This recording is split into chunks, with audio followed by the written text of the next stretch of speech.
Council, please come to order. Good morning, everybody. Welcome to the 264th plenary session of the North Pacific Fishery Management Council. I'd like to welcome Rear Admiral Nathan Moore to the table. Welcome. Would you like to say a few words? Sir, through the chair, Commander Connor Sullivan, best you can do as a commander today. So glad to be here. Thank you very much. Welcome. Okay, with that, great to see everybody. We have an agenda before us. Council members, any changes or considerations for the agenda? Great. With that, then we have an agenda. But before we move forward, I'd like to look back just a little bit and reflect on a former council and council member, Bob Mace. Bob Mace was known for his integrity, dedication, professionalism, and conservation ethic while serving as a council member for 23 years and representing the state of Oregon. In Bob's honor, the council established the Bob Mace Distinguished Service Award. This award is only occasionally bestowed by the council to an individual that exemplifies the highest level of dedication, professionalism, and conservation ethic necessary to make the fisheries off Alaska the best managed in the world. It is my pleasure to announce that the council has selected Ms. Mary Furunas as a recipient of this highly prestigious award. Ms.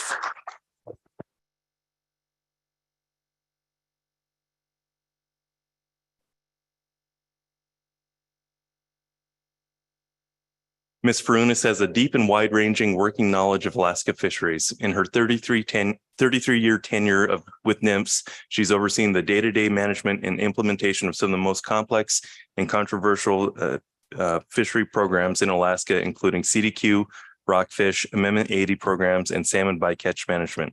She's been instrumental in moving in-season management from being largely paper-based to the robust electronic system used today. Ms. Furunas has been the chief of in-season management branch since May 2009. The in-season management branch monitors all groundfish fishery harvests and prohibited species catch for what ends up being 980 separate accounts to manage each year and closes fisheries to avoid exceeding the total allowable catch or PSC limit. A big part of Mary's job is analyzing when reallocations are necessary and making daily management decisions to comply with the complex rules governing groundfish harvest in the North Pacific. To do this effectively, Mary spends many hours on the phone with fishermen. Ms. Furunas is known for her integrity, calm demeanor, and high level of customer service to the council, fishing industry, public, and her coworkers. She's willing to work with participants to find solutions that meet both agency and industry needs. Whatever the situation, even if a fishery participant disagrees with her or someone is upset with an agency decision, Mary is polite and respectful. That said, no one should mistake her calm for lack of grit. She knows when to be firm and hold her ground, and she's not easily swayed by drama and heated emotional arguments. Mary is always transparent about the reasons for fishery actions, such as closures or modifications. Stakeholders may sometimes disagree with the reasons, but always appreciate her willingness to make sure that they understand the reasons for her decisions. Mary's professionalism, integrity, and fairness have earned her the respect, confidence, and trust from all sectors of the fishing industry, other agency and council staff, and her coworkers.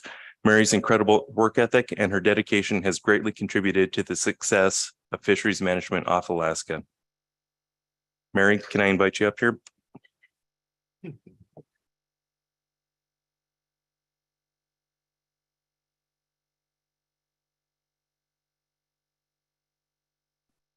I present the Bob Mace Distinguished Service Award to Ms. Mary Furunas.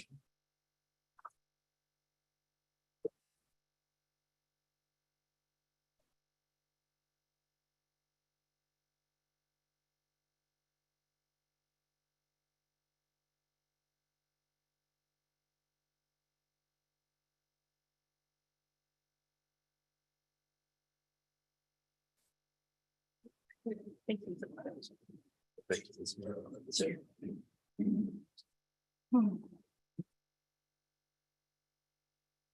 Thank you so much, everybody. It's just overwhelming to receive this Bob Mace Award, and it's really a huge honor to be recognized by the council.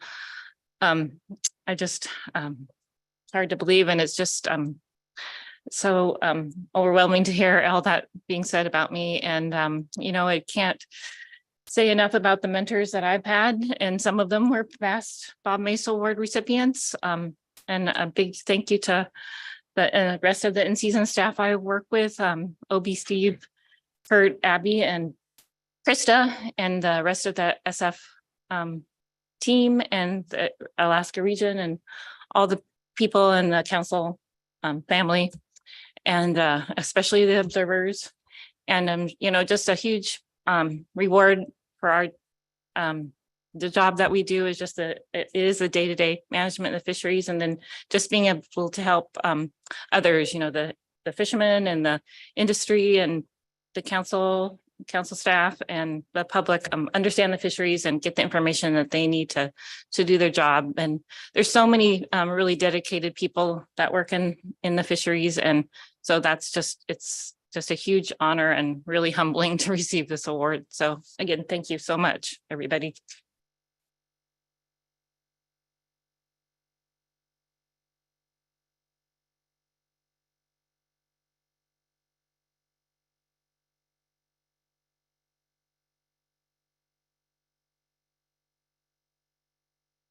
Thank you very much, Ms. Furunas.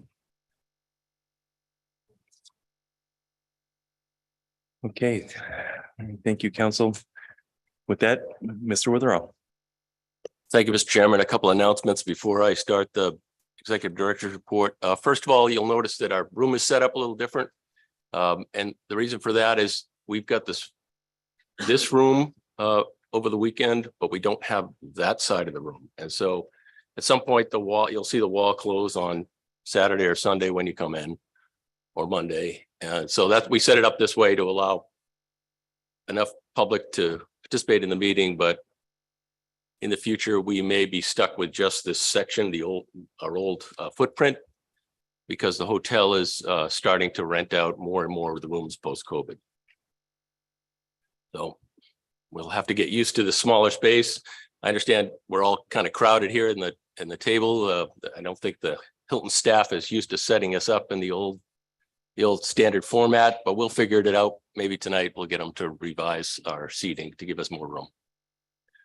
Second thing I wanted to mention is that Sunday is Easter, and if we're not falling behind, I think the plan might be to start the day at 1 o'clock to allow people to have their morning activities. And so that, unless we're running behind, that would be my suggested plan, Mr. Chairman. Okay, moving ahead. This is Dave Hansen's last meeting. I don't see him here. I was hoping that he would be attending, but he's stepping down from his council seat at the end of the month.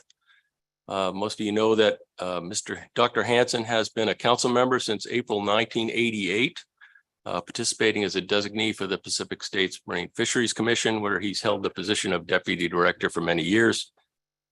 Before he held that position, Dr. Hansen was chief of fisheries for the Idaho Department of Fish and Game. He has a PhD from University of Idaho, and he also serves on the Pacific States Council. Pacific Fisher Management Council. And as a North Pacific Council member, of course, Dave was a parliamentarian, but he also chaired several committees, including the first Halibut Charter Committee, several crab committees, and the Improved Retention and Utilization Committee. He's the longest serving North Pacific Council member ever at 35 years. And if he's listening, I just want to say on behalf of the council and the staff, we certainly thank you for your long service and wish you all best in your future endeavors. We do have a plaque that I will send him if he doesn't end up attending at this meeting. Thank you, Mr. Chairman. Thank you, Mr. Witherall. 35 years institution. Mr. Hansen will be missed. Yep. Dr. Hansen will be missed. Yep. Okay, moving on. Doesn't happen very often where a council staff member retires, but council staff economist John McCracken is retiring at the end of April. And so this is his last meeting. He actually started with the council back in May of 1993 as an economist and an analyst after completing his master's degree at the University of Alaska Fairbanks, where he studied international markets for snow crab. He left the council staff in 1995 to gain experience elsewhere. He worked in Washington, D.C. For the Bureau of Economic Analysis. He worked for the Chesapeake Bay Biological Lab, Resource Econ in Anchorage, Anchorage Economic Development Corporation, and McDowell Group. He returned to the council to work in 2022. And as you know, he found his niche and he became a really excellent economist analyst with council staff, really focusing on limited access programs, cooperatives, allocations and sideboards, the Amendment 80 program, MRA adjustments, and a whole other bunch of issues that he's really considered the staff expert on. And so we have a short presentation to celebrate John, and I'd ask Ms. Evans to come up, but John, we're going to miss you and wish you the best in your retirement. Good morning, members of the council. So here to say a few words about John McCracken. Thank you. Perfect. John has had a long career at the council, as David said, working on a lot of different projects. We tried to come up with a slide of some of the things he's worked on over his 23 years working from us, as well as some pictures. We realized we don't have a lot of pictures of him actually sitting at the table presenting. We have a lot of pictures of John, but many of them are not appropriate for a public PowerPoint. So you'll see a few of the best curated ones here. But he's worked on a lot of programs, particularly focusing on the limited access privilege programs. In thinking about presentation and what to share about John and his career at the council, I actually just heard from something from someone this week who said, and I'm paraphrasing, but accidents happen, mistakes are part of life, but you can go a long way by being humble and kind. And I think those are characteristics that capture John to a T. Both that he represents that ethic, and also that he has come a long way in his career at the council. He's also given me career advice in the past when I have been wondering about what kind of my direction and where do I go. And he boiled his happiness at the council as an analyst down to three things. You need to make sure that you have the needs met, the roof over your head and be able to feed and clothe your children.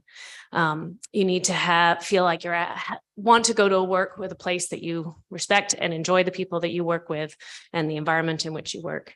And then you need to have a puzzle. You need, through your work, to be coming up with, figuring out how to do things, how to understand things, how to do things better.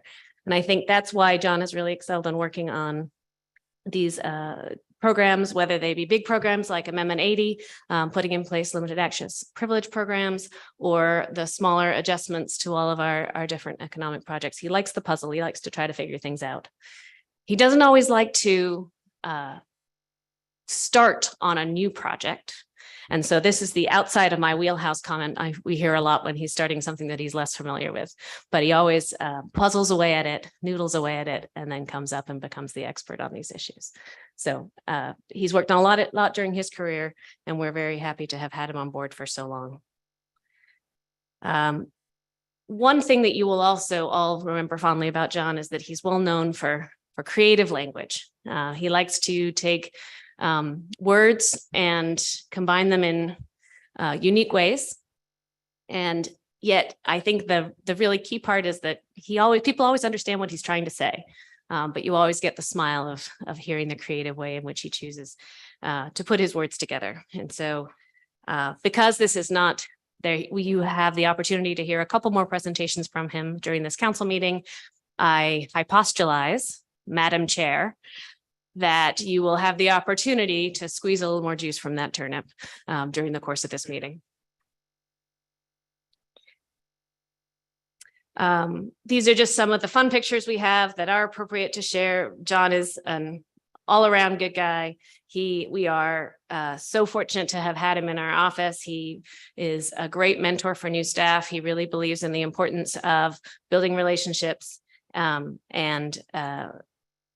making time for new staff and helping people figure out how to work through the council issues. He's also had a long service career with the U.S. Air Force as well.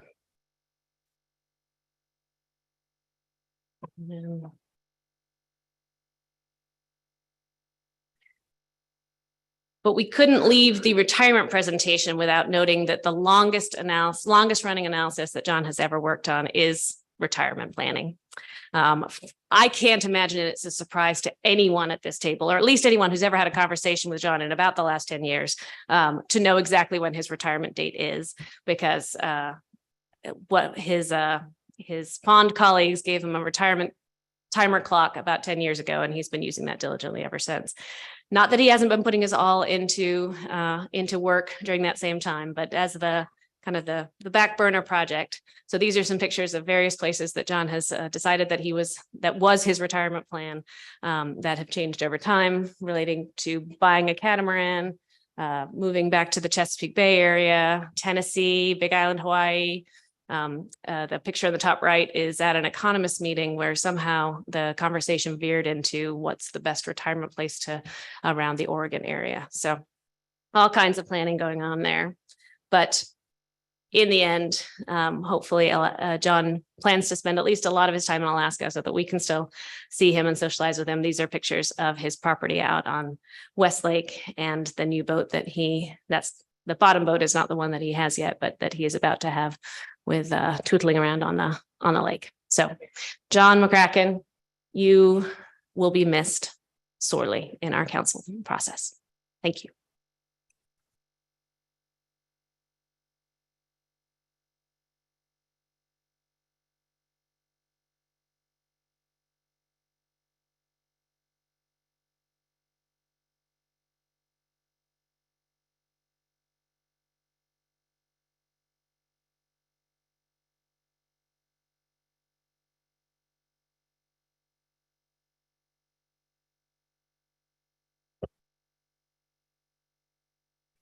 Excuse me, carrying on, I was starting to think about the interesting spellings that John also makes on some of his analyses that I reviewed. So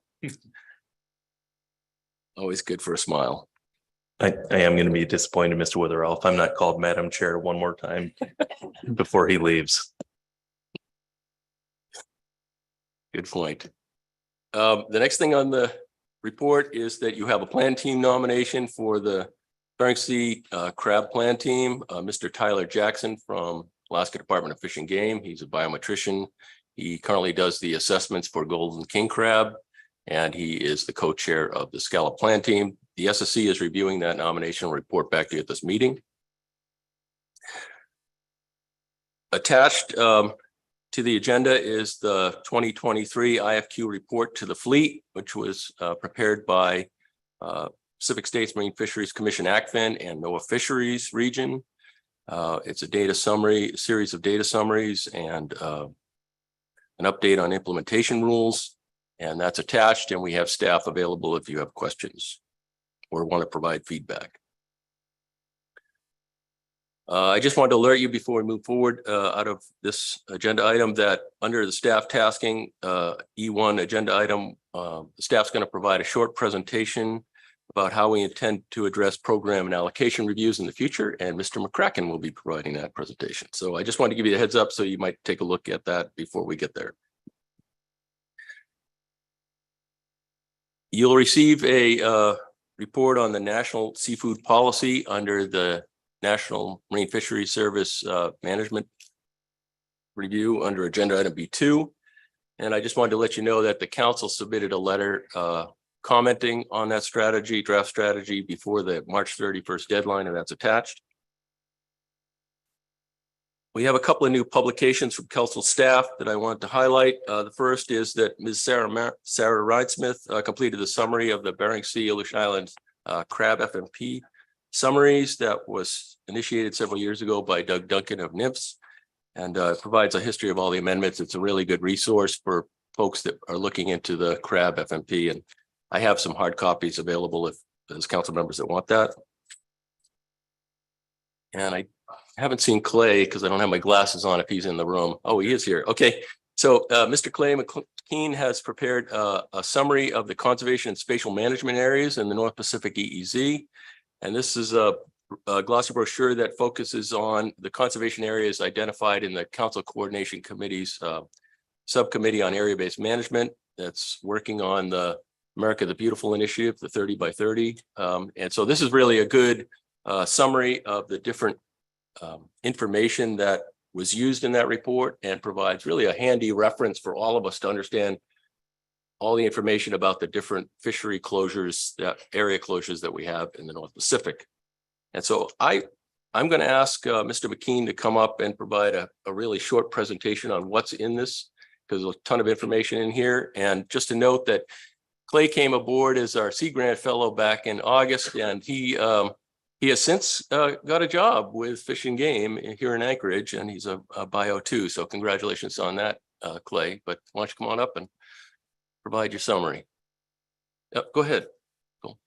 Thank you. Thanks, Mr. Chair. Before we get to the summary, then I just wanted to get some context for this product. Does every council then have this kind of a excerpt from the CCC work to respond to the America the Beautiful initiative? And this is ours? No, we have the full report from the subcommittee going to the CCC at the next meeting in May. But we took the initiative, Clay took the initiative to work with me to take that report information and actually provide us with a more concise product for our internal use and reference. Just follow up then. Thank you.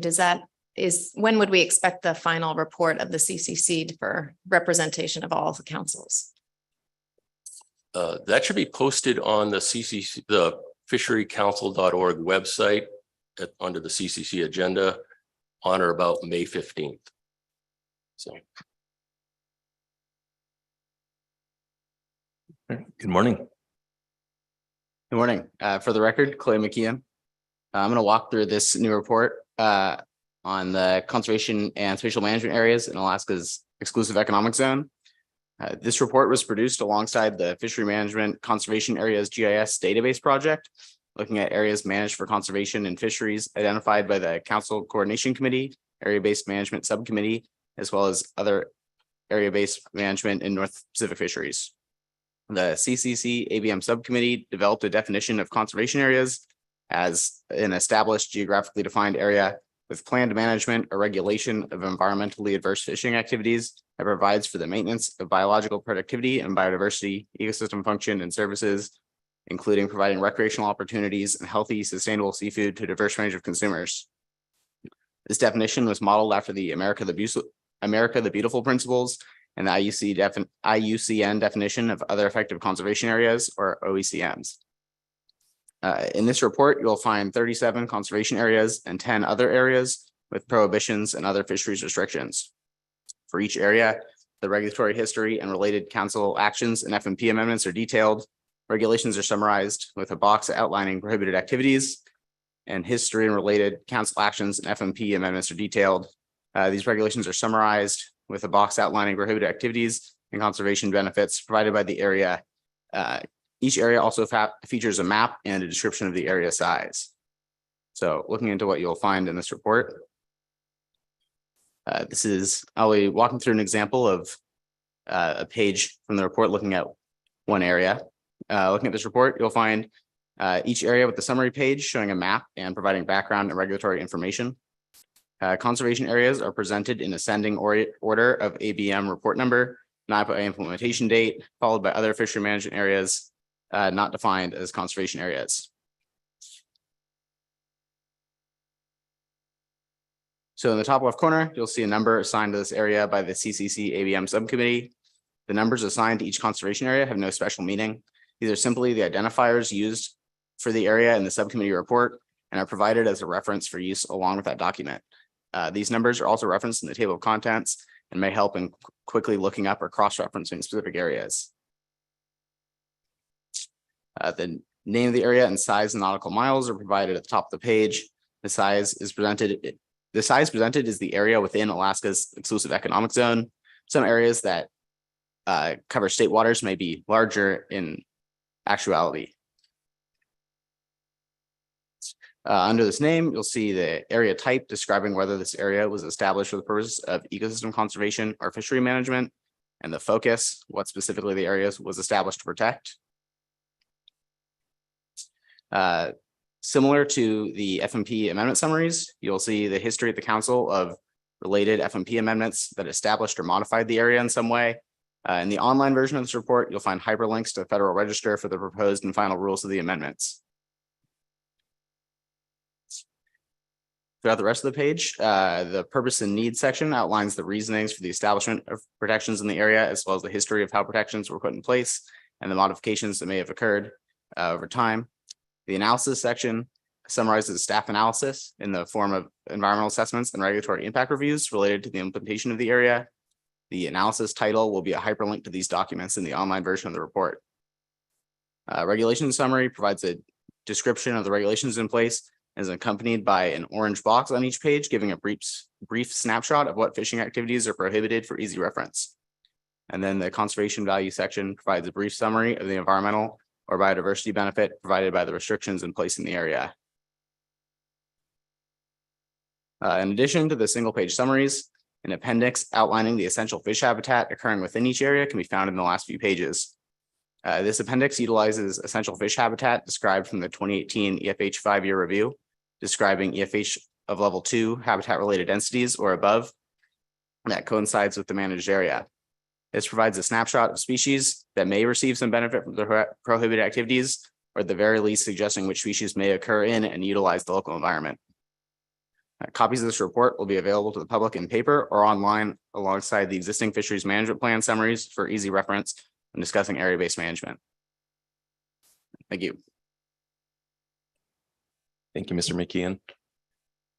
Any questions from council members?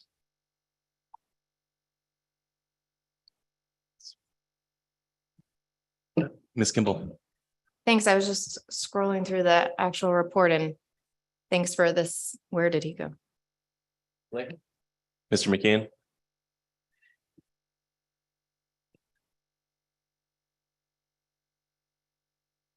Thanks for this effort. And I wondered if, how you anticipated use of this document. Is this solely to fulfill the America the Beautiful initiative and the CCC's needs, or is it intended to be used in other ways? I noticed there weren't any summaries kind of overall, which is often what the council gets asked. How much area is closed to bottom trawling, how much area is closed to trawling altogether, how many ecosystem-based or habitat-based closure areas do we have for any gear types? And I wondered if you considered those kinds of like a summary page as an addition to this document. I believe the intent of this report is to just provide background on these area-based management tools, just for easy reference when they come up in discussion. We did not get around to providing an overall summary of the state of area-based management in fisheries. Chairman, I can add to that. I think this summary that Mr. McKeon put together will be helpful for the ecosystem committee who's scheduled to review the different area closures and conservation areas we have in the North Pacific relative to our progress and initiative from the America the Beautiful. And that's part of their task. At the time that this was put together, we still had not entirely finalized the database that Pacific States is putting together for the councils. And so the summary information that you're requesting will be contained in the CCC report in May. All the number of areas, the total size by different gear types, all that across the United States, but also broken out into the North Pacific region. Thank you. And thanks for that explanation from the both of you. I think once we see that report and perhaps looking at whether another, because as a standalone product, I think this is fantastic. And we could maybe consider another excerpt of that overall CCC report as an addendum to this or as a cover page to this to help us put it in context for the whole North Pacific EEZ. So just ideas, but I just want to say thanks for taking the time and initiative and resources to put something like this together. We haven't had this. We've had one map to continue to show the public. And I think this is very helpful. So thank you. Thank you, Ms. Kimball. All right, don't see any further questions. Mr. Witherell. Thank you, Mr. Chairman. I just wanted to report on our anti-harassment training and cultural awareness training. I'm pleased to report that that 94% of the council members, AP members, and staff together completed the training prior to the deadline, and that my conversations with the NIMS headquarters, they thought that was a very incredible success on our part to get that much compliance with that request.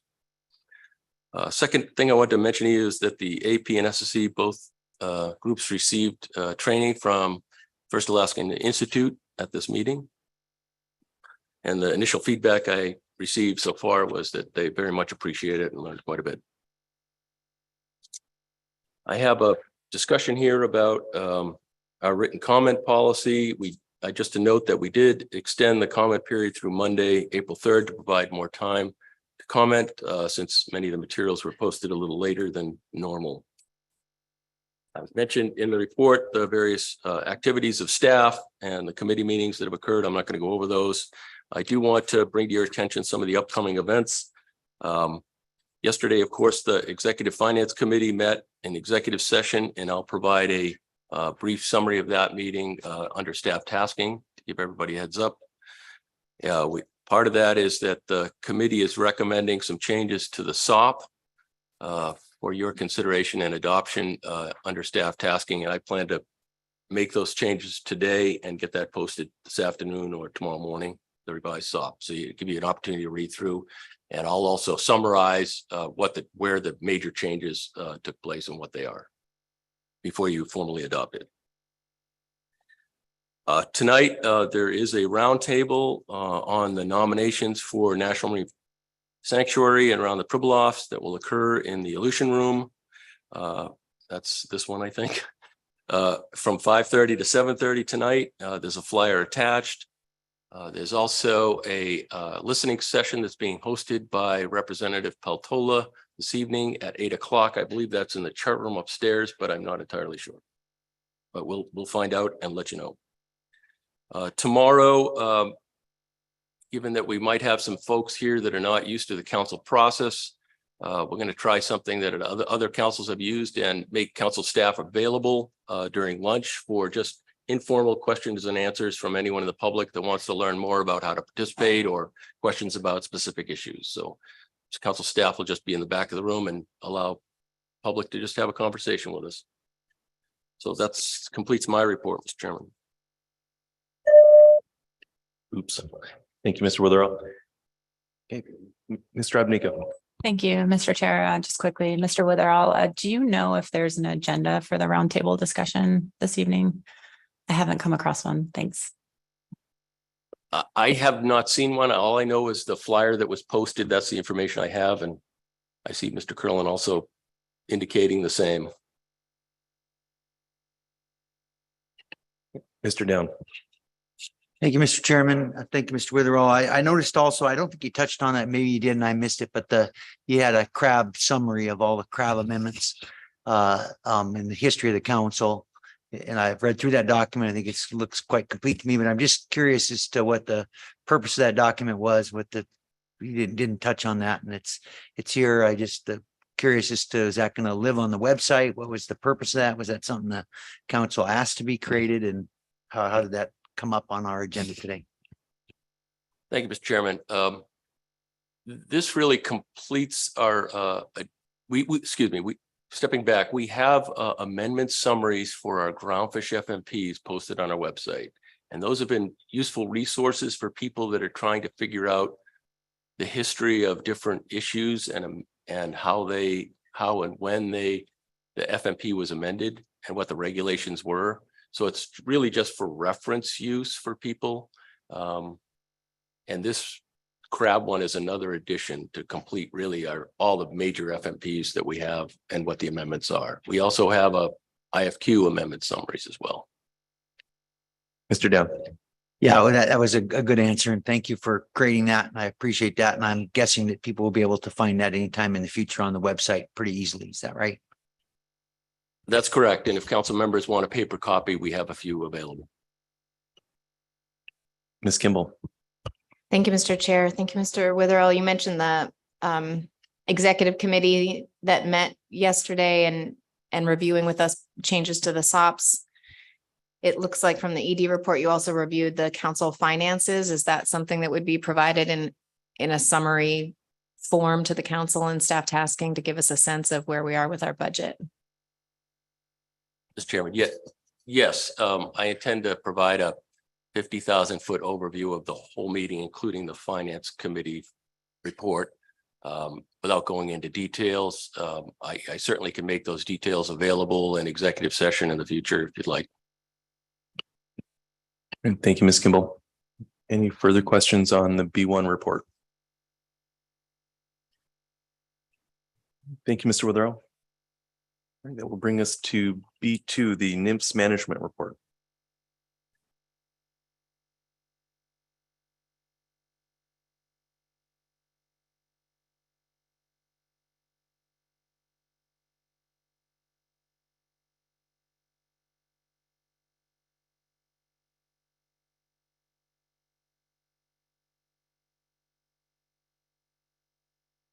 Good morning, Ms. Harrington.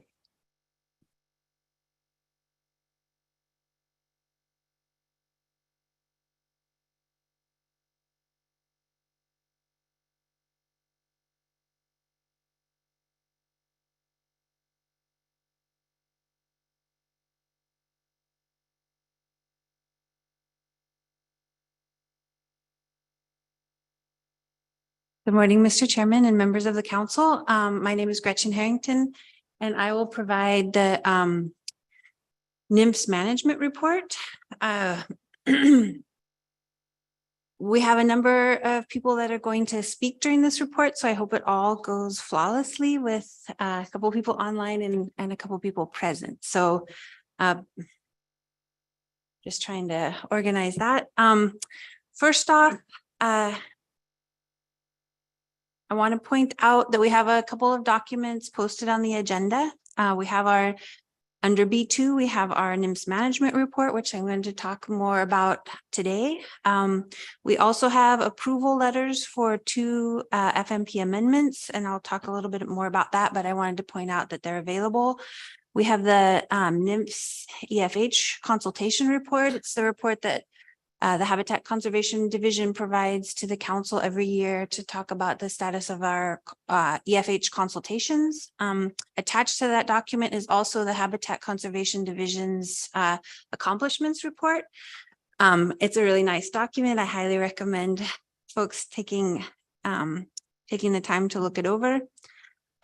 We have a flyer for a meeting that NIMS conducted on tribal consultations, and we will talk more about that under the B2 report. We have our Seabird report. This is also an annual report. It's only going to be the written report, but that's posted there on the agenda. Our usual status of our amendments and regulatory actions, if people are interested in where things are at post-council final action. We have our in-season management report, which is also going to be only a written report at this meeting, but it's posted there. And then finally, the PowerPoint, which is up right now, and that's on the NOAA's National Seafood Strategy. So then going to the B2 report. So we've been busy since the last council meeting. We have approved 2 major FMP amendments. One is amendment 121. Well, first of all, we have final rule. I should go in order for amendments 124 and 122 to the BSAI and GOA FMPs, and that's our IFQ omnibus amendments. And those we published the final rule that was effective on February 27th. We also issued regulations to implement Amendment 52 to the CRAB FMP, and that's the economic data report provisions. We approved Amendment 123 to the BSAI FMP, and that's the halibut abundance-based management. We're in the process of responding to public comments and plan to publish the final rule as soon as possible through our process. We also published the harvest specifications this year, effective March 10th. and March 23rd. That's always, as you know, heavy lift through our process. And we also published the, on behalf of the IPHC, the annual management measures for the 2023 halibut fishery. And we approved Amendment 122, which is the Pacific Cod Trawl Cooperative Program. And we're in the process of responding to comments and plan to publish a final rule as soon as possible through our process. We have more details posted on the status of the actions under the posted on the agenda. Just a couple of updates.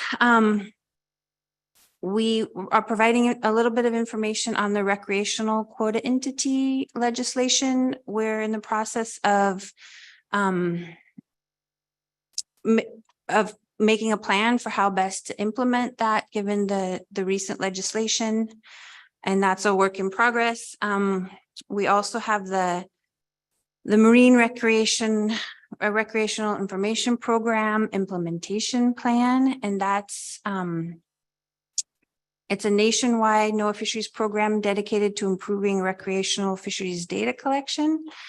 The Alaska MRIP implementation plan was drafted by Alaska Department of Fish and Game with assistance from the NMFS Alaska region and Alaska Fisheries Science Center, and was recently reviewed and adopted by the MRIP management and executive teams. And in the near future, agencies will use the plan as a basis to work collaboratively on data collection improvements. So I'll stop here if there are any questions on those two items. Does not look like it. Okay. And then moving on to the National Seafood Strategy. So this is, hopefully this will work. I think we have Michael Rubino from our headquarters office online. So I will, good morning, Michael. Good morning. Can you hear me? Yes. Good morning.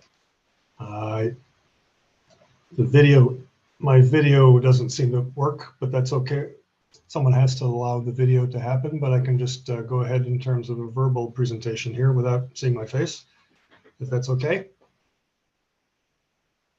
Yes, please proceed. Okay. Well, thank you very much for scheduling this on your council meeting. I will give you just a quick overview of sort of the who, what, where, why, when, and how of this strategy, why it was developed, what we collectively hope to get out of it, and the implementation steps we plan to take during this next year. First, some context.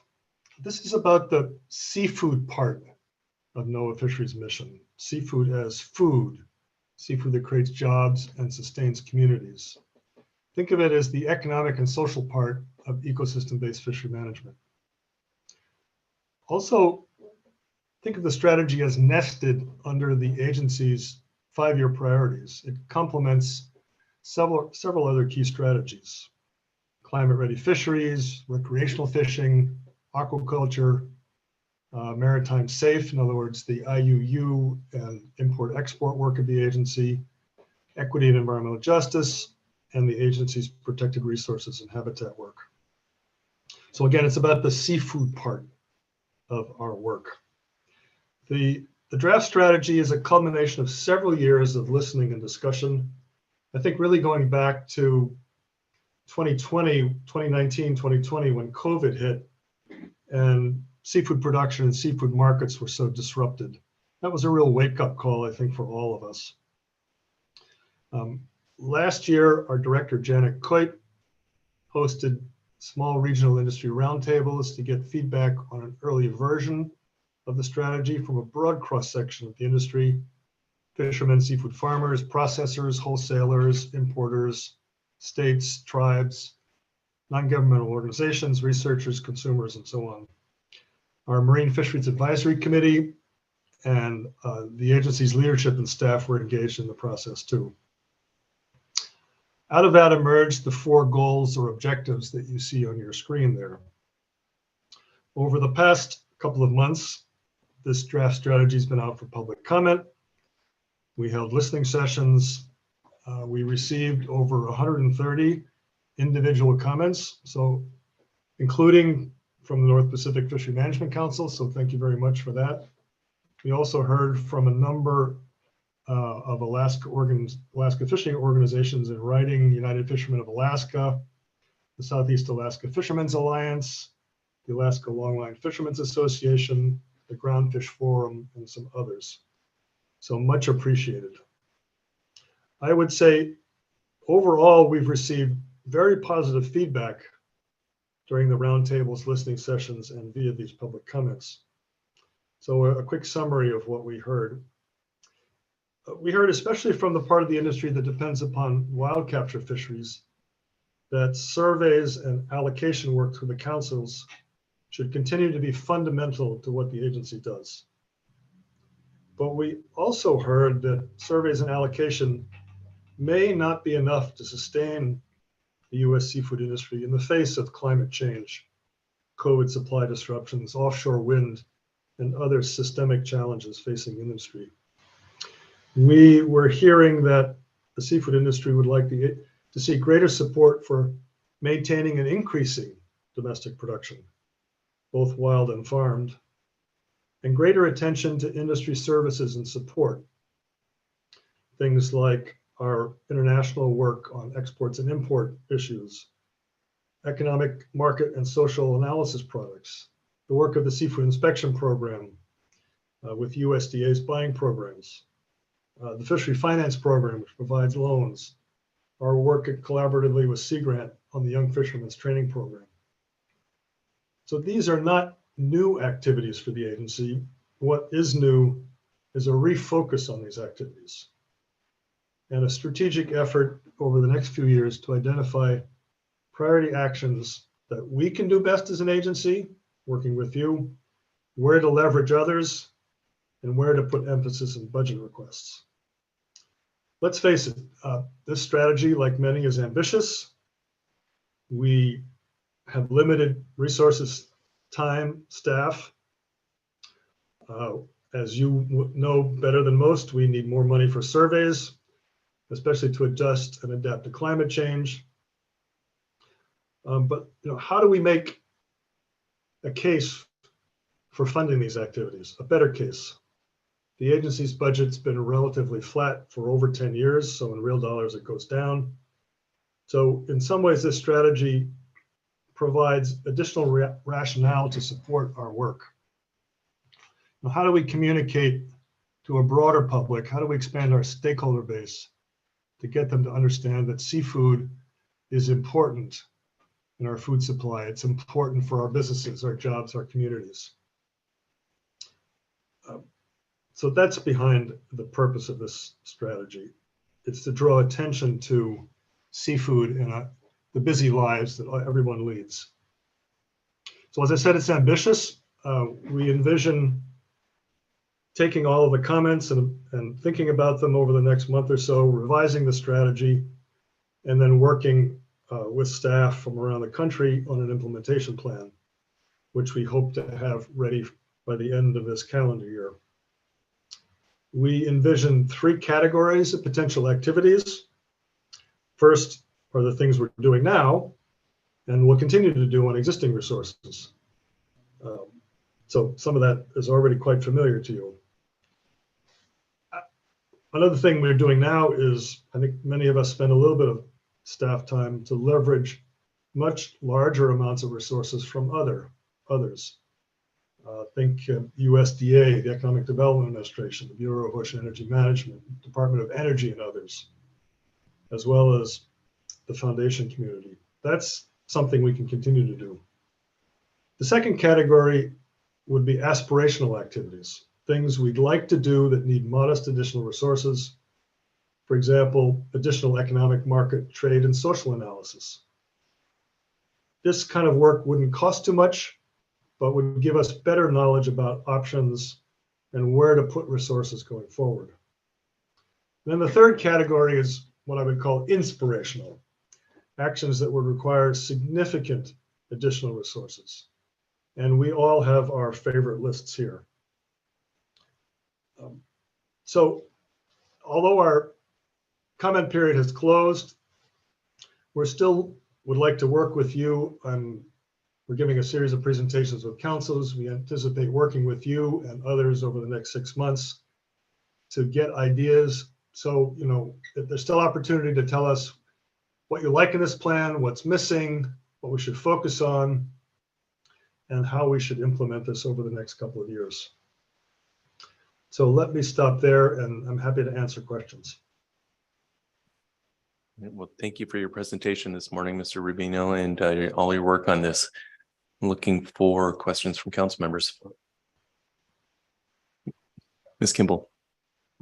Thank you. And thank you for the presentation and bringing awareness to this strategy. I know the council has already provided comment that focused a lot on the survey issue that you touched on. I wondered if you could comment on, this is such a high level kind of visionary strategy. Our council's commented, I think that we agree with all of those strategy objectives, but is there a pending kind of implementation plan or action-oriented plan that would let us see how the agency is planning on overseeing and implementing each of these objectives? Is that something that's a work in progress after you review the draft comments, or when could we expect to see something like that? Thanks. Yeah, as I said, we're putting together a staff team drawn from headquarters and around the country to work on an implementation plan. We anticipate working on that over the summer and having something for your consideration towards the end of the calendar year. Thank you. In some ways, strategies are a way of waving a flag and saying, these issues are important, but strategies are only as good as you rightly point out, the actions that are taken under them. And as I said, it's ambitious. We can't do all of this. So we need to narrow down, as I said, on what's our competitive advantage as an agency working with you? Where can we leverage others? And where should we put emphasis in future budget requests? Thank you. And I have a second question. I'm not quite sure how to ask it. It seemed as if the fostering access to markets was really focused on combating IUU fishing, which I think the council's been on record of supporting NOAA's efforts there. I wondered if there was any emphasis to be had on, providing an opportunity for markets that we are either as Alaska Seafood cut out of or subject to such high tariffs that we're practically cut out of. Anything there in terms of working with other agencies or USTR to put us in a better position to sell seafood across the world? I mean, that's important to Alaska in order to get increased and continued domestic sales, but most of our seafood is also sold to other countries. So is there any emphasis on that portion in order to meet the access objective that you have in the vision? Yes, thank you for that question. The short answer is yes. We have an Office of International Affairs that has a relatively new division focused on exports and support for trade. We do work with the U.S. Trade Representative, the Office of and other agencies, as well as with the U.S. Department of Agriculture on exports. As you well know, NOAA Fisheries doesn't make export and import strategy, but we have expertise that we're providing to those other agencies and trying to make the case for seafood. I would also say that, and this particularly came up during the COVID market disruptions, despite all of the problems we have in the seafood industry, during 2020 in particular, in 2021, frequent buyers of seafood, according to a number of surveys like the ones the Food Marketing Institute has done, are showing greater interest in where their seafood is from. They want to buy local, they want to buy US. Domestic sales of pollock actually went up in 2020, for example. So these are positive trends to build on, but we have very little idea about where US produced seafood goes into US markets. So that's something we'd like to do more work on as well, to identify markets domestically that we can line up with domestic production.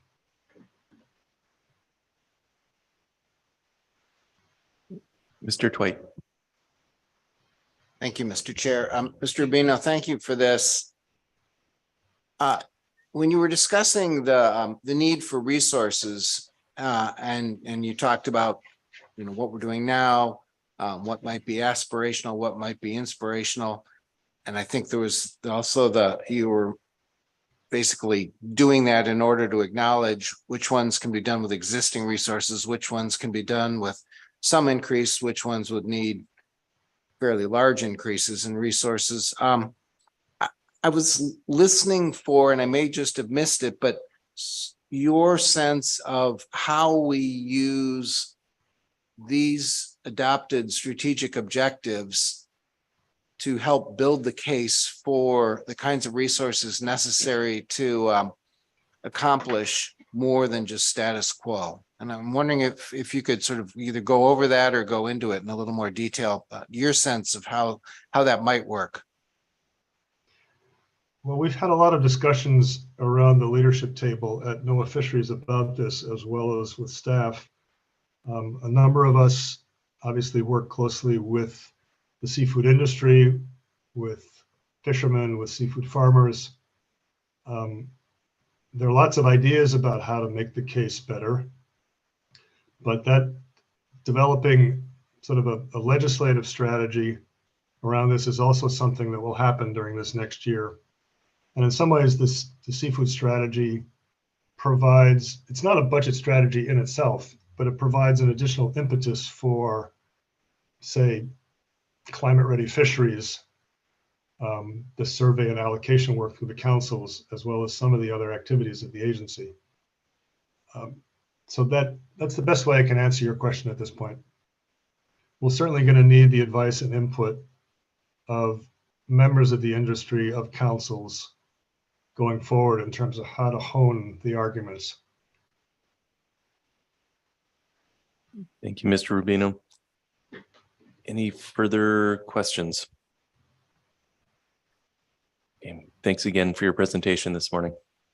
You're welcome. Thanks very much for. Ms. Harrington. Thank you, Mr. Chairman. Moving on, I had hoped the next item on our NIMS report is just to let folks know about the roundtable this evening. I know Dave Weatherall mentioned it earlier. I had hoped to introduce the NOAA personnel that will be hosting the roundtable.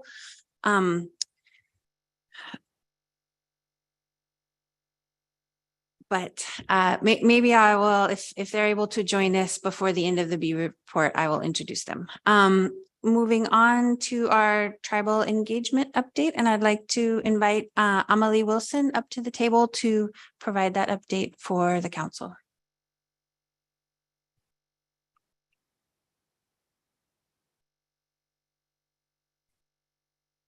Good morning, Ms. Wilson. Morning, Mr. Chair and Council. Thank you, Gretchen.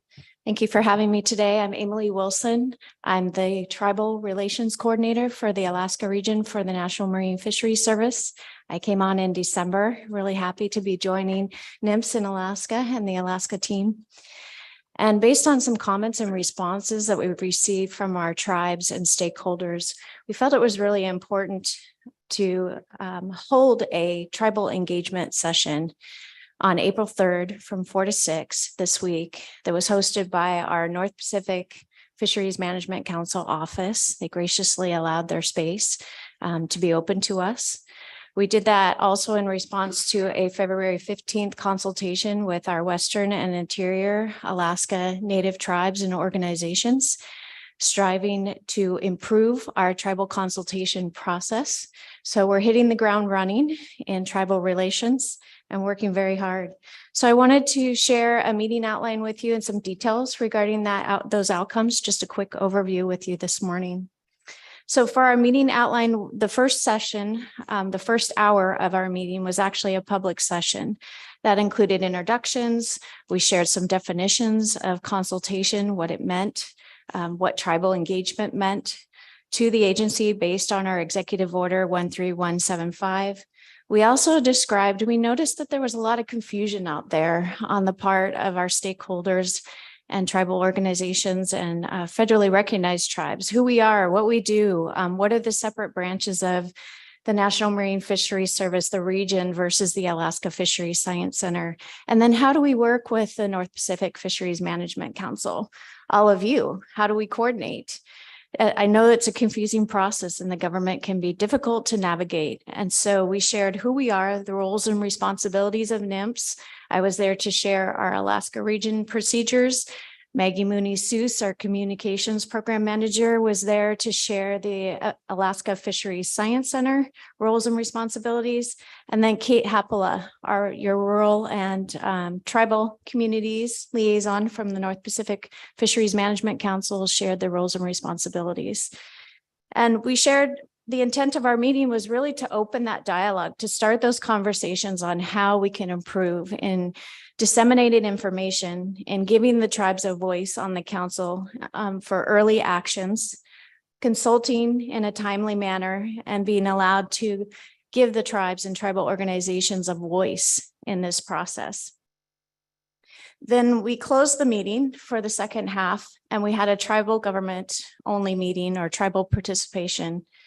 And we had a discussion and shared a draft tribal consultation protocol outline. It's just an outline. It's a skeleton of what we'd like to develop with our tribal partners. It's based on our policy under Executive Order 13175 for consultation with tribal governments and Alaska Native corporations.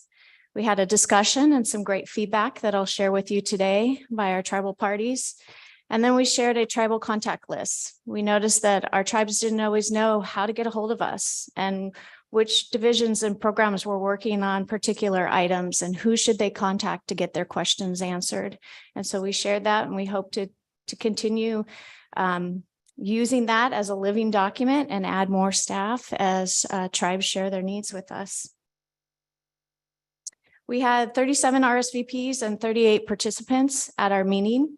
Approximately half of those, about 50%, were tribal participants. Then we had a little over 20% of NOAA staff there from varying levels to provide support and answer questions. We also had about 10% of the North Pacific Fisheries Management Council attend as support. We had 10% from industry attend, about 2% from academia, and then a Alaska Fish and Game employee attend with us. We asked folks in the RSVPs, how did they hear about this event? Because it sounds like from the feedback we received from our tribal parties that we're not getting the word out sufficiently, that it's not reaching all of our Alaska Native tribes and tribal organizations. And so we noticed in this poll that about 43% of folks heard the notice for the tribal engagement session through our NIMS or council website. And that was the largest component. So we felt like perhaps that website was doing its work. And then we had about 20% via email. So I sent out personal invitations for my email address, as well as a personal invitation from our Gov delivery system. And a small component, about 5%, saw the flyer posting and was able to RSVP and attend. And then another approximately 10% heard from word of mouth. But there's this other category that I'm hoping to explore. It's about 27% folks marked other, but they didn't provide a comment on what that was. So I have a few ideas surrounding that. I'm wondering if the tribes were sharing that information on their site, word of mouth, making connections with other organizations that shared this. So I'll be digging into that. Now, going to the feedback of the session, I'll start with the public meeting, the first half. A lot of the public comments shared that folks shared that information was helpful and it did answer their questions. We provided a high-level organization chart starting from the Department of Commerce all the way down to our regional office and our Alaska Fisheries Science Center. And I think that was eye-opening for some folks. We also, they also provided or stressed the importance of inclusion of Indigenous information. They were very happy to see that there was a local knowledge, traditional knowledge task force that was designed by the council, and they asked for an update on that. And Kate was able to provide an update on the work that that committee is doing, that task force is doing. But they also stressed the importance of including social sciences in this process. We have a lot of biologists, we have a lot of physical science, we have a lot of analysts, we have economists, but the social science piece is missing. And one of our tribes actually stated that it's important to have native language experts involved in the process because of cultural differences. Sometimes we feel like we're talking with each other and we know exactly what the other is saying, but when we get to the bottom line on a base level, we don't. And so it's really important for us to understand those cultural differences. I know the advisory panel had a meeting or had a training just this week, and I talked to a participant in that training and they said, wow, that was an eye-opener. I learn about cultural differences every single time I take one of these courses. I learn something that's helpful. They also had a question, NOAA Fisheries versus NMFS. Who are they? Are they separate entities? Are they one and the same? So we were able to explain that, yes, they're one and the same. NOAA Fisheries is a name for us, as well as the National Marine Fisheries Service. And then finally, they wanted to know what we anticipated as an outcome of the meeting. And we said, we want to improve our relationships with you. We want to have an open dialogue. We want to be able to provide a voice. We want to provide that early consultation with you before actions come to the council for recommendation or before an action is actually taken.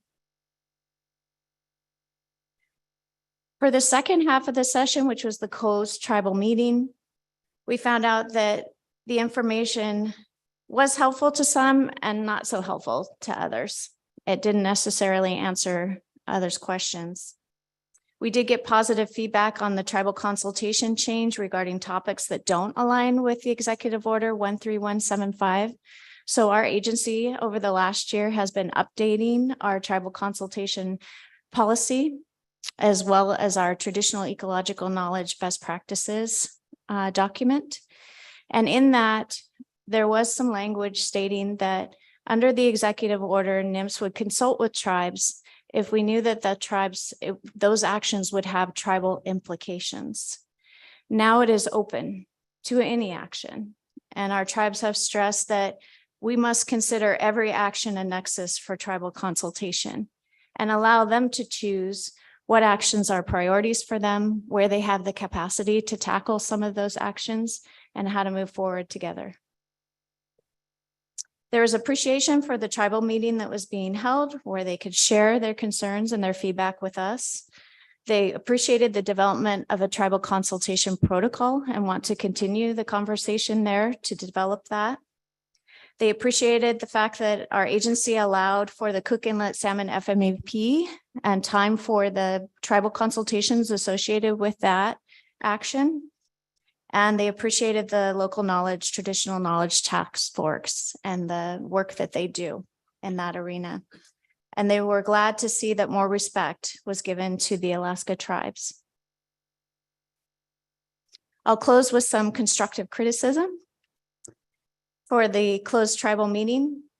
Again, I mentioned that some of the information was not helpful and did not answer their questions. So I'll be calling those tribes individually and talking to them about what questions they have that may be remaining that I could answer or that we can get answers for them. They believe that the timing of the meeting was off. They didn't like the fact that we had a tribal consultation on the 15th, but we're still working on a response letter that will run through both the region and the Alaska Fisheries Science Center before we send that out.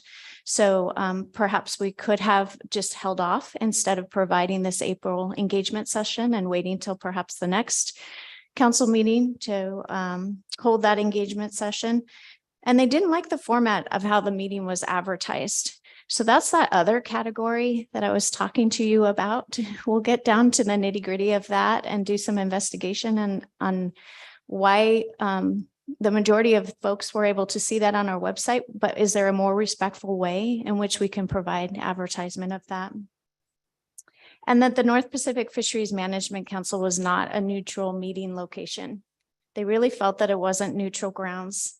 And that was based on the fact that some of our tribal parties had shared that they lost faith in the council process, that they believe industry and money is the first approach to fisheries, and that tribal participation has dropped off due to lack of acknowledgement and respect.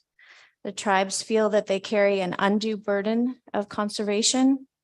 And then there are concerns with the reactions and interactions with council members. So they did mention in a few occasions hostile or aggressive interactions with parties on the council. Well, I should say committee meetings. And that has prevented tribes from testifying. So I just wanted to share that with you today. In closing, we definitely need to consider the different capacities of the tribes and their ability to engage or not be able to engage, and open up ways in which NIMS can give them a voice and allow for that meaningful feedback to be collected and then provided to you. So thank you for your time today. Thank you, Ms. Wilson. Mr. Kurland. Thank you, Mr. Chair. Just as maybe a slight supplement to Ms. Wilson's report.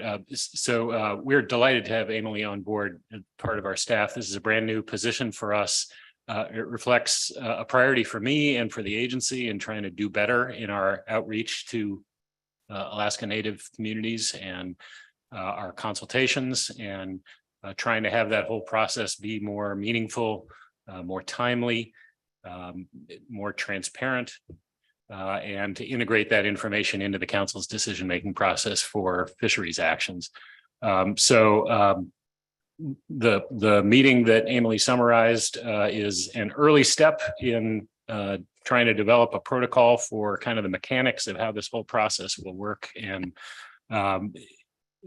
forward progress is going to take some time, but I'm delighted to have somebody on our staff who comes to work every day thinking about how we can do better in our relations with Alaska Natives and the consultation process. So we're pleased at the progress, and there's a lot more ground to cover, but we look forward to continued improvements. Thanks. Great. Thank you, Mr. Kurland, and Ms. Wilson for your efforts. Ms. Baker. Thank you, Mr. Chair, and thank you, Ms. Wilson, for providing this information today. I appreciate it. I do have a couple of questions. I think I just probably wasn't tracking closely. You mentioned, I believe, that you are in the process of updating the consultation policy. Is that an Alaska region National Marine Fisheries Service level? Is that a NOAA level? I just missed maybe the context in which you mentioned that. Yes, through the chair. Thank you, Ms. Baker, for your question. This is a national policy. It's our Executive Order 13175. So it is our policy that currently NOAA has in place for all of the 13 bureaus, including the National Marine Fisheries Service. Thank you, Ms. Wilson. Thank you, Mr. Chair. And I appreciate that. That's good to know. My other question has to do with, I believe there was a brief reference in your presentation to the NOAA Fisheries Alaska Region Tribal Consultation website. And you mentioned that in terms of being a resource to announce status updates and things like that. But I just wondered, I actually followed the link to that web page in the B2 management report. And can you just provide a brief overview? Because I have had discussions with council members about this in terms of tribal consultations that do take place in reference to council actions and where the council might access those reports when they're available. Can you just provide an overview of what's on that Alaska Fisheries Tribal Consultation Documents and Work Group webpage that will help the council understand, and the council and the public understand what's there and what resources we can expect to find? Through the chair. Thanks, Ms. Baker. I'm not in charge of that website, so I'll do my best to walk you through that. This is a wonderful resource from our Sustainable Fisheries Tribal Engagement team. And they have put together this website in order to provide a one-stop shop for all of our staff that are working on tribal consultation protocols or tribal consultations themselves, documents and feedback, response letters, etc. It's also a source for our tribes to go to if they want to see the final posted meeting notes for a particular action. So on this website, we start with our Arctic fisheries. So we want to include our fisheries management plans that are part of the work that we do, including any letters or correspondence that go out with the tribes, meeting notes, et cetera, as I mentioned. We also have our fishery management plan for groundfish for the Bering Sea and Aleutian Islands. So you'll see that final rule for Amendment 89 and a letter to our representatives. So it goes clear back to all of the work that we've been doing. So some of these fishery management plans, as you noticed, are clear back to the early 2000s. Included on that website is our halibut abundance-based management. So you'll find the examples of the ABM consultation that we've held with 19 different Alaska tribes. We have notes from our halibut bycatch listening session. There's abundance-based management consultation summaries, listening sessions, et cetera, that are provided in that section. For our harvest specifications, we've included the most current tribal consultation that we've had with our Bering Sea and Aleutian Islands harvest specifications for salmon bycatch, and a lot of concerns that our tribes had regarding subsistence, salmon fisheries, and being able to put food on the table, food security issues. That was held February 3rd, 2023. So if you open that, you'll see some of the comments from our tribal parties in that consultation. There's also a herring bycatch in the Bering Sea, Aleutian Islands section where you'll see a summary of consultations for that, improving our consultation engagement process. So this is our response to a suite of concerns that we received last year on tribal engagement. What we'll add to that is when our February 15th comments for our meeting regarding tribal consultation as a whole with our Western and Interior Alaska tribes, that will go on this site as well. We have a Northern Bering Sea research area. So there was a planned community and subsistence workshop in 2010, and that's posted there with our letter to participants. We have a sablefish and halibut IFQ section that has a summary of the consultation with the native village in 2014, and then our response letter to them as well. And then we have a very long section for tribal bycatch. This seems to be the topics surrounding salmon bycatch are a highly controversial topic at this time, especially with our Alaska Native communities and tribal organizations. And so you'll see a whole listing of consultations, public notices, some of the bycatch reports, both salmon and non-salmon are included in this section. We also have a section for stellar sea lions that includes those protective measures, our letters to community and tribal representatives. So there's a whole series of those listed there for you to take a look at. For subsistence halibut, it's the same. We include the working group session that we had on subsistence, our letters to tribal representatives and responses, and then any tribal engagement newsletters that we sent out. I'm looking around the room here to see if Kate, is available. Kelly and her team, Kelly is the chair of our Sustainable Fisheries Tribal Engagement Team, and they put together a newsletter for our tribal parties that goes out. We started every month. We have a November, October, and then we decided because of low capacity that we do that every quarter. We are working on getting out a list of actions prior to council meetings to tribes so they can know what it is that we're working on, give them the opportunity to engage with us on any of those actions early and be able to provide that feedback. And then finally, we have our NOAA Fisheries and Tribal Representatives Working Group. So you'll have a list of different response letters for those meetings as well. So I'm happy to provide any specific questions or follow up to specific questions that you may have this morning. I don't want to take up too much of your time, but if there are things that I can address here and now, I'm happy to do so. Thank you. Thank you, Ms. Wilson. Mr. Mesereau. Thank you, Mr. Chairman, and thank you, Ms. Wilson. I'm glad you're you're doing this. My question for you is the expectation that prior to taking an action at the council, that the council members would go to this website and review these tribal consultations that are relevant to the action, or will someone from the agency be presenting the findings of the tribal consultation prior to us taking up the issues that we are?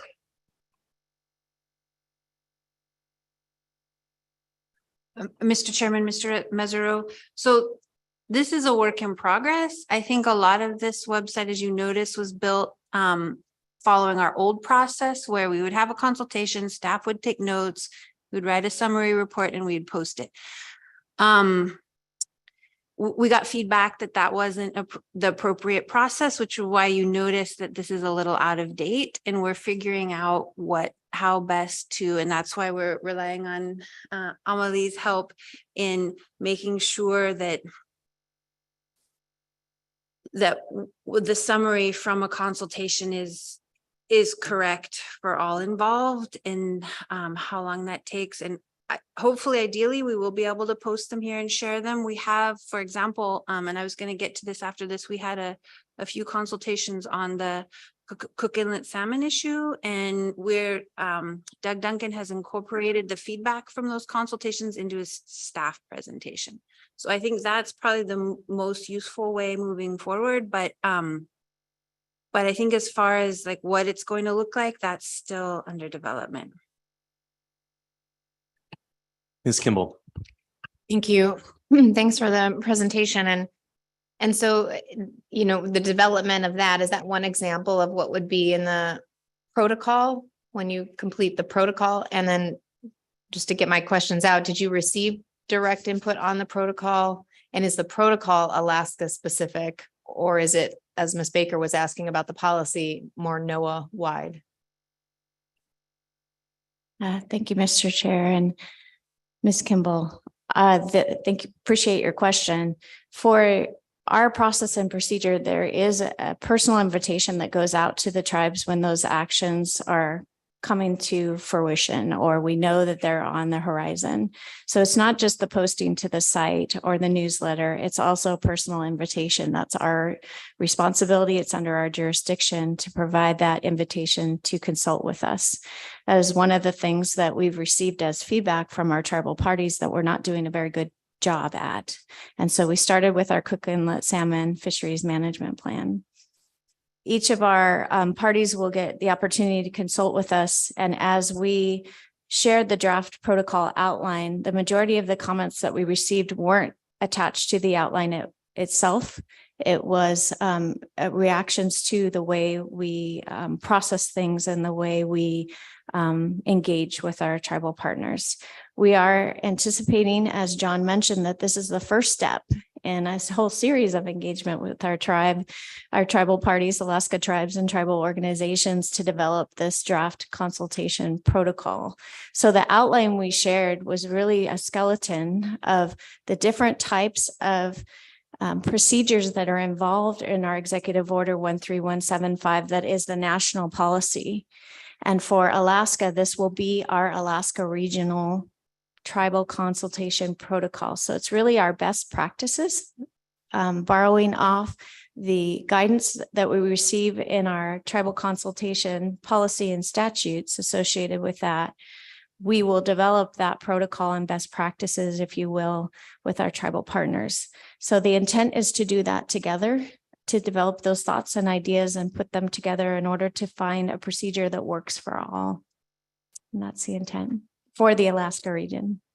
Yeah, so we're not just to be clear, we're not recreating national policy or anything like that. We're just developing an Alaska protocol for tribal consultation. And our policy allows us that flexibility to modify and to come up with procedures that work for each regional office. Because of course, as you know, our geographic regions are so different. Ms. Kimball. Thank you. And we have some agenda items that you mentioned already later in our meeting from our LKTK task force, and they have several draft recommendations on the on-ramps, right, that include involving council or council members or in tribal consultation or making statements about that. And so as that's evolving, I assume that council will be made aware of what that process looks like, especially if the public or tribes would like council members involved in that process in some way. And I'm sure be interested in hearing the agency's recommendations around that as well. So there's some intermixing here, even though we're very clear that it's the agency's responsibility for tribal consultation and that government to government relationship. But if we could just ask that you continue to keep track of what we do under that protocol through the council process task force, I think that'd be very helpful. So we're inserting ourselves or engaging in the way that's being asked. That's just not a question, I guess. Thanks. I do have a follow-up if that's, Ms. if you Wilson. will. Thank you, Mr. Chair and Ms. Kimball. I just want to quickly mention, we did develop a regional tribal engagement team, and we did that because we want to make sure that all divisions and programs within our national regional or our regional Alaska office are cross-coordinating and talking with each other on tribal relations. And it's a way to help us improve our outreach to Alaska Native tribes and tribal organizations. And so we've invited Kate Hapla to the last two of our tribal engagement plan for the region or tribal engagement regional team in order to coordinate on this tribal engagement session and increase communication between our NMFS agency, Science Center, and the council. So we really appreciate Ms. Hapla's involvement in this, and we'll continue to keep her involved in that process, and we'll be able to share out a lot of our hopefully triumphs and successes in the next few months with all of you as well. Mr. Williams. Thank you, Mr. Chair. Thank you, Ms. Wilson, for your information today. Earlier in your presentation, you mentioned that you had received some constructive feedback on some of the issues associated specifically with the flyer or that announced this session. I don't know if you have any more specifics you can add to that, but I hope that as you work receiving the information on something like this, as this is a pretty typical way that at least I am used to getting information out. I think a lot of organizations receiving feedback on how we can do better with that specific to some of these, because this is a fairly typical thing that's used, and we could use any help we can get on how to do that better. But was there any more specifics on what were the issues with this? Now, Mr. Chair, Mr. Williams, thank you for your question. Yes, we weren't sensitive enough. So in advertising this event, better communication and reaching out to our tribal partners and asking what their expectations for the meeting would be. When we first set up this meeting, we anticipated we could use perhaps our federal agency office. That conference room is very small. We weren't sure how many tribal participants we would have. We wanted to accommodate those, especially our tribal leaders and elders that might be in town and able to attend in person. Also, we were being respectful as to not subject our tribal participants to a metal detector and a search of their belongings when they come into the federal government office. So when looking around, we didn't have the budget to be able to perhaps rent the Denina Center or more neutral grounds for our tribal parties. And in talking with our council staff, they graciously allowed us to host it at the council office. However, we didn't share that information with our tribal partners before we secured that location. And so there was some pushback and feedback from our tribes stating that that was not sensitive. And so for us to be able to be more sensitive and share thoughts and ideas, we received feedback during that private closed session that it was that the tribes are willing to open their offices in the future to allow that to occur so we can have meetings on more positive ground perhaps for them in their perspective, and be able to share information and feedback to us in confidence and feel like it's being well accepted before it's scrubbed and then provided to the public. And so the other main issue was that we opened it to the public. When we set up this meeting, it was mainly an informational meeting to share the roles and responsibilities of each of the agencies and the North Pacific Fisheries Management Council to avoid some confusion that's going on out there and misinformation about how we coordinate and what we do on a regular basis. So we had that open to the public, and the tribes were concerned that if we shared a draft protocol outline, although that outline hadn't been developed and had no meat to the bones other than contact information for our agency in order for the tribes to know who to send their letters for initiating tribal consultation or reaching out, that was seen as disrespectful. And so we'll have to change that process moving forward. And we are changing that process moving forward into the future. And that we decided to make that second half of the session a closed session just for our tribal participants. We asked industry and others to please leave the room. And we sent that notice out before the meeting, and everyone was very respectful and was able to leave the room so that we could have those frank and honest conversations with the tribes and receive that constructive criticism. Mr. Twite. Thank you, Mr. Chair. Thank you, Ms. Wilson. Congratulations, and it's good to see you again. There's a lot of meat here, and but like Mr. Williams, I was thinking a lot about the constructive criticism and appreciating the reflection that you provided of that, and wondering how to keep that conversation going. I imagine you'll receive more, and that's useful as we make, as a council, as we attempt to make changes to our environment to reach our objectives of being viewed as neutral ground, which we're clearly not now. But as we work on that, it's useful to have ongoing feedback. Your constructive criticism was, at least in my mind, very useful feedback. And so how do we keep that going? From your perspective, what role can you play in continuing to give us a sense of how we're doing? Through the chair and Mr. Twite, thank you for your question. It's great to see you again as well. For me, it's continued communication and engagement with the tribes, just making sure that we provide that follow-up and we give opportunities for the tribes to engage with us. One of the negative or the constructive criticism we received early on through several tribal comment letters was that we weren't initiating consultation on our actions, and that the tribes had to come to us after they found out an action was being taken to engage with us. We want to change that. We've changed that immediately.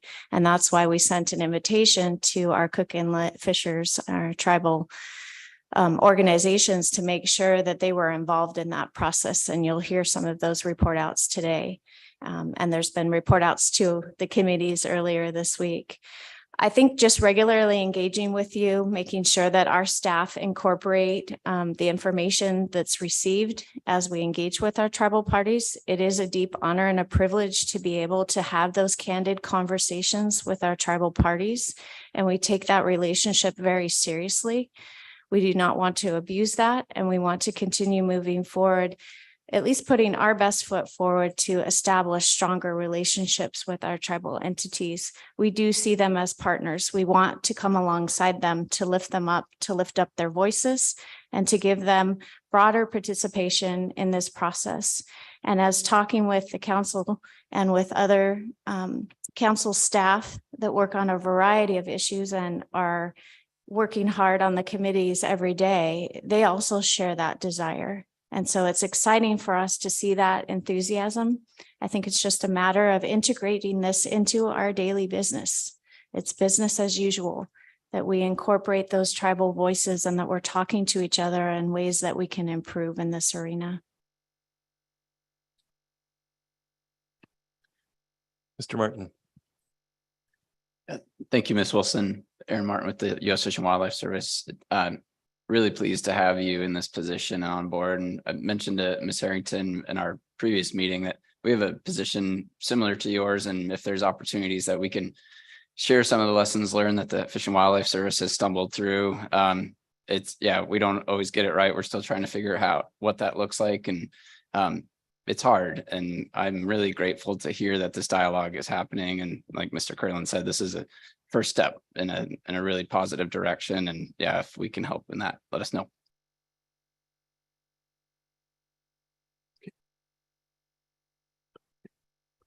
Thank you, Mr. Chair. Did you call on me? That's it. Did you call on me? I had two questions. Well, I guess one wasn't a question. Again, we have a limit of 2 questions during these B reports. All right, I don't see anything further. Well, thank you again, Ms. Wilson, for all your time this morning and your efforts and helping to explain your interactions with us. So very much appreciated. Yeah, thank you, Mr. Chair and Council. It's a pleasure to be here today. Okay. Ms. Harrington. Thank you, Mr. Chairman. Moving on. So we do have a little, we have a paragraph explaining our most recent consultations. And as Ms. Baker mentioned, a link to our webpage that I think will probably be greatly revamped once we have a new protocol, thanks to Amelie's work. The next issue on the B report is our ESA Section 7 update, and this just provides a reminder on the Section 7 consultation we're in the process of conducting on the GOA groundfish fisheries. And the council heard a detailed report in December 2022. The next issue is a proposed rule to list the sunflower sea star as threatened under the Endangered Species Act. And we have online Sadie Wright from a Protected Resources Division and Anne-Marie Ike also from Protected Resources. So go ahead, Sadie. All right, thanks, Gretchen. Good morning, everyone. Can you hear me all right? Yes, we can. We can adjust audio as needed, but we hear you just fine. Good morning. Good morning. Wonderful. For the record, I'm Sadie Wright, Protected Resources Biologist with the NMFS Alaska Region Protected Resources Division. Dr. Anne-Marie Ike, the Director of PRD, is also on the line. We are here to give an update on our proposed rule to list sunflower sea stars as threatened under the Endangered Species Act. NMFS was petitioned to list sunflower sea stars as threatened or endangered under the ESA on August 18th, 2021. We determined that the information presented in the petition warranted consideration, and NMFS established a status review team with members who had a range of expertise. Because this is an invertebrate, we needed to examine a potential ESA listing at a species or subspecies level. In other words, we couldn't look at distinct population segments or DPSs the way we have with marine mammals. There's no evidence of a genetic difference that would indicate subspecies exist. So we examined the status of the sunflower sea star across its range as a species.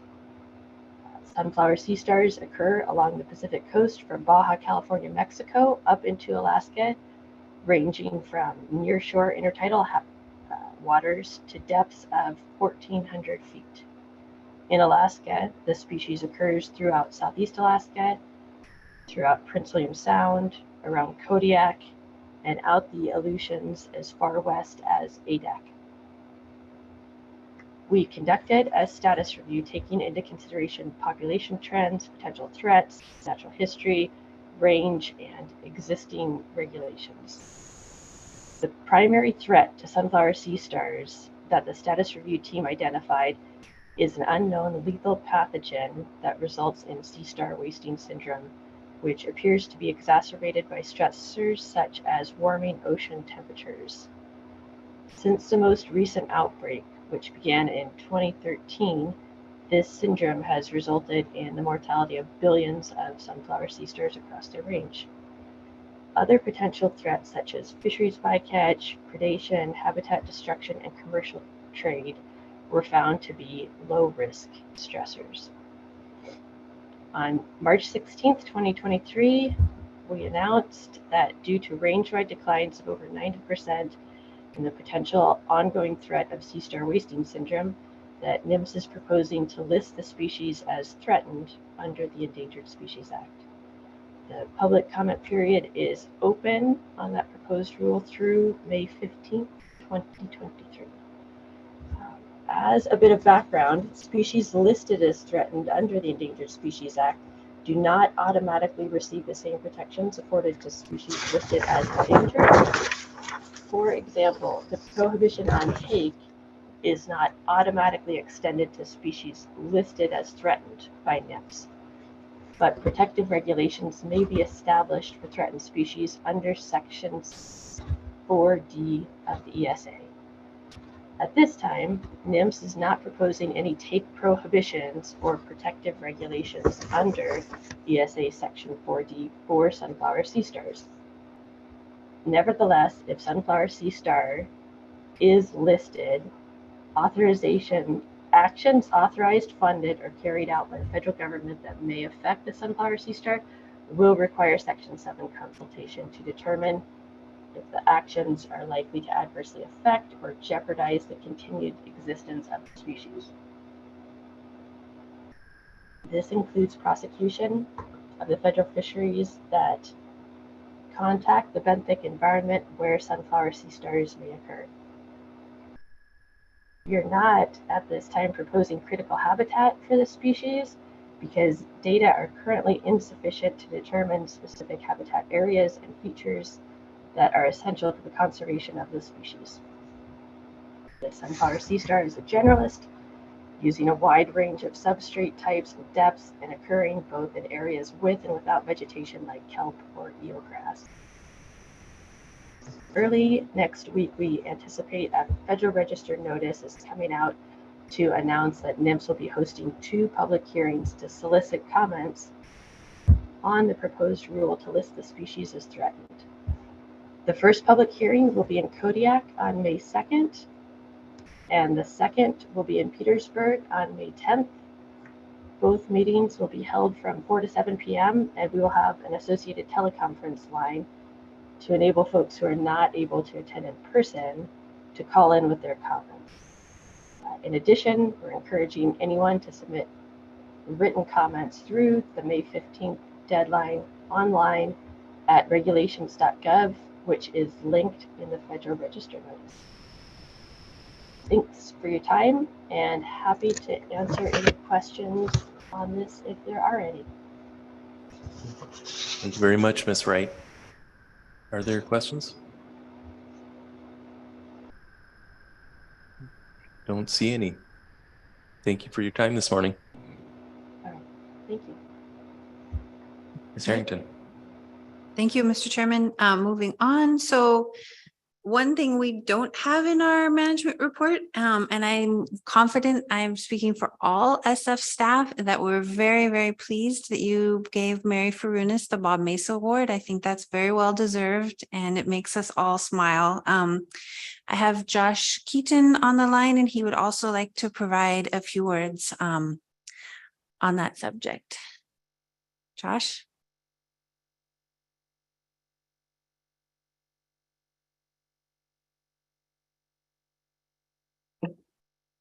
Good morning, Mr. Keaton.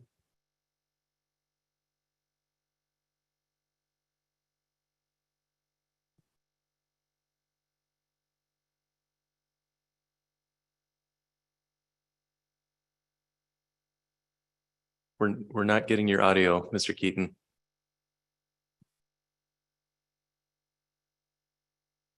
Can you hear me now? It might be Mr. Keaton.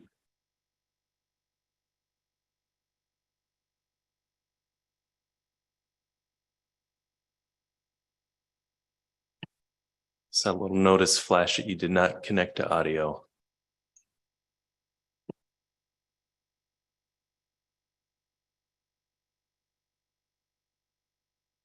Mr. Twite. Mr. Chair, while we're waiting for Mr. Keaton, I'm wondering if I could ask a question, hopefully quickly, of Ms. Harrington about the ESA section 7 update. Mr. Twite. Thank you. Ms. Harrington, I apologize. I meant to get to this during that, but failed. I was just curious about the schedule for the work. When the agency first informed us that they'd be undertaking this, they sort of outlined a rough schedule just to give us a sense of how long the resources that it takes to accomplish this, how long those will be devoted to that and not devoted to other things. Since I'm just curious, does that schedule still look like the appropriate schedule for this, or is it going to take longer or maybe less time? Mr. Chairman, Mr. Twite, we are on schedule. Work is ongoing. As we informed the council in December, the first step of the consultation process is that Sustainable Fisheries Division prepares a biological assessment, and Dr. Kelly Cates is working on that and engaging with other folks in the region, council staff, folks at the Alaska Fisheries Science Center. So yes, we are on target on that project.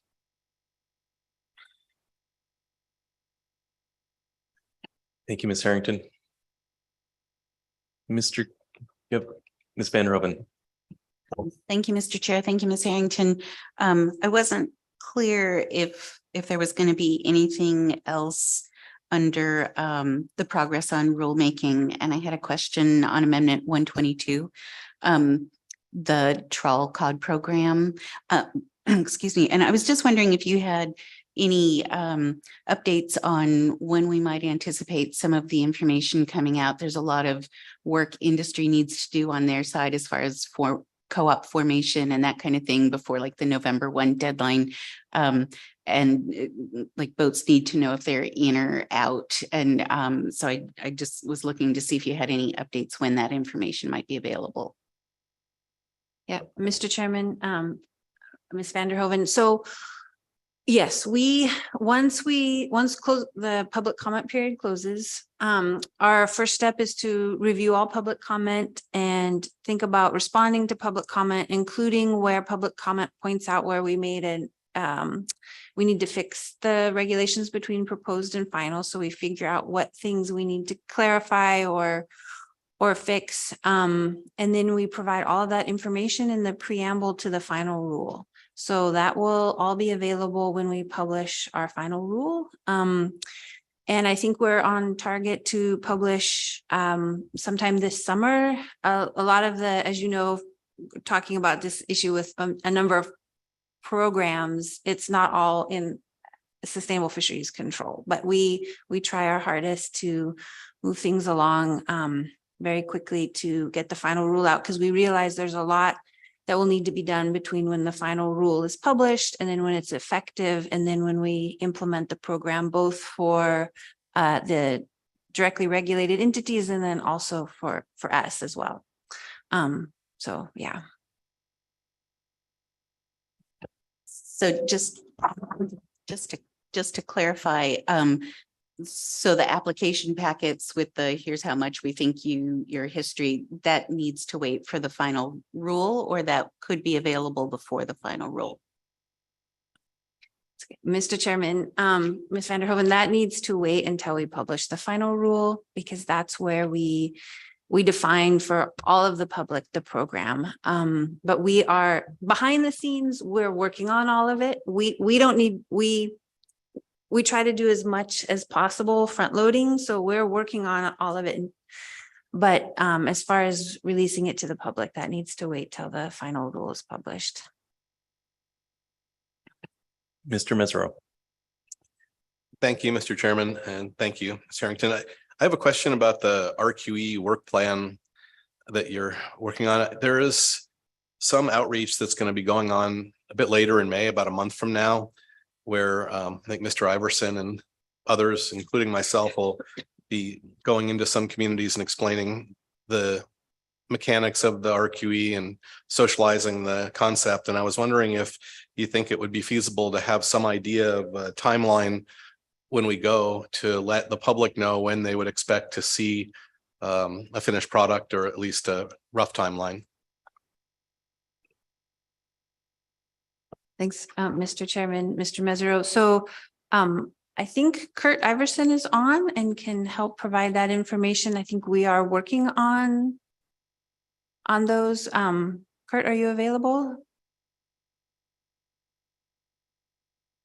All right, so absent that, I don't have a timeline right now, but I do know, as you know, we've been making progress in figuring out how we would do that outreach. But I don't have I apologize, I don't have a timeline, but we can plan to bring a timeline to the June council meeting. And I think we'll have a lot more detail that we can present in June on how the plans are shaping out to do the different things that are required under the RQE. Great, thank you. Oh, I see Kurt Iverson has raised his hand. Good morning, Mr. Iverson.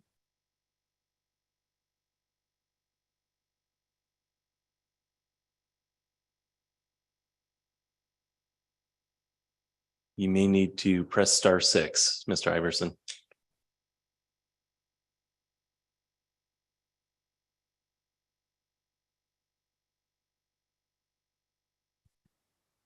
We are not receiving your audio.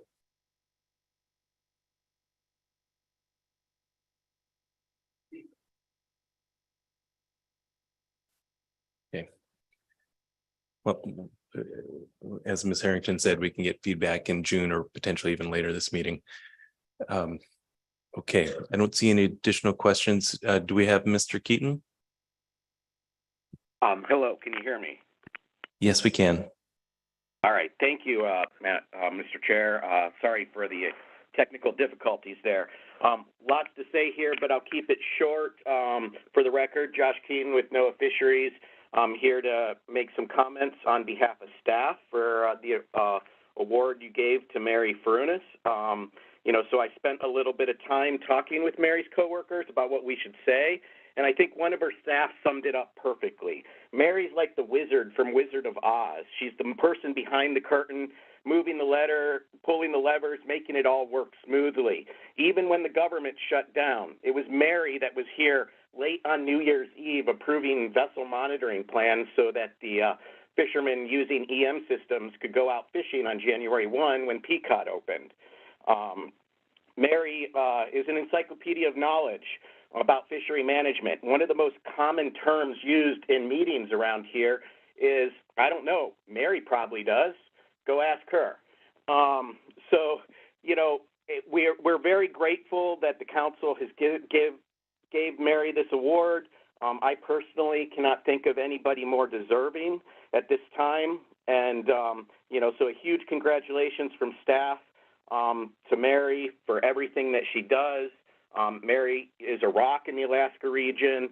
As you said, Chairman Kineen, I can't stress enough that every major and most minor actions that this council has taken over the past 20 years has had Mary's fingerprints on it. She manages the largest fisheries in the world, and she's done it successfully for over 30 years. So thank you for giving her the award, and thank you, Mary, for everything you do.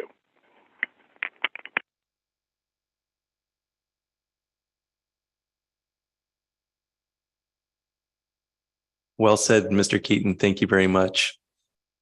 Really appreciate that. Okay, Ms. Harrington.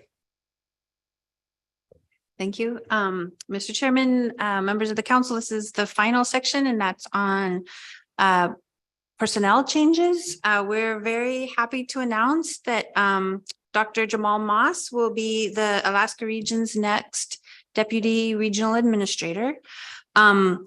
Jamal is a highly regarded scientist and leader who currently serves as the Deputy Director of the Alaska Fisheries Science Center's Auk Bay Laboratories. And I know most folks in the council family are familiar with Dr. Moss. We're very excited that he will be joining us in this capacity, and there's more information provided in the B report. We're also excited.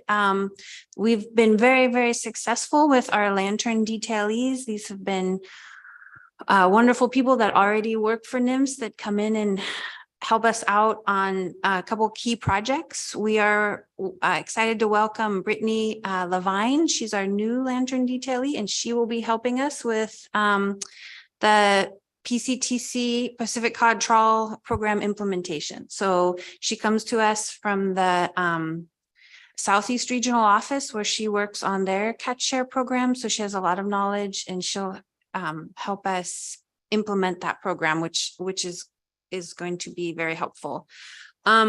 But when we receive lantern detailees, we also have to provide lantern detailees. And I'm very excited to announce that Scott Miller will begin a one-year detail as the Arctic Policy Advisor to the Deputy Assistant Secretary for International Fisheries at NOAA. I think that this is a pretty exciting role for Scott, and he's uniquely prepared to help NOAA in the Arctic policy arena. And there's more details on his detail in the briefing memo. And with that, very important, I almost forgot, we have open job announcements for roles in sustainable fisheries. We're hoping to hire hopefully up to 3 additional folks to help us with our regulations and policy work. So if anybody out there is interested, there's the links on how to apply for the jobs, and they are open until April 11th. And in USA Jobs, more is better. Put in every detail. We also recently closed the job for the Assistant Regional Administrator for Habitat Conservation Division, so my previous position, and the Program Manager position for the Restricted Access Management Program. So these are a few more changes in the Alaska region. So with that, I conclude our B reports. Thank you, Ms. Harrington. Let's see if there's any final questions. Mr. Abnika.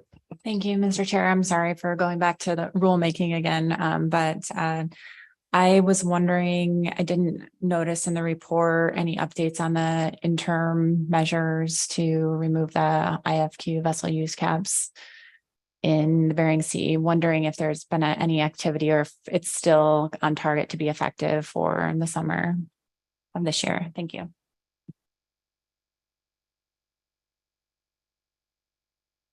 Mr. Chairman, Ms. Drobnica, I would have to look up on the status of actions, but yes, my understanding is that is on progress. And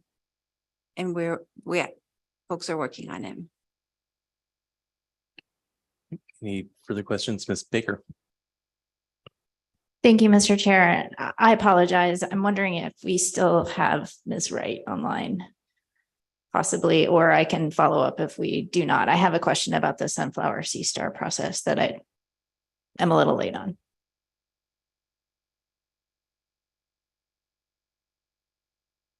Does not appear so.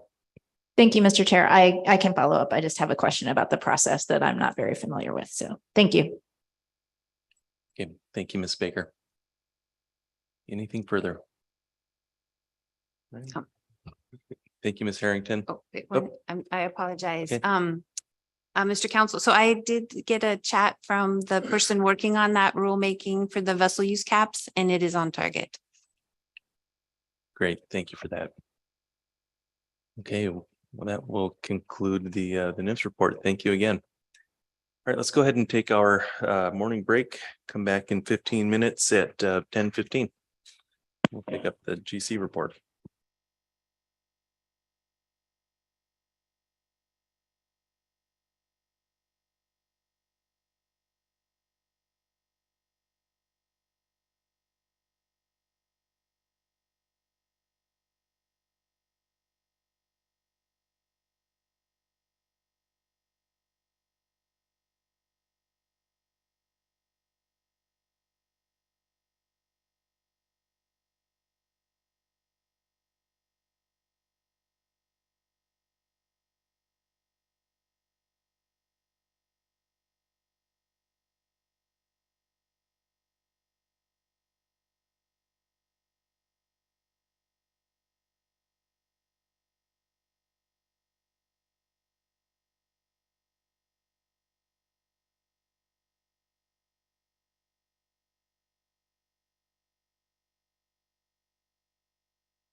Council, please come back to order.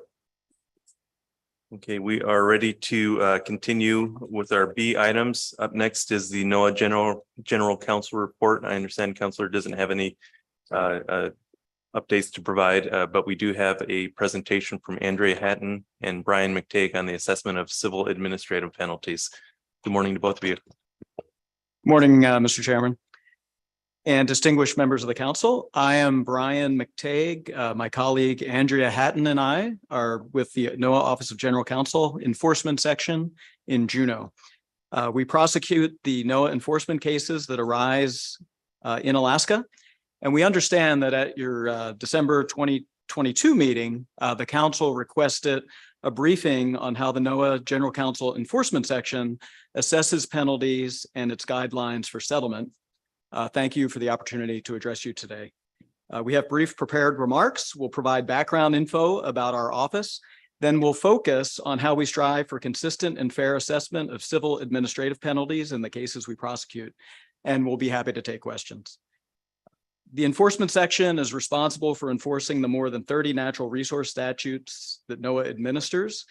In Alaska, the vast majority of our cases involve civil administrative violations of federal fisheries and protected resources laws and regulations. The Magnuson Act, the Halibut Act, the Marine Mammal Protection Act are the statutes we charge most frequently. In addition to our civil administrative portfolio, we provide support to the U.S. Department of Justice for any cases we refer for criminal prosecution. Ms. Hatton serves as a special assistant U.S. attorney and handles NOAA criminal prosecutions in the District of Alaska. The NOAA Office of Law Enforcement, or OLE, investigates cases and refers alleged violations to our office. If the evidence supports charging a civil violation, we brief our headquarters in Silver Spring, Maryland, and that office must provide authorization before we can issue a notice of violation and assessment, also referred to as a NOVA. A NOVA is the charging document that initiates our civil administrative proceedings. The NOVA identifies the respondent, and that's the person charged with violating the law, provides a statement of the facts underlying the violation, references the statute and regulations violated, and assesses a civil penalty amount, and also provides notice of the opportunity for a hearing. In determining the civil penalty amount assessed in a NOVA, we begin with the statutory requirements. While the over 30 statutes that NOAA enforces impose a wide range of maximum civil penalties, the factors used to determine an appropriate penalty in a given case are quite similar. And those factors are the following. Number one, the nature, circumstances, extent, and gravity of the violation, the degree of culpability on the violator's part, and their history of prior offenses, if any, the ability of that individual to pay a penalty, and any other matters as justice may require. Now, the NOAA penalty for the assessment of penalties and permit sanctions, commonly referred to simply as the penalty policy, provides further guidance on how those statutory factors apply in particular cases to ensure consistent and fair assessment of penalties across NOAA statutes, across fisheries, and indeed across the country. The penalty policy is a public document. It's available on our webpage. We'll have a link at the end of our presentation. And it is issued periodically, typically every 4 to 5 years, after public comment is solicited through the Federal Register. The current policy was issued in June of 2019. So how does the penalty policy function in a particular case? The penalty policy has penalty matrices for the statutes that NOAA charges most frequently. And these matrices determine the base penalty amount in each case. Now, each penalty matrix has 2 axes, a vertical axis that's dedicated to the gravity of the offense. As the significance of the violation goes up, the penalties go up. And you'll see that on your screen there. We're projecting the Magnuson penalty matrix for illustrative purposes this morning. Now, the horizontal axis, that is dedicated to the degree of culpability on behalf of the violator in question. As you'll see, violations committed unintentionally or by accident, for example, those are level A, the least serious, those are on your left, and they go up all the way to intentional violations where the conduct in question was committed purposely by the violator. Those are your level D offenses. So using these matrices to determine a base penalty in any given case, it's a three-step process, and I'm going to walk you through that now. So first, we determine the gravity level. Again, where do we fall on the vertical axis? For that, we look to the penalty policy's schedule of common violations by statute, and we find out what level is assigned to a given violation. For example, sexual harassment of fisheries observers can be either a level 2 or a level 3 offense. As indicated here, this is just a screenshot of one portion of the Magnuson common violation guidance. And again, it could be a level 2 or a level 3, depending on the circumstances.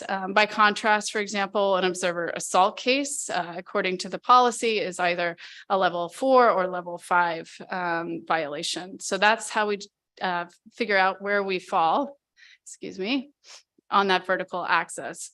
The next step is determining the degree of culpability on behalf of the violator. For there, we look to the evidence in the particular case and determine, was the violation committed unintentionally, negligently, recklessly, or with intent. And the third and final step here is we see where those two axes intersect. To give you an example, and I should say that penalty range is where we start, and then we take the midpoint of that range, and that is our initial base penalty.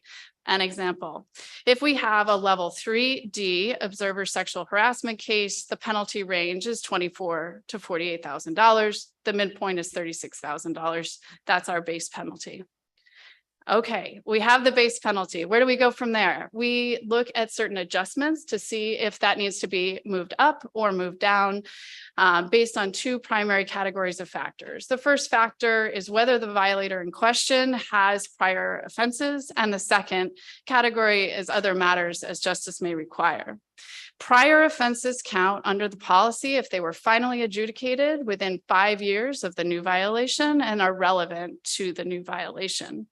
The second adjustment factor, other matters as justice may require, includes a number of things. A few examples. A particularly long history of compliance that could decrease the penalty.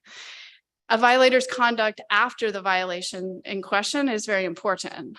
On one hand, did the violator report the conduct? Did they cooperate with the investigation? And did they take affirmative steps, robust steps to ensure compliance in the future? Conduct like that is going to reflect well on that violator, and they'll see a reduction in the penalty. On the other hand, if some folks, when they take the opposite approach, if they obstruct the investigation, if they try to avoid having the violation detected, that would result in an increase in the penalty. In addition, penalties imposed in prior similar NOAA cases are certainly looked at to ensure, again, we have that through line. We're striving for consistency and fairness across cases. With that base penalty calculated, we also look to whether there were proceeds or any other economic benefit netted through the violation in question. If so, we factor that, we add that to that base penalty. We do that to prevent violators from profiting from illegal activity, to ensure an even playing field, and to avoid any economic incentive to violate the law in the first place. Violations that routinely involve proceeds include overages, fishing in closed areas, and I'll provide an example. If you had an intentional fishing in a closed area case, for example, there was a level 3D violation. Again, as we discussed a moment again, that'll net a starting point of $36,000. But then we look at the value of the fish that was illegally harvested in the closed area, and we add that. So in a case where we had $24,000 worth of fish, for example, we would add that to the $36,000. The resulting penalty would be $60,000. So in sum, and specifically in response to questions raised at the December council meeting, penalties in cases involving proceeds or economic benefit may sometimes appear to be more severe than conduct in other NOAA cases.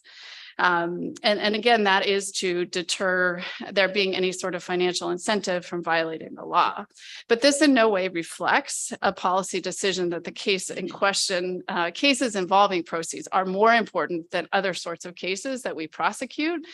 And to try to make that clear, when somebody is charged with a NOVA, they receive a penalty worksheet that itemizes the penalty amount and the proceeds amount. So it's very clearly delineated at that time. When the NOVA is served on the respondent, the administrative proceeding begins. Respondents have a right to contest the NOVA at a hearing before an administrative law judge. Regarding settlement, we typically grant respondents who accept responsibility for the violation within 30 days, a 10% discount off the base penalty. And that's an effort to incentivize speedy resolution of our cases. Respondents may also seek to settle the case at a lower amount, and that usually occurs if the respondent provides new information that we don't have that somehow mitigates the violation. We want to hear that. Also, by statute, we must consider a respondent's ability to pay a penalty. In any event, except for the 10% early settlements, we can only settle cases after briefing our headquarters and obtaining authority to settle. Here again, our headquarters helps to ensure national consistency. In conclusion, NOAA's enforcement program and the penalty policy in particular aspires to produce consistent and fair results that achieve compliance, eliminate economic incentives for noncompliance, and to deter future violations, to safeguard our deployed observers and the natural resources that we protect. Our mission is also to ensure a level playing field for the regulated community as a whole, so that violators do not gain economic or strategic benefits over their law-abiding competitors. Thanks again for the opportunity to be here today, and we're happy to answer any questions you may have. Thank you, Mr. Chairman. Great. Thank you, Mr. McTagg and Ms. Hatton. Really appreciate you coming in and providing all that information for us today. Any questions, Mr. Twite? Thank you, Mr. Chair, and thank you, Ms. Hatton and Mr. McTeague. As I was listening to you, I was realizing we know a fair amount about how our law enforcement agencies work, both OLE and the Coast Guard.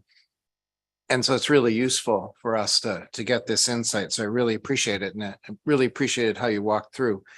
I'm coming at this from the perspective of an appreciation for our observer program in particular, as just an absolutely foundational part of what we do. And that without the ability to put observers out on the water and to be able to retain them, to offer them a safe working environment, to ensure that the data that they collect are useful from our perspective, but from their perspective, to ensure that their choice of a job, which we all benefit from greatly, is a good choice.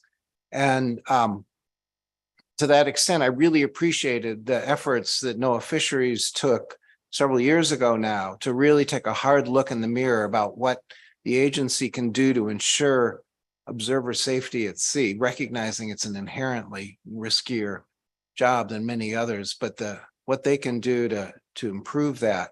And I think they made some great improvements, and certainly making sure that the workplace is a workplace that's free from intimidation or coercion or harassment or worse, assault, is definitely a part of it. And so I guess I'm really still struggling. And even after seeing your category 1, category 2, 3, et cetera, penalties, it looks to me like that's not exactly in line with the agency's stated commitment to do everything they can to ensure that it is a safe working environment. I was surprised to see harassment as maybe a level 2 or 3, if I heard you correctly.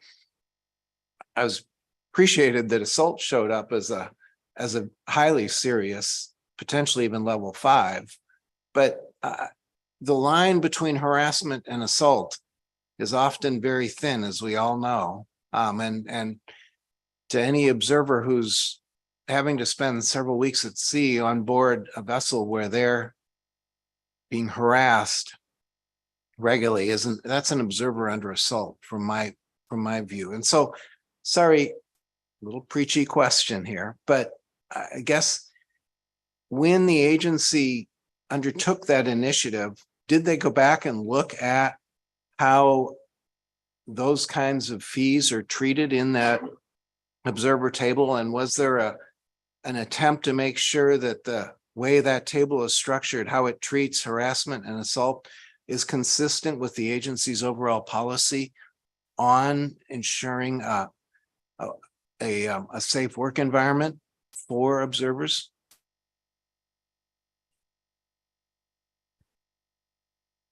Through the chair, I think where I will start, I can't speak to how particular conversations in 29 or that led to the 2019 issue. But what I can say is that the majority of individuals charged with sexual harassment and certainly assault of fisheries observers are individuals. And that the penalties assessed in those cases, $24,000, $36,000, that's a lot of money. It's a jarring event for an individual. I would say that when the review occurs, I can't say that with, what I can say is that there's a lot of focus on fine tuning and ensuring that the dollar amounts are effectively deterring the conduct in question. I would say that within the last 8 years, there's been only one instance of a person charged in Alaska with a NOVA who has recidivated and been charged again. So with that, I would say too that with regards to the deterrent effect or the significance of the penalties imposed on an individual crew member, a lot of times those folks come forward with ability to pay, information, still more default altogether.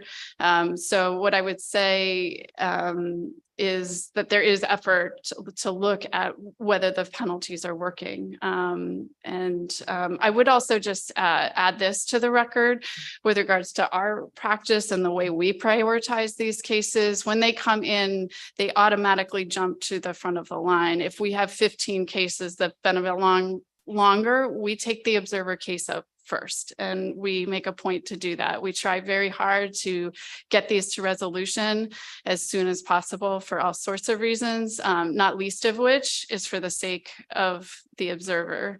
I'd also note that we routinely, multiple times a year, have the opportunity to speak to the new observer classes and provide information that's quite similar to what we provided to you all this morning, to those folks, just to make sure they're armed with the information that we've shared with you today.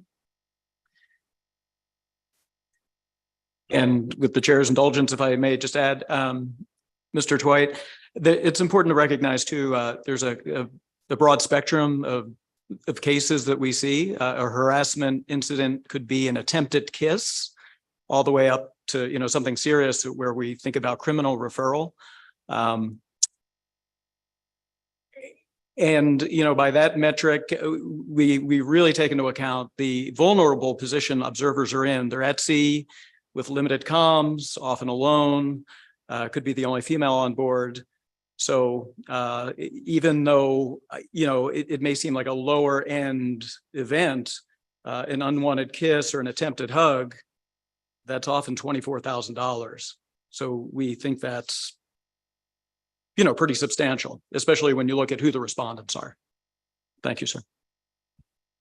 Right. Mr. Dwight. Comment and then a second question on a related subject. The comment is, this really has helped me. I was wondering if I know the amount of effort, time and effort that both the Coast Guard and OLE put into preventing harassment as well as assault at sea. And and both through education as well as through taking enforcement action and prioritizing. It was really good to hear that does follow all the way through. And it was one of the reasons I asked the question back in December was I wasn't clear if that same level of prioritization does follow all the way through. And I think your presentation has helped me understand how it does. And so I really appreciate that. It's good to know that we have the observers back all the way through the process, all the way to the end point. And so commend you for your continuing outreach as well to the observers as they're getting trained and hopefully retrained, and your understanding as well of the uniqueness of the vulnerabilities of that situation have to be taken into account as well. I appreciated hearing that. I have a separate question. I noticed as well that one of the other possible penalties was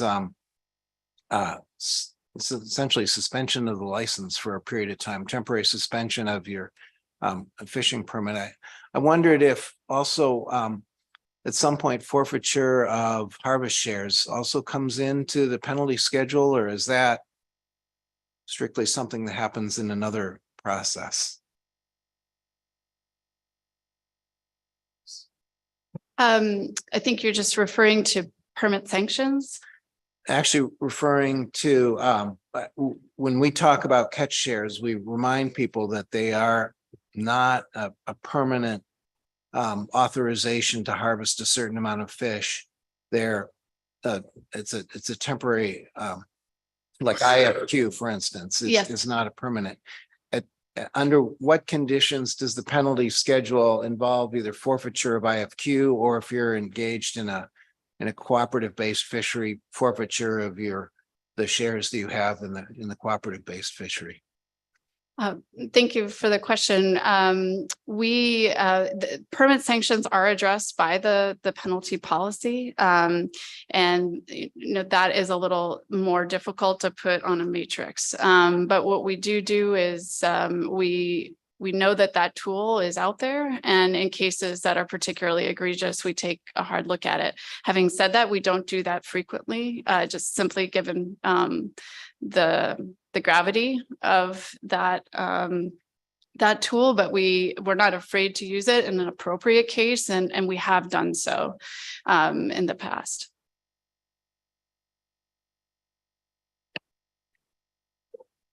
Any further questions? Thanks again for your time this morning. Thank you. Good, thank you. Okay, that will conclude our B3 report. The B4 report is postponed until June, so that will move us into B5, the Alaska Department of Fish and Game report. Ms. Baker. Thank you, Mr. Chair. And as I understand it, we have the typical Alaska Department of Fish and Game written report posted on the council meeting agenda. And we do have Ms. Kendall Henry available if there are any questions on that. So I'll just pause for a moment in the event there are.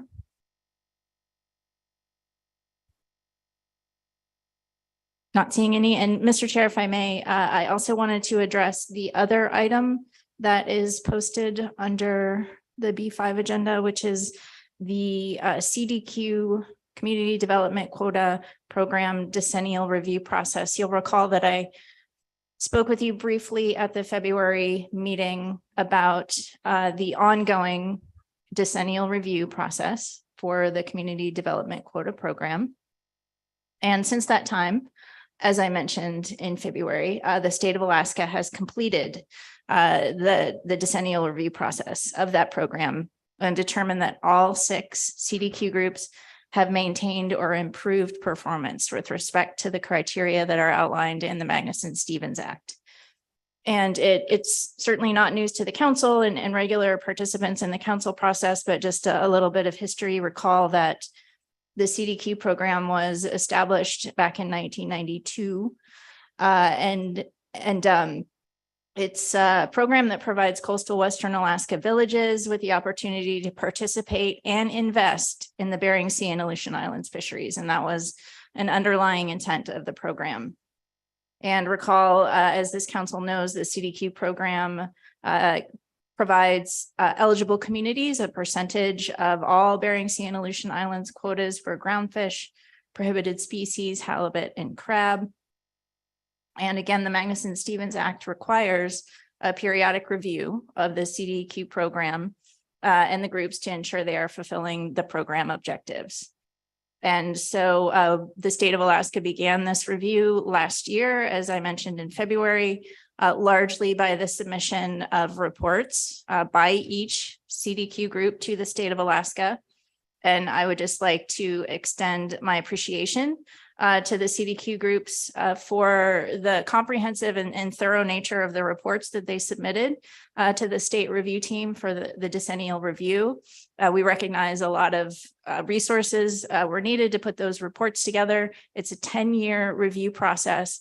And so if you think about your own life and work, if you had to look back on the past 10 years and evaluate your performance with respect to specified criteria, it's a challenging task. And I would just like to compliment and appreciate all of the CDQ groups for the work that they did.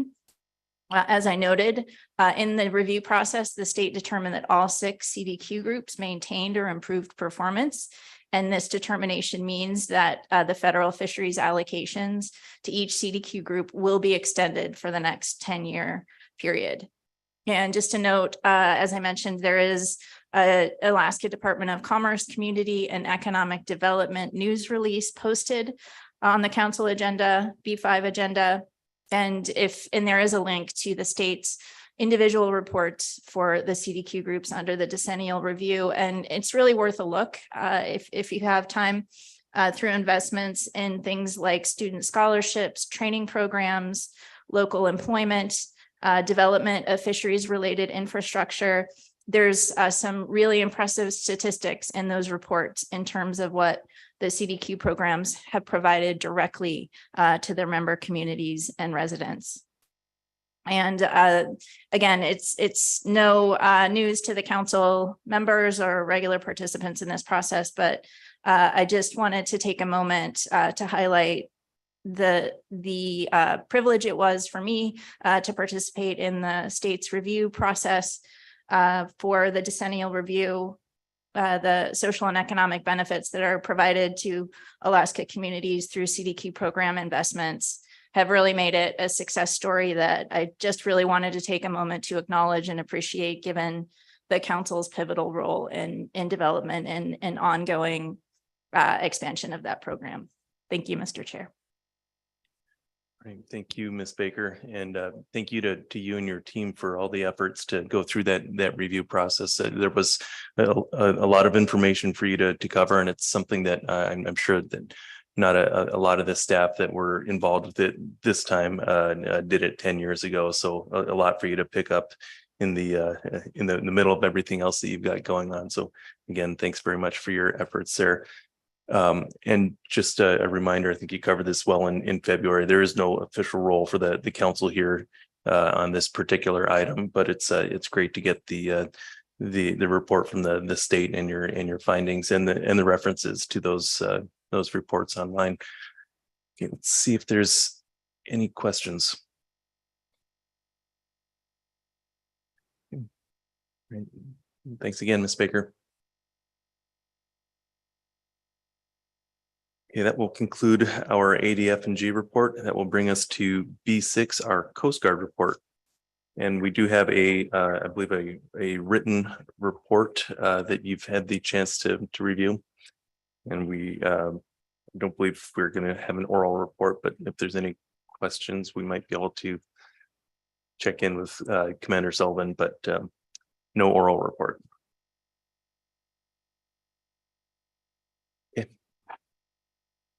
That will bring us to our Fish and Wildlife Service report.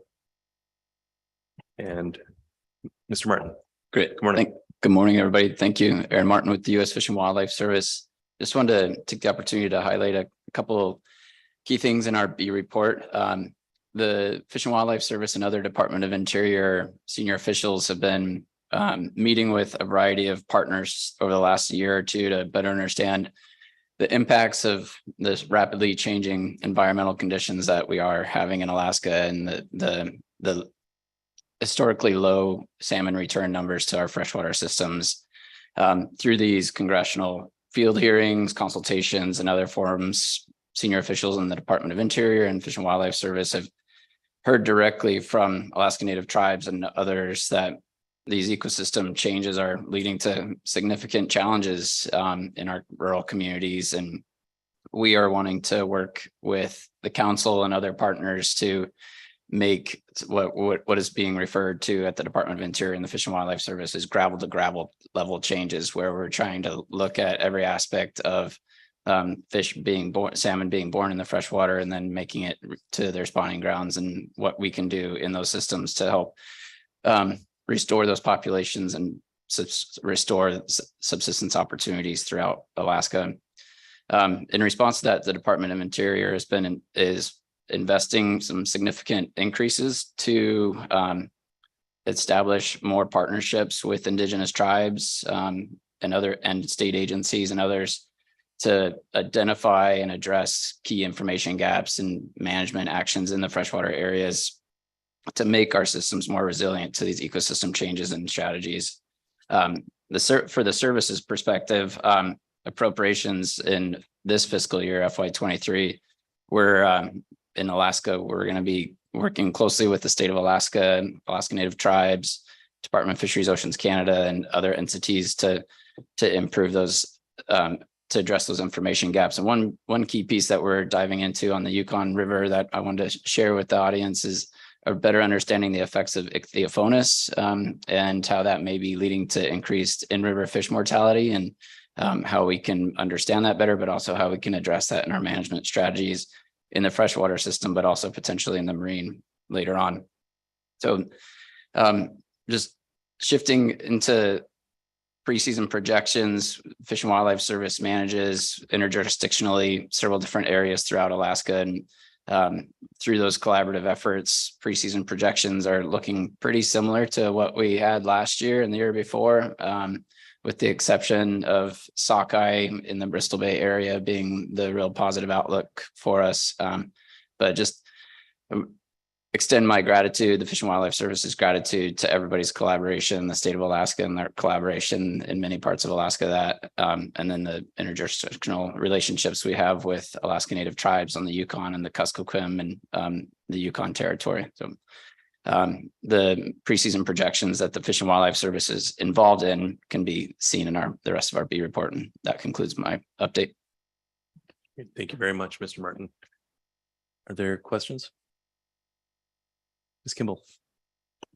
Thank you. Thanks for that report. And I'm looking at the section on the Alaska region update on subsistence in this new appropriation. And I just was wondering, in that new appropriation, does that mean that the department, that U.S. Fish and Wildlife Service is conducting that research on ichthyophonus disease in the Yukon River, or that appropriation is being provided to tribes or others that live on the river to provide that research? We've heard that in public testimony here as being a big concern. It's not something that the council has authority or access over in river waters, but since you brought it up, I thought I'd ask.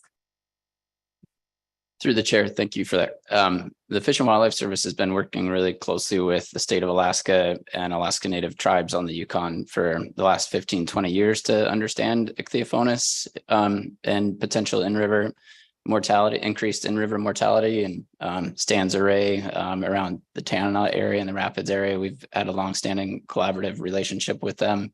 The funding this year is going to be a collaborative effort with community members from Tanana, the state of Alaska, and the Fish and Wildlife Service. And this initiative that the Department of Interior is talking about is being referred to as the gravel to gravel Keystone Initiative. And many of those funds will be over the next 3 years. It's tied to bill funding, the bipartisan infrastructure law, and much of that funding will come through the various DOI bureaus. I'm not here speaking on behalf of the Department of Interior, but for the Fish and Wildlife Service, we are part of that delivery of those resources to key partners.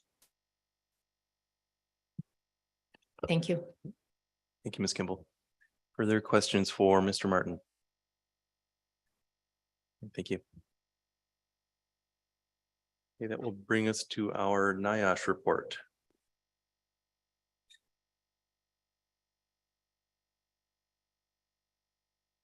Looks like we have Samantha Case and Richie Evoy. Good morning. Good. Oh, you're fine. Good morning, Mr. Chairman and members of the council. I'm Samantha Case. This is my colleague Richie Evoy, and we're from the National Institute for Occupational Safety and Health, or NIOSH. And we're really pleased to be here this morning to provide an update for you today on commercial fishing safety research. So before we really jump into the presentation, I first wanted to introduce NIOSH for those of you who might not be familiar with us. NIOSH is a federal agency responsible for conducting workplace safety and health research. We also make recommendations to improve safety and health conditions for workers. We are within the Centers for Disease Control and Prevention under the Department of Health and Human Services. So we're not a regulatory or enforcement agency. Those responsibilities typically lie with OSHA under the Department of Labor, or the Coast Guard, who oversees safety at sea and commercial fishing vessel safety.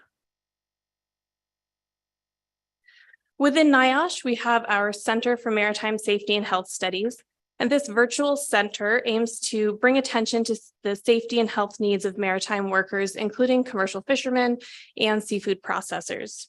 We have multidisciplinary scientists who conduct studies to understand and reduce hazards. Partnerships are critical to our success, and we regularly collaborate with industry and workers to ensure that our research is relevant and practical. So with that, our plan for today is to give an update on commercial fishing fatalities in the United States and really focus on trends in Alaska. Then we'll discuss some of our recent products and activities, including a more in-depth look at a study on vessel disaster predictors. This study was published in 2020, but our last in-person update with you was in 2019. So I wanted to take the opportunity to talk through that study. And finally, we'll talk about the really exciting Coast Guard and NIOSH Commercial Fishing Safety Research and Training Grants Program. So now I'll hand it over to Richie.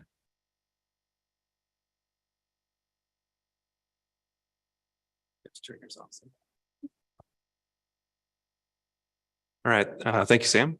I'm going to give everyone a brief overview of the commercial fishing incident database that we use here at NIOSH to track fishermen fatalities across the United States and in Alaska.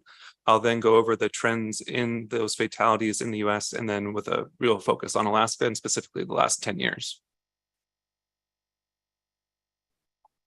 All right, so one of the core activities that we do here at NIOSH, and it's part of our big program, is we track work-related crew member fatalities as well as vessel losses in the fishing industry.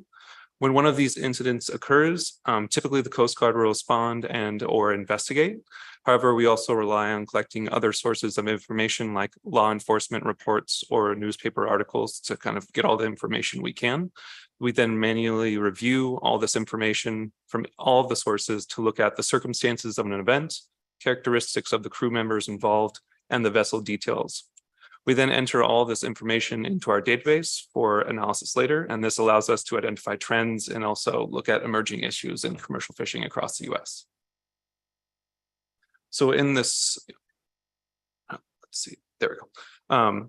So in our database, we have commercial fishing data for the entire US since 2000. As shown in this chart, from 2000 to 2022, we have recorded 945 fatalities due to traumatic injury in the fishing industry. And these are represented by the blue bars. While there are year-to-year fluctuations, we have seen an overall decrease in the number of fatalities over this time period, and it's about 42%, which is a pretty good reduction. When we're looking at the fatality rate, which is represented in orange, this takes into account the number of fishermen that are employed in the workforce each year. So since 2009, we've seen a gradual decline in the rate of fatalities, which is pretty promising. But one thing to keep in mind is that commercial fishing continues to experience fatality rates at a much higher rate than a lot of other occupations in the US, and then the average kind of fatality rate for the rest of the US. this essentially means that commercial fishing is still one of the most hazardous occupations in the country. As you can see, the fatality rate increased from 2015 to 2019. Major vessel disasters with multiple lives lost are one of the primary reasons for the fluctuations for the increases that we see when it comes to fatalities in commercial fishermen. But overall, we've seen that fatality rate for these workers across the US has decreased by about 24%. We're now going to focus on the most recent 10-year period that we have for Alaska commercial fishing. All right. From 2013 to 2022, we recorded 88 fatalities in the fishing industry in Alaska, represented by the blue bars again. Similar to the US overall, vessel disasters are one of the primary reasons for the increase in Alaskan fatalities over this time period. And when we look at 2016 to 2017 specifically, but overall, there has been about a 57% decrease in the number of fatalities during this time period, represented by the green line. And although the number of fatalities for Alaska and the US have declined over this time period, I want to take a little bit of time to show you the types of incidences that are occurring in these fatalities, both within the US and Alaska. So these two pie charts show the number and percentage of fatalities over the past 10 years for Alaska, which is going to be kind of on some people's left, some people's rights. And then when we look at on the right, that's the rest of the US over the same 10-year time period. And it's by incident type. So vessel disasters are going to be shown in red, onboard fatalities in yellow, fatal falls overboard in dark blue, onshore fatalities as orange, and then lastly, diving fatalities in purple. So as you can see, if we're looking at the rest of the US, about 75% of all the fatalities for the rest of the US are contributed to just vessel disasters shown in red, and then the falls overboard shown in dark blue. When we look at these two incidences in Alaska, it only makes up about 55% of the fatalities that we experienced. So when we look at Alaska's last 10 years, we see a higher percentage of onboard fatalities as well as onshore fatalities when we compare that to the rest of the US over this 10-year time period. So in the next few charts, we're going to look at each of these incident types, and I'll give a few more details about what's happening specifically in the types of fatalities that we're seeing. Oh. Mr. Down. Thank you, Mr. Chairman. If I might go back to the previous slide, the previous one from that. So when I see the 57% decrease, I'm wondering, is that I'm looking at that's 57% decrease over the green trend line. But is that the 57%? I'm just trying to figure out the 57% decrease. It seems to me like in 2021, 2022, of course, we'd have a much more robust decline, much better decline than 57%. So is that the average of all of the years put together, and then looking at only the last year as for a decrease, or how do you come up with the 57%? Yeah, thank you. So for this one, we're just using essentially we do a best fit line. So in order to best fit all the data across all these years, we do that doesn't do me any good to point over here at the screen. But it's essentially an average to make it so it fits all the data perfectly. It's not the best way of showing this types of data. There are other ways that we could do it. But overall, it just shows that if we were to do a best fit line on average, you can see that right above 2013, it goes in at essentially 12, so 12 fatalities per year. And then it goes all the way down to about over here with this, it's about a little bit less than 6. And it's just our best way of kind of averaging when we have such low numbers for 2021 and 22, just because we did have such a dramatic decline for the past 2 years. Thank you, Mr. Chairman. Thank you. All right, and thank you for the question. Please continue. All right. So in Alaska, vessel disasters were the most common incident associated with a fatality during this 10-year time period. Overall, there are 28 fatalities that are attributed to vessel disasters in Alaska, which makes out about 1/3 of all the fatalities. These 28 fatalities were caused by 14 separate vessel disasters. The majority of these disasters occurred on vessels that were specifically fishing for salmon. So of these 14 disasters, inclement weather was a contributing factor for 6 of the disasters that we identified. And then when we looked at the most common initiating events, we found that instability was the most frequent event for vessel disasters. This was followed by fires and flooding. So next, we're going to look at onboard fatalities. So this was the second most common incident type associated with a fatality during this time period. So onboard fatalities refer to deaths that occur on a commercial fishing vessel. But for us at NIOSH, we consider fishermen at work anytime they're at sea, even if they are not on duty. So as a result, we capture fatalities that may not directly be related to fishing operations themselves. So over this time period, there are 25 onboard fatalities. Only 8 of these fatalities were designated as operational or related to fishing vessels, systems, or gear. Almost 70% of all onboard fatalities were non-operational related injuries, and these included 9 drug overdoses, 7 suicides, and 1 homicide. So next, we're going to look at the falls overboard. So this was the third most common incident type associated with fatalities during this time period. Total, there were 20 falls overboard that occurred in Alaska. Of these, 80% of the falls overboard occurred during various forms of salmon fishing. Of the 20 fatalities, 60% were not witnessed by anyone on board. And then most importantly, none of the individuals involved in these incidences were wearing personal flotation devices or PFDs at the time of the incident. And we're next going to look at onshore fatalities. So for onshore fatalities, these are incidents that occur at the dock, at a set night site, or at the boatyard. So from 2013 to 22, there were 11 onshore fatalities in Alaska. Importantly, the percentage of onshore fatalities for Alaska was higher than the rest of the US. So 9 of these deaths were drownings after falling from a dock. These instances typically occur when people are embarking or disembarking from their vessels. Alcohol or drugs were reported as a contributing factor for 8 of the 11 fatalities. And we're going to go ahead and go to our last one, which is going to be diving. So there were a total of 4 diving related fatalities in Alaska over this time period. 2 while they were diving for gooey ducks, and then 2 while they were diving for cucumbers. So for the 4, 2 of them died via drowning, 1 via embolism, and then another one from carbon monoxide poisoning. So the very last thing I want to show you when it comes to fatality data is going to break down of the incident types by fishery, so we can get a good idea of where these incidences are occurring. So this chart shows the number of Alaska commercial fishing fatalities by incident type and a fishery, when these fisheries had more than 5 fatalities over our 2013 to 2022 time period.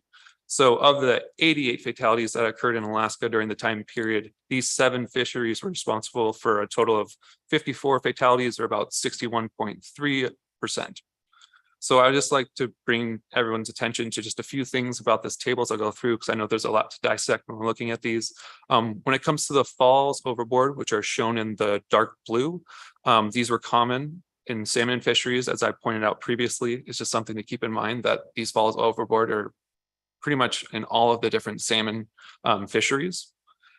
And then it is the leading incident type when we're looking at the salmon drift gillnet fleet. Then second, the high number of vessel disaster deaths shown in red for the pot cod and the Bering Sea crab were due to the Scandies Rose incident, as well as the destination vessel disaster, respectively. And then lastly, when it comes to onboard fatalities, which is shown in the yellow here, this includes the non-operational deaths, and these were identified across the majority of these fisheries, and there was only 2 that it did not show up in, so it is across, we're seeing this trend in all the fisheries. All right, and now I'd like to transition to some of our more recent products and publications and some of the activities we've completed since we last talked to you all. And as we go through. So we recently published an analysis that looked at almost 21 years of injury data from the Alaska Fishermen's Fund. We found 125 winch-related injuries, which were most frequently fractures, amputations, and lacerations of the hands and fingers.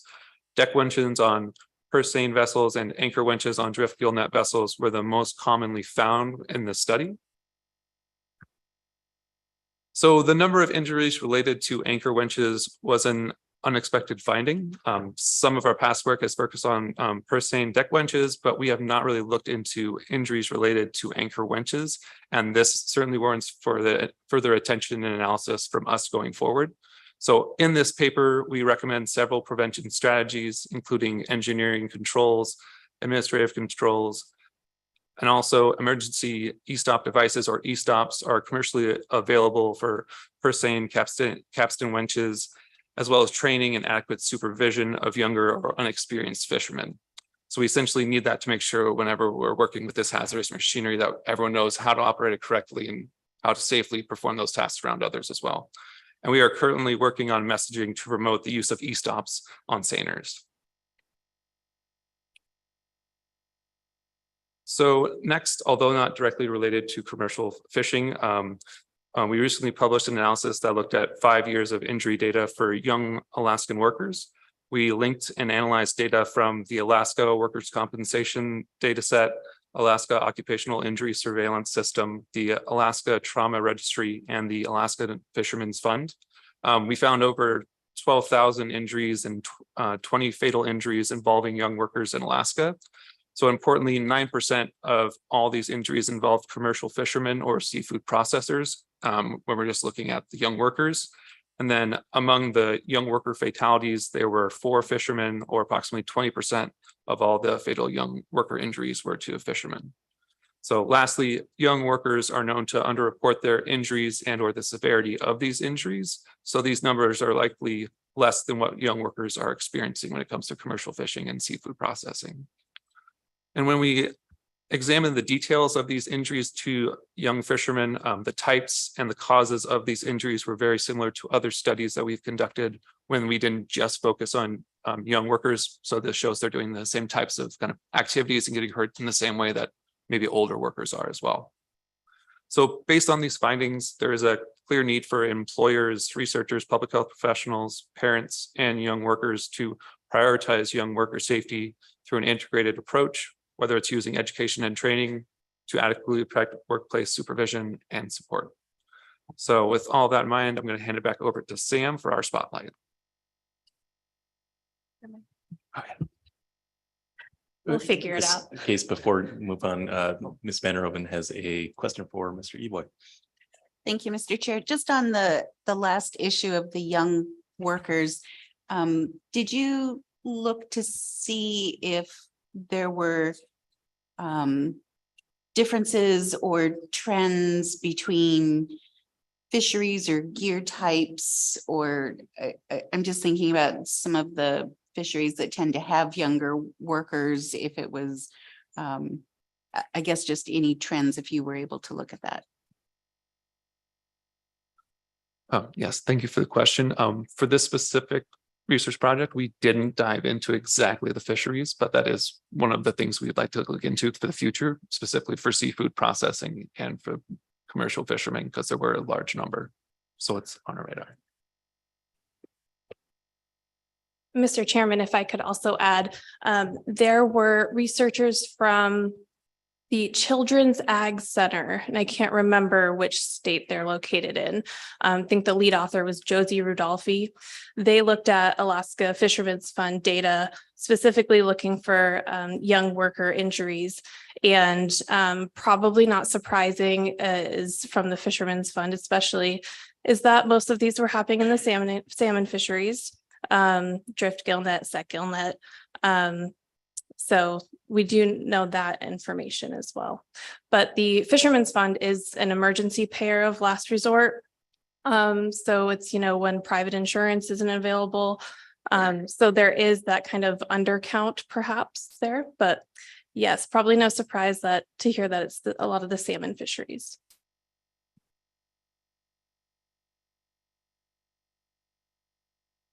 Okay. Thanks, Richie. So now I'd like to talk a little more specifically about a study that we did a few years ago. Like I mentioned, this study was included in one of the written V reports we did, probably 2020 or 2021. But I think it warrants its own discussion here because I think it's pretty interesting, and I think it helps answer some of the questions that council members have had for us in the past. So as you saw in the fatality data that Richie showed, vessel disasters like sinkings and capsizings are the leading contributor to commercial fishing fatalities. Multiple crew can be at risk of drowning, hypothermia, and other injury during a single event. And while many existing policies emphasize secondary prevention or reducing harm after a vessel disaster occurs through the carriage and use of life-saving equipment, we know that preventing these incidents from occurring in the first place, of course, is a priority, and it always starts with understanding the risk factors for these events. So we set out to answer the question, do vessel-related characteristics predict vessel disasters? Our study was designed so that we essentially compared vessels that had been involved in a vessel disaster event with vessels that had not been.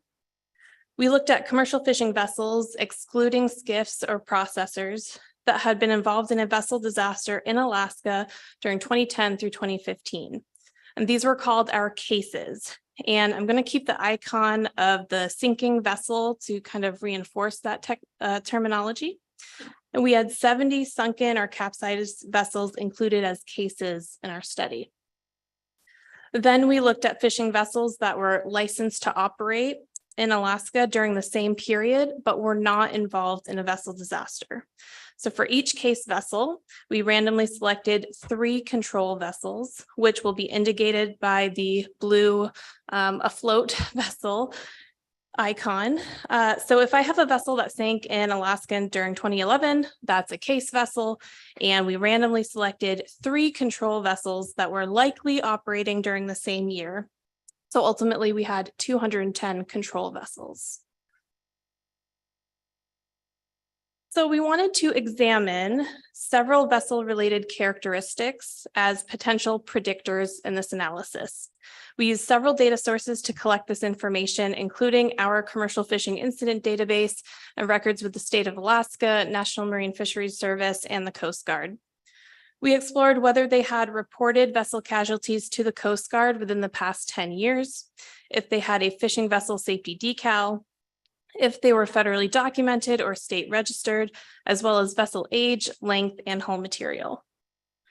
Regarding the casualty history, a vessel casualty is an adverse event that occurs to a vessel or its systems, and that includes things like loss of power, propulsion, steering, fire, flooding, and grounding.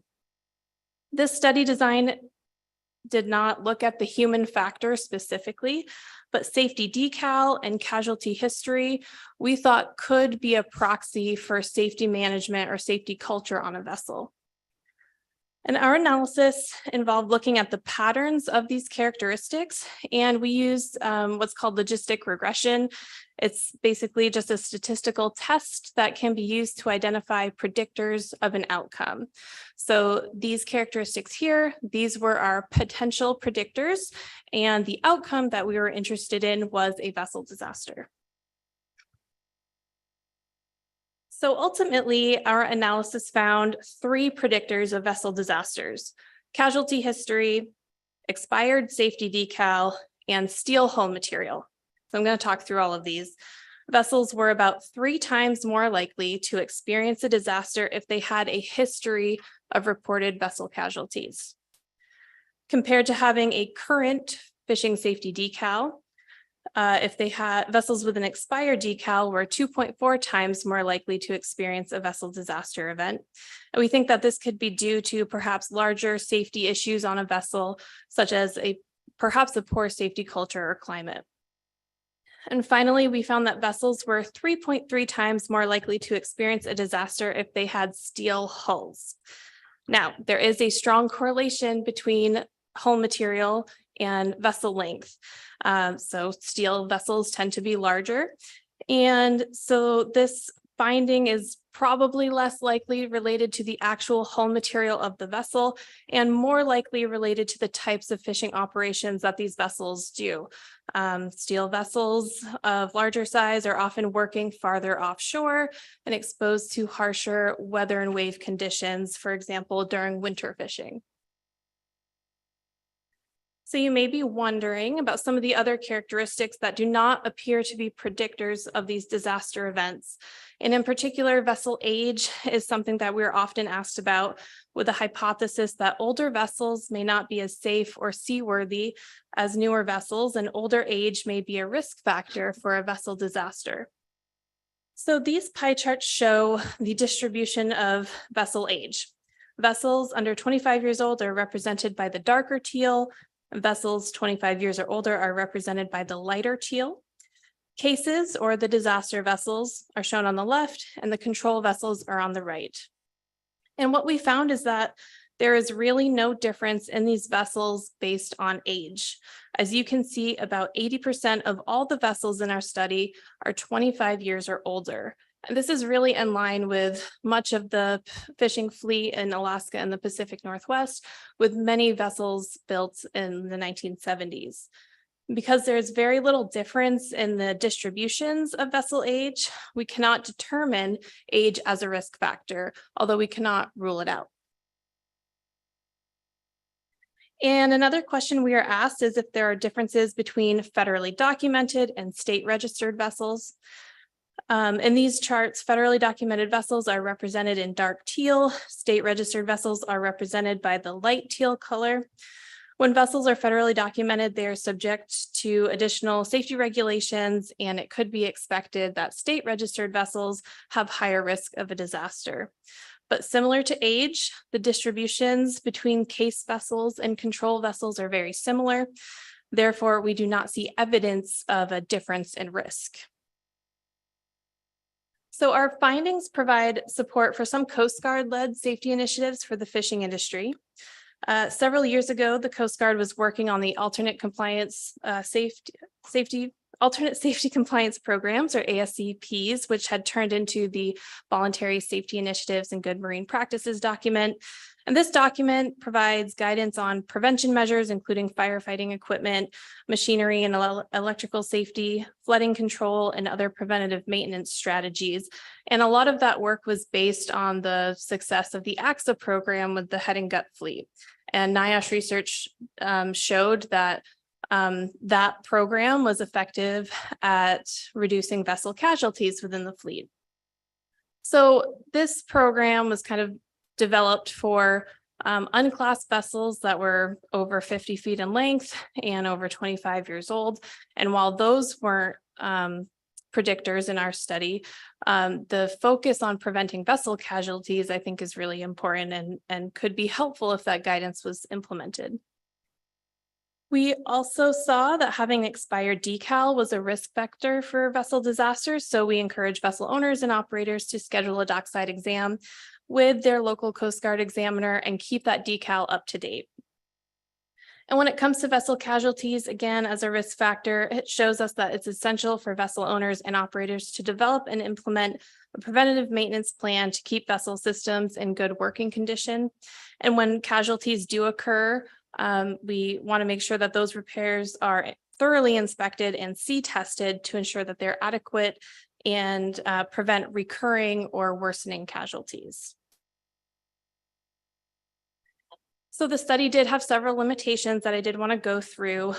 First, it's unclear how generalizable these results are outside of Alaska or to other vessel types. Second, our data did not allow us to account for other factors that do contribute to disasters, like weather conditions or human factors, which we acknowledge are very important in these events. Related to that, the control vessels that we selected may not have been participating in the same fishery or region as the respective case vessel. And this is because we at NIOSH do not have access to confidential landings data. So we had to use licensing information that served as the best available proxy for intent to operate. However, the fishery and regional differences are important to consider, and future research could include this type of adjustment for fishery and region, kind of matching on those characteristics if landings data could be used.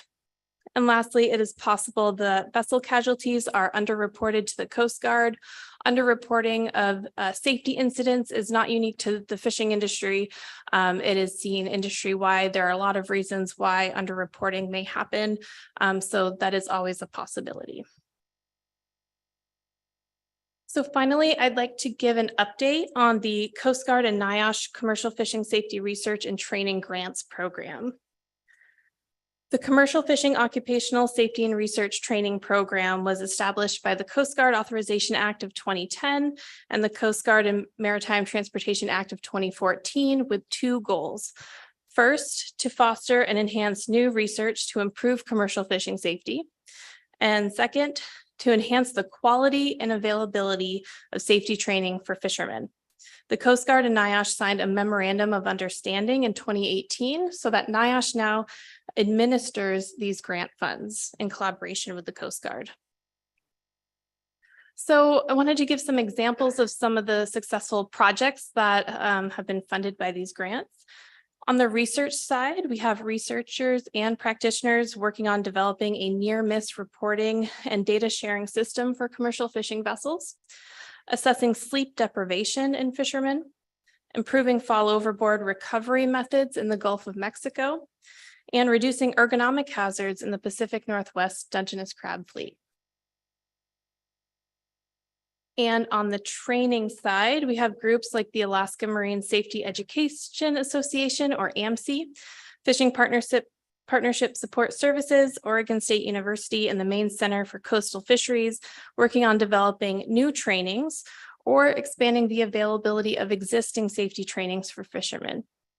These projects are really exciting, and we're very happy to be able to support this work that's happening all across the country.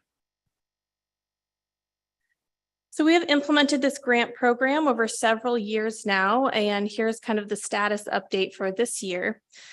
For fiscal year 2023, there was $6 million available for awardees. That's generally split between the research and training sides. Individual grants range from $150,000 to $975,000. There is a cost match requirement for these grant awards. It's currently at 25% of the award amount. So if an organization was awarded a $200,000 grant, they would actually be responsible for providing $50,000 of that amount, and the government would provide the other $150,000. So the last round of applications closed in January. We received 9 applications, which is very exciting. And I believe those are currently under review. And the next application deadline is the end of August. So who's eligible to apply? The scope is quite broad, fortunately. So basically, aside from the federal government, there are a lot of eligible types of organizations. And that includes higher education institutions, nonprofits, businesses, state, local, and tribal governments, tribal organizations, fishing associations, and faith-based or community-based organizations. So on our website, you can learn more about these grant opportunities. There's a great frequently asked questions section that really digs into the details of the program. I will say, just for full transparency, these grants are not administered from my office specifically. I'm not intimately familiar with all the details of this program. So if there are questions on the grants, I will do my best, but I may need to follow up with you for the right answer. With that, thank you so much for your time. We're happy to take any more questions that you may have. Great, thank you so much. Are there any additional questions for Ms. Case or Dr. Eboy? Mr. Down. Yes, thank you, Mr. Chairman. Thank you for the presentation. I'm not sure, I'm going to try to get this question, but I'm sure there might be a response from this. But my takeaway from this is that one of the I don't want to be too bold here, but the shortcomings, maybe you agree with that or don't agree with that. One of the shortcomings of what we've seen here is the inability to match the disaster vessels with the control vessels of the same type in the same fishery, maybe at the same time, those kinds of things. And you said that the records, that the information just wasn't available to you, but I think that information is available if you were to talk to folks here probably on our staff and that type of thing to help to match that up. Because I think if you were to redo that, this deal with using the same type vessels, it would obviously, I think, not obviously, but it may get rid of the steel vessel correlation, which was, you did a good job of saying don't put a lot into that, and the correlations of the other factors as well. So I think we'd see quite a different report had that been done. So I just wanted to see if you agreed with that, if you thought about the ability of NIOSH to redo that using information that would use control vessels that were similar to disaster vessels. Through the chair, Mr. Down, thank you. That's an excellent point. And we have thought about that. One thing we were hoping to do, and I don't know if anyone recalls, but a few years ago, we talked about this NIMS, Coast Guard, NIOSH working group that came out of a GAO report that was trying to basically get a list of all the active fishing vessels in the United States. And we were really optimistic about that list. The list didn't include a lot of vessels. The list was about 8,000 vessels, I think, so it wasn't as comprehensive. So we were hoping to follow up with something related to that list. I don't think that is really sufficient for our purposes. So your suggestion of working with the council staff on something like this in the future is perfect. I think we would love to do that. To kind of control for the limitation that I mentioned, we tried to introduce more power into the statistical results by having so many control vessels. So like I said, it was kind of the best available proxy that we could have at the time with the intent to operate through vessel licenses. But we knew there was some uncertainty there. So when we selected the controls, instead of just doing one per vessel or two, we did three, which really strengthened the power of the study. And it does allow us to look at differences between those vessel characteristics, but absolutely getting a closer match between the cases and controls would just have better results, right? So thank you. That's an excellent question. So thank you, Mr. Chairman. I very much appreciate the work that NIOSH is doing, and thank you so much for the presentation. Mr. Williams. Thank you, Mr. Chair, and thank you for your presentation. Very informative. A lot to take in there. One question about your funding program, and you may have said it and I may have missed it, but have you been successful on an annual basis of getting all of your funds distributed out? Are they being utilized every year in this program? Through the chair, Mr. Williams, thank you for that question. I believe that not all the funds have been utilized. We were at Pacific Marine Expo last fall, really trying to advertise for this program. And so because it's relatively new, we still are trying to get the word out. So I think I'm not sure how it will be set up this year. You know, we had 9 applications, which is great, but there are a lot of funds available and it's over a 3-year grant period. But we're always looking for more applicants. And I do think in previous years, not all the funds were utilized. Any final questions? Thank you again. Yeah, that will bring us to our B9 report, U.S. Navy. We'll welcome John Mosher and Chris Hunt to the table. Good morning.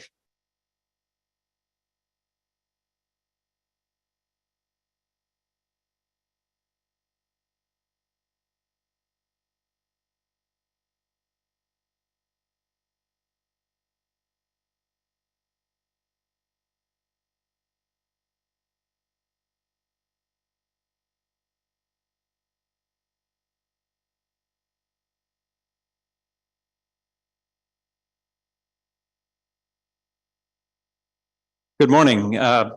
Thank you to the council for allowing us to provide an update. And may I add, it's great to be back in person after a couple of years of virtual meetings for the updates we've provided. I'm John Mosier. I'm an environmental planner and the Northwest and Alaska Program Manager for the U.S. Pacific Fleet. My colleague here is Mr. Chris Hunt. He's a fisheries biologist who is assigned with the Naval Facilities Engineering Systems Center. We both are assigned and work out of offices in Washington State in the major bases in Puget Sound, but we do both travel up to Alaska quite a bit for events and public engagement. It is a part of our area of responsibility, and we do spend a lot of time up in Alaska since there is not a major Navy facility in the state right now.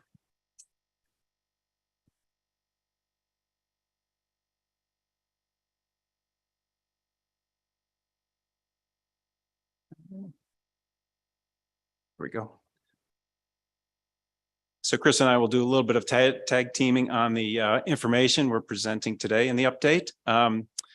For the training activities that the Navy conducts in the Gulf of Alaska, we did recently complete a third supplemental environmental impact statement. The final EIS was released in September of 2022. And then we just recently released the record of decision by the Navy in January of 2023. This again was the third EIS in this series, focusing on the training activities that the Navy participates in the Gulf of Alaska periodically. Previous EISs were completed in 2011 and 2016 and essentially covered the same activities over that period of time. The supplemental EIS very specifically supports the Navy's participation in a large joint service exercise. This is referred to as Exercise Northern Edge, that does occur in the Gulf of Alaska, as well as in airspace and land-based ranges around Alaska every couple of years.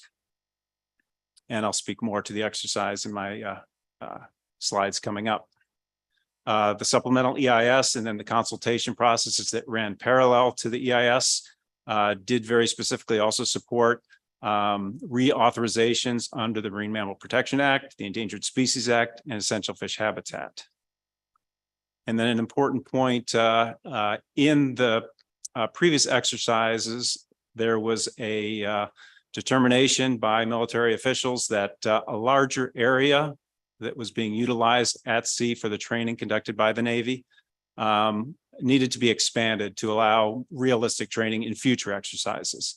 So an important change that we implemented in this most recent EIS was to expand the training area. So just spreading out to where the forces may operate when they're up here participating in the exercise.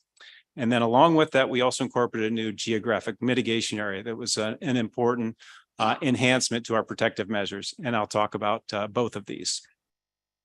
The documents, the supplemental EIS itself, as well as the record of decision, and then the consultation documents with a number of agencies are located on the project website. And I know this is added to the agenda for the meeting as well as here on the slide.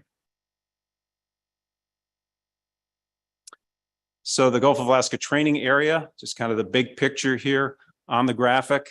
The at-sea portion that we've historically used for a good number of decades in the Gulf of Alaska has been referred to as the temporary maritime activities area. It's not an exclusive use area by the Navy when they're training at sea.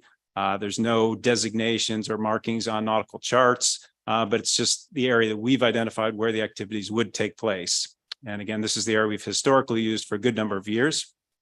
It is part of the overall range complex, which is referred to as the JPARC, the Joint Pacific Alaska Range Complex. And on the graphic, you can see the purple airspace and land-based ranges over land areas of Alaska, in addition to the at-sea portion. I'll note the at-sea portion, this TMAA, is entirely beyond 12 nautical miles from any land area, so completely within international waters. The change that I mentioned in this recent EIS, the expanded training area, we referred to this as the Western Maneuver Area, the WMA. So you can see in the graphic this much broader area that extends to the south and the west of the existing TMAA. It was drawn specifically to avoid a number of high density areas for certain species, as well as primary fishing grounds. And it is completely off the continental shelf and the slope and is out at the 4,000 meter depth contour is where it begins. So pushing the activities further offshore was the intent with where this area was developed. I'll note that the majority of the training exercises still occur in the original training area, the TMAA. So the vast majority of those training events still would occur in the future in this original area. Again, the concept of this WMA, this Western Maneuver Area, was really to allow those forces at sea, both ships and aircraft, to spread out in a more realistic fashion in future exercises. The training activities, just to touch on these. So with this change to our study area or training area, we did not increase any of the events or activities. So they stayed the same as what we had originally covered in the previous two EISs.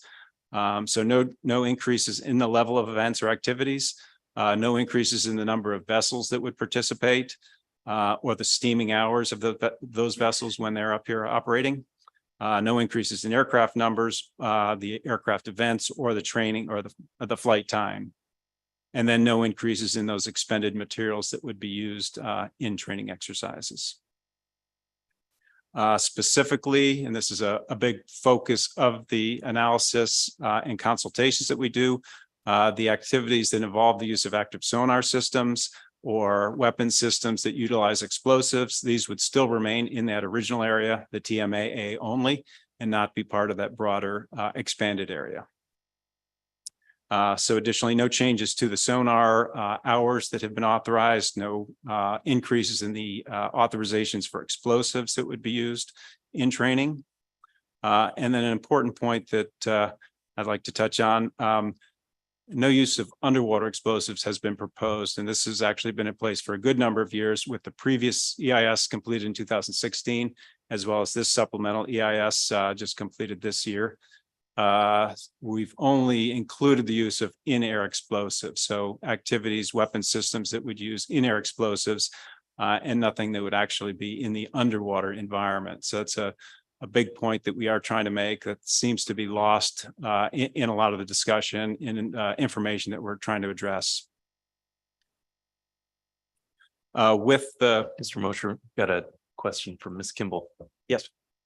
Thank you. Sorry to interrupt, but we don't have the supplemental EIS right in front of us. So could you remind me what kinds of activities would be pursued in the new expanded area, the WMA? What does that constitute? Yes, thank you for the question. So there's several classifications of the training activities themselves. They're broken down into warfare areas. So anti-air warfare is one. So this would be activities that involve the use of various systems, both sensor systems and weapon systems that are used to defend against or attack enemy aircraft. So these may be anything from projectiles that are fired from a gun on a Navy ship to an aircraft or a target in the air, or missile systems. Those would be two good examples of anti-air warfare. For anti-surface warfare, similarly, this would be a surface platform, a Navy ship, either defending against or attacking an enemy surface ship. So again, firing various weapon systems, naval gunfire, naval missile systems, things of that nature, as well as the associated sensor systems that go with that. Another warfare area is anti-submarine warfare. This is where we get into the use of the sonar systems when those are utilized. So finding and either defending against or prosecuting submarines in the marine environment. And then one other additional warfare area type is maritime security operations. So this would be activities such as boarding other vessels, either for inspection or for illegal shipment of materials, illegal movement of arms, things of that nature. Those are the main classifications. With each of those, I've given you a few of the examples, but there's a few other additional activities that are listed in the supplemental EIS. Thank you for that. And then, so to be clear that on this slide, then the only difference between the previous area and this expanded area is no use of underwater explosives in the expanded area? I'm trying to understand the difference. If I understand, no, not exactly. So the original area that we are continuing to use, that TMAA, does involve the use of weapon systems that can use explosives. And quite often they'll use non-explosive training munitions. So we'll fire a projectile, for example, that doesn't use explosives. That's more often the case, but they can, and we have analyzed for and received authorization to use explosives in training events that are necessary. I'll touch on it momentarily, but with the new mitigation area that we've developed as part of the supplement, those activities have been moved further offshore. So the entire area that's on the continental shelf and the slope out to 4,000 meters would not have any events with explosives. So that's been entirely moved, which is a pretty significant protective measure that we've implemented. And then again, the broader area of the Western Maneuver Area, no use of weapon systems with explosives would occur in that entire area, or the use of active sonar. Mr. Misra. Thank you, Mr. Chairman, and thank you both for your presentation. I see that you haven't changed a lot of the activity in the TMAA, but there's been a change in the fleet behavior of the charter fishing fleet in Seward, where they tend to fish in that area more now than they did a couple of years ago. And I'm just wondering, is it too late for you to do outreach so that we can notify these vessels to just not go out there during the time that this exercise is going on? Can we coordinate with Fish and Game, who comes down and talks to the fleet at the beginning of the season, maybe to provide some material just to let them know to not go out there when you're doing this? It's not a huge ask, but I think if we don't ask, people will be out there. And last year there were 20 or 30 boats out there fishing every day, and it might negatively impact your exercise if that happens. Thank you for the question. Actually, it's never too late. We're involved in public engagement all the time. We actually have some scheduled engagement coming up.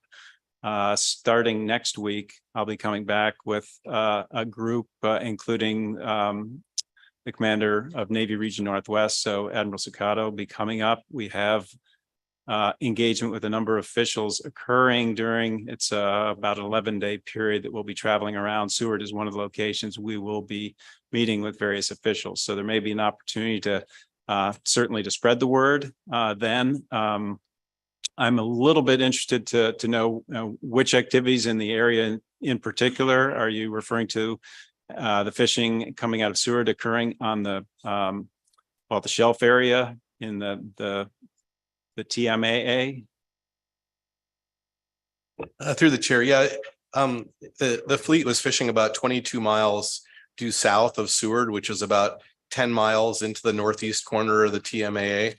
And I think that there would be no problem at all if they knew that this exercise was going on for them to refrain from going there. But I think just informing them what's going on is all that's necessary. And this isn't, I can circle back with you after we're done here and give you my contact information and just arrange for some information to be passed on. That's all my concern was.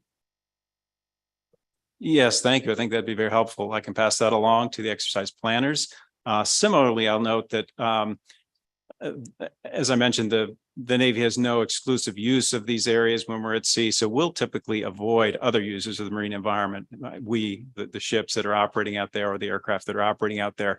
So if there is a concentration of fishing vessels, we've got a broad enough area to conduct training where typically it can be moved just to avoid the other users. So I think a little bit of a shared avoidance maybe is a possibility. So I think certainly want to take that information to the exercise planners, but I think the making our forces aware that there may be activities occurring in that area will also help. Thank you. Please continue. Thank you. So just on the last bullet here, I do want to touch on this with this new mitigation area that I mentioned, the continental shelf and slope mitigation area. This does significantly reduce the potential to have overlap and effect on a number of different marine species, as well as activities that would occur in that area. And I'll touch on that in the next slide. So here is that continental shelf and slope mitigation area. On the graphic, it's that blue lined area. So the entire area within the shelf and slope in that TMAA portion. And again, this goes out to the 4,000 meter isobath. It does, in addition to minimizing potential to impact those species that occur in that area in higher densities, also to overlap with those other users of the marine environment, such as fisheries or shipping activities. And this, Chris will touch on this in some of the scientific research that the Navy's funded recently, but it does address some of the new scientific information that's come available to us over the last several years, as well as addressing public comments that we've been receiving on our various EIS documents over the years. So we believe this will be very well received both publicly and by agencies and other organizations that certainly have an interest in that area. To touch on the exercise just a little bit here. So exercise Northern Edge I'd mentioned is that large joint service exercise that does occur every couple of years. The Indo-Pacific Command is in charge of the exercise. So again, it does involve all the armed services, not just the Navy. Replicates pretty significant scenarios and supports the ability of all the services working together. And as I mentioned, this occurs every other year, typically for about a 2-week period. And the last exercise was in 2021. The next one is in 2023 coming up, with the exercise scheduled to occur in the month of May. The participation by all the services is expected to be similar to past exercises, with in excess of 10,000 military service members participating across the different services, with approximately 240 aircraft involved and about 5 Navy ships for this next exercise. It is a slight decrease in the number of ships from the last 2 exercises. In 2021, I believe it was 7 Navy ships that participated in total, and 6 in the exercise in 2019, but similar in overall involvement. Along with the activities, we do have a number of important protective measures and monitoring requirements that we've agreed to and received, have committed to in our authorizations with the various regulatory agencies. Mitigations have been developed and a number are implemented everywhere the Navy operates around the world. Some are specific to the geographic area in the Gulf of Alaska. Mitigations include establishing protective zones around different activities, such as the use of sonar or weapon systems with explosives. Minimization of the use of explosives in all activities. And as I mentioned before, the use of underwater explosives is not a requirement in this particular area for the exercises in the Gulf of Alaska. Implementation of geographic mitigation areas where certain activities are restricted. And a good example of that is the new one that we've implemented on the continental shelf and slope, restricting explosives on that entire area. Positioning of the training areas themselves was also a big factor, where we positioned the Western maneuver area, for example, pushing it offshore beyond the shelf and slope simply avoids a lot of overlap. And then we do have a requirement to report the activities that are conducted specifically in each exercise. So we do make that information available to the National Marine Fisheries Service under our authorizations. And that is publicly posted on our website as well. So there's a link to both the mitigation activities that are connected with each exercise, as well as the activities that were conducted during the exercise. And then with that, an important part of what we do and associated with our authorizations is our marine species monitoring program. And this is a number of important scientific projects that the Navy funds and is involved in. These help our analysis, help us develop those protective measures and the mitigations that we've been implementing, but also help in greater understanding of the potential impacts on the overall marine environment. And with that, Chris is going to touch on some of those important projects that have been done recently. I'll shift it over to Chris.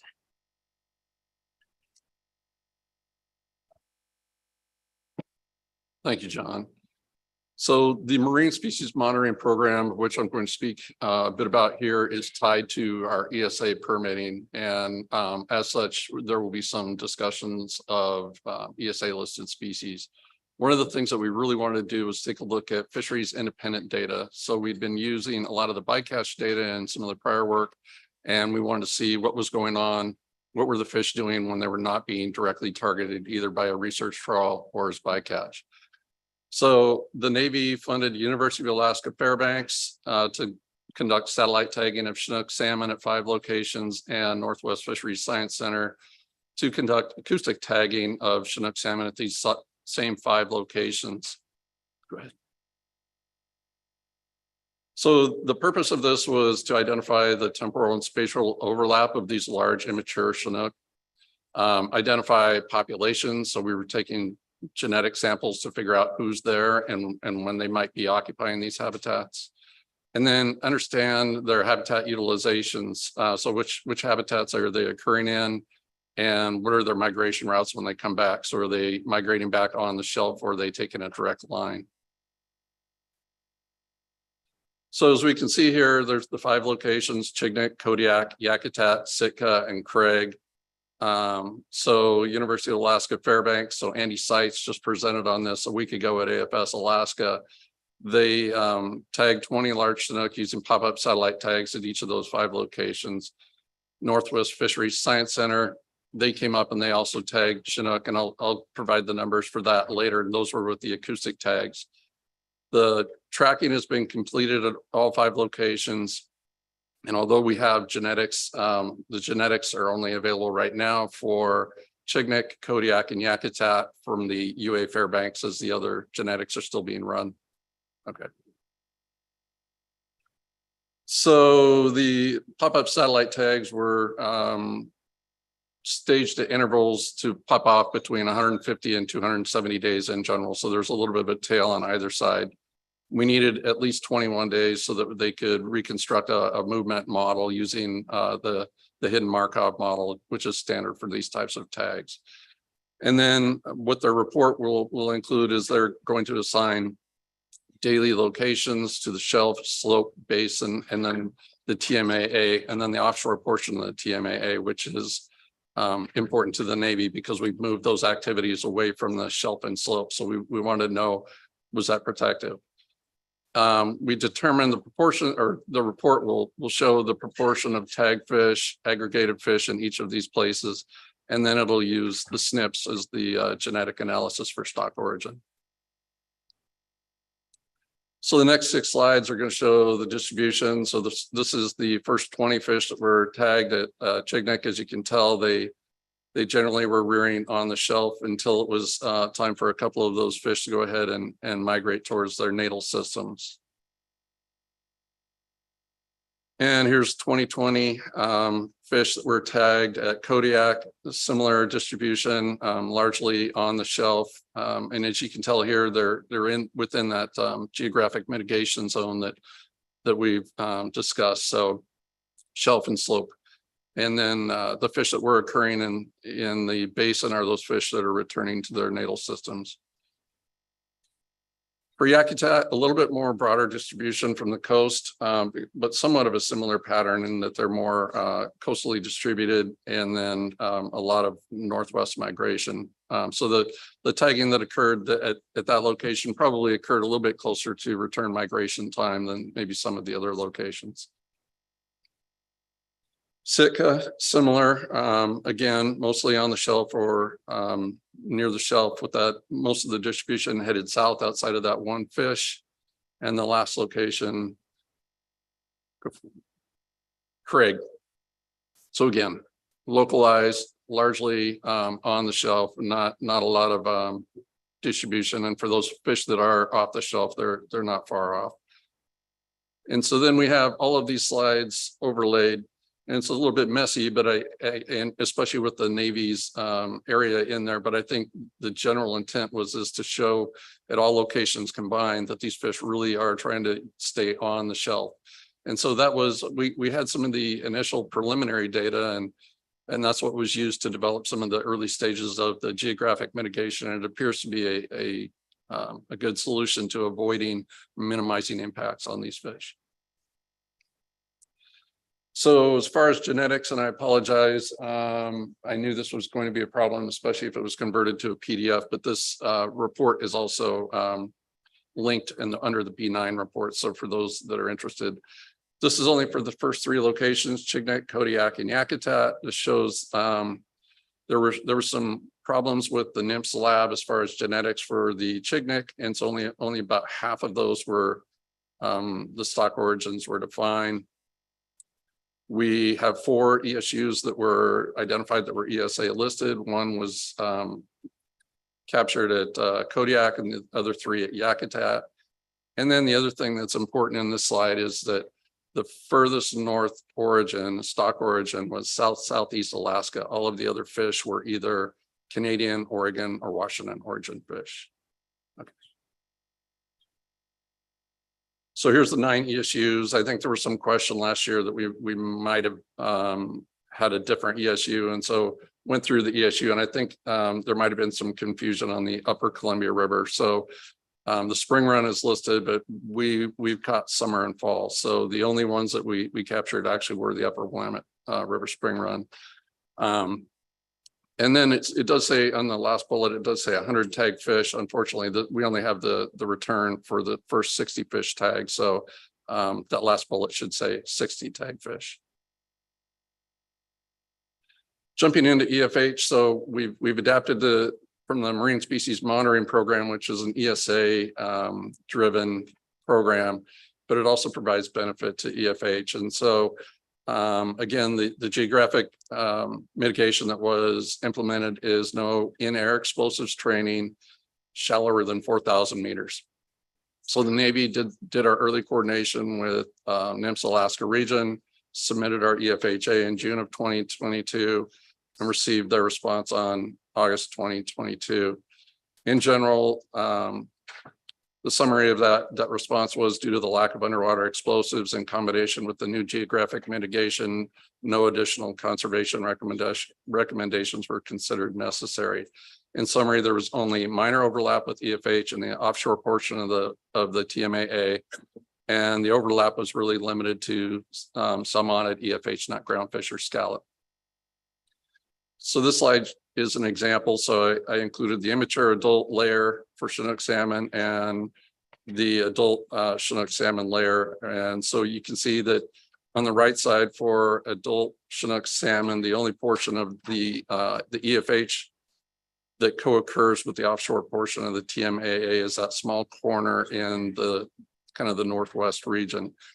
We have a pink salmon overlay, and it was similar in that was the region of the TMAA where there was some overlap. For the groundfish, I included a layer for the walleye pollock and one for short spine thorny head so that we could see that the majority of those fish are up on the shelf as far as their designated EFH. So when you look at the geographic mitigation relative to the TMAA, we're avoiding potential in-air explosive sounds on those fish.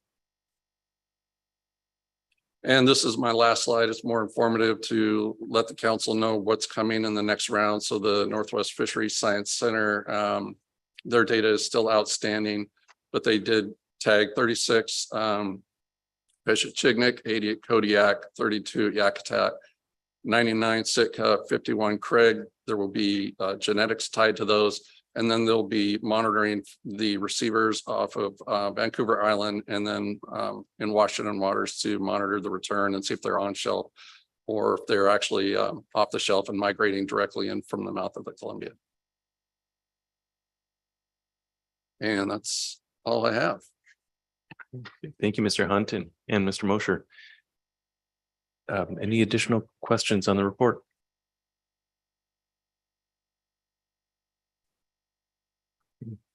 All right, I don't see any. Well, thanks again for your time today and great to have you back in person. Thank you.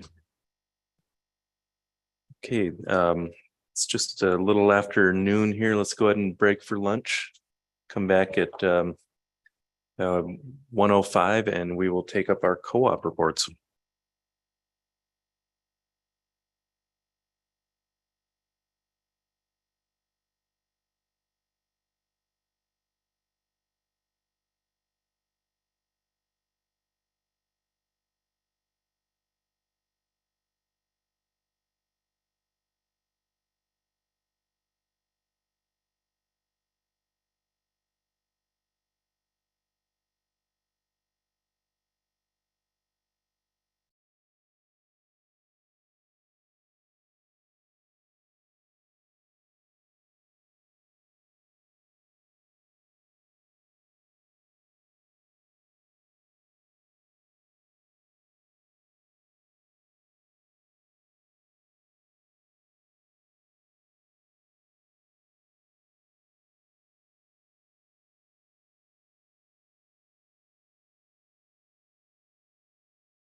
I just, council, please come to order. We are ready to move into agenda item B11, and to kick that off for us is the man of the day, Mr. McCracken. Madam Chair. Yes. And I thank you. I feel like just want to point out that this table is way too close to you guys, and this is the second time in my career this has happened. Anyway, so this is B11 cooperative reports, and so the council over the past several decades, I guess, has developed several cooperative programs. And as a part of those cooperative programs, we've included cooperative reports on an annual basis, whether voluntary or required. These programs have been a valuable source for you guys to be able to determine how the cooperative is functioning and whether it's continuing to meet the goals of the original program, as well as providing feedback from the co-ops to the council on issues that have come up. There is an infographic included in your action memo. That is an infographic. It's, I think, roughly 7 years old. We keep updating it. There's some bullets in the middle that have some current information that Mike Fye on ACFIN updates, and we'll continue to do that in the future. In addition, there's a table that was kind of linked to Sally Bibb a long time ago that provides an expanded overview of mandatory and voluntary information that is included in the reports. As well as a list of the active cooperatives in each of the cooperative programs. And then I have just a brief reminder about PRA.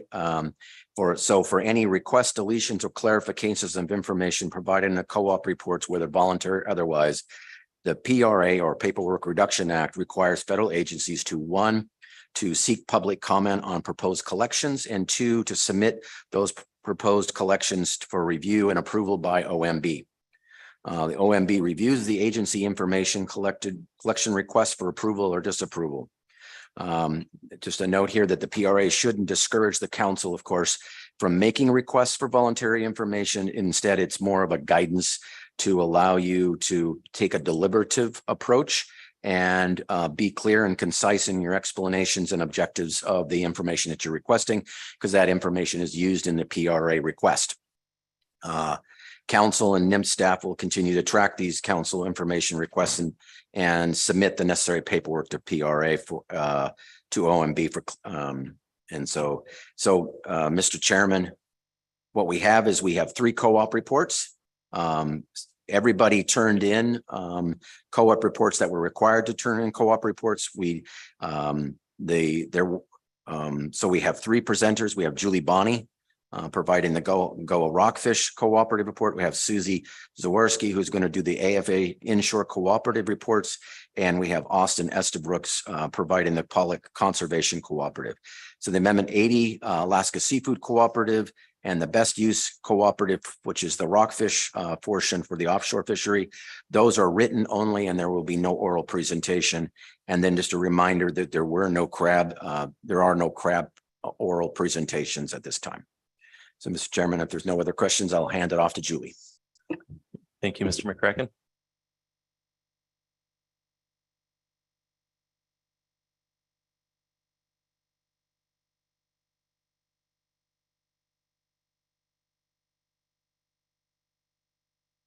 Good afternoon, Ms. Bonnie.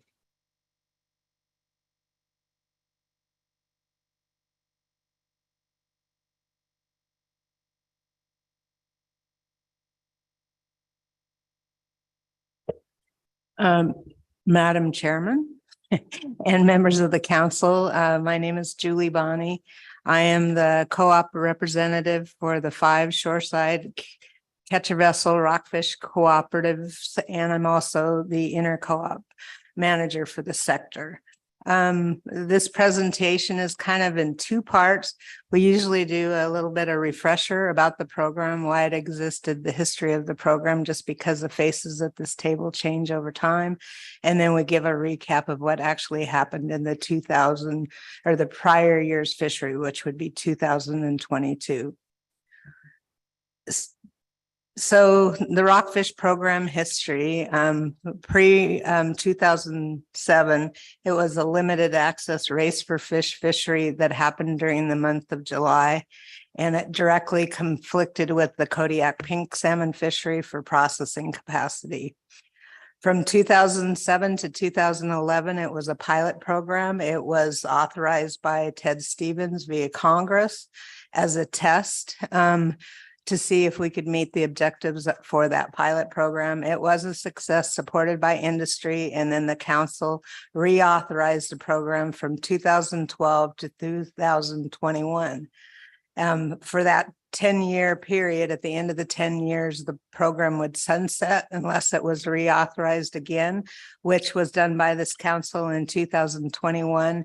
And basically there were some small modifications and the sunset was removed. And so now we have a LAP program that can be tweaked obviously over time, but we don't have those different triggers where we potentially could go back to the race.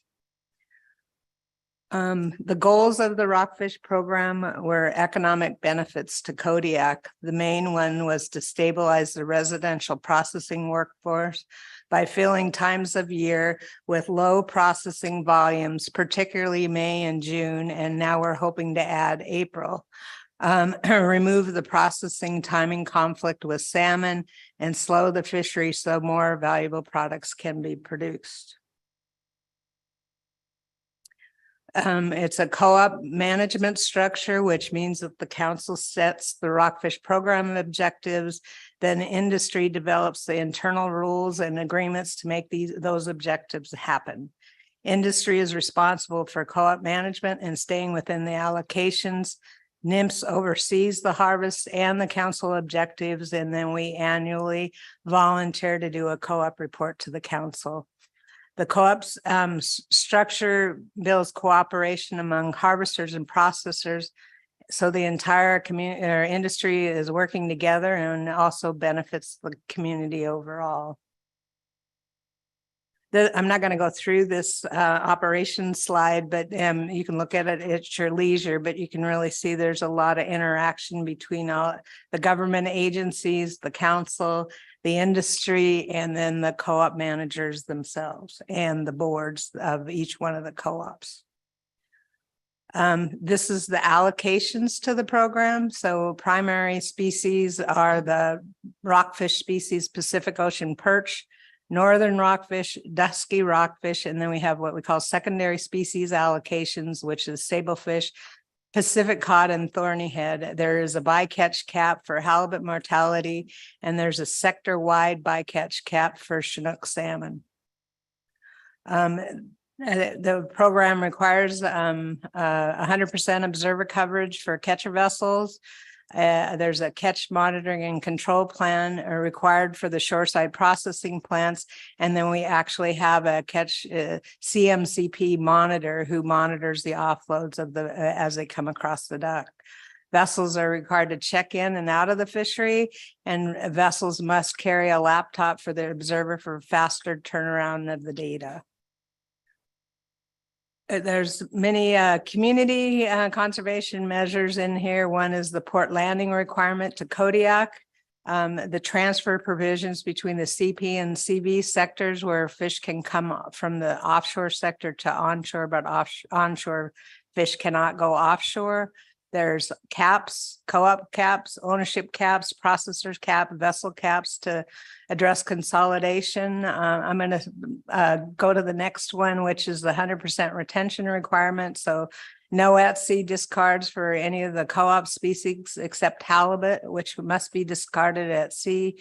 And we're required to retain all salmon for genetics and accounting.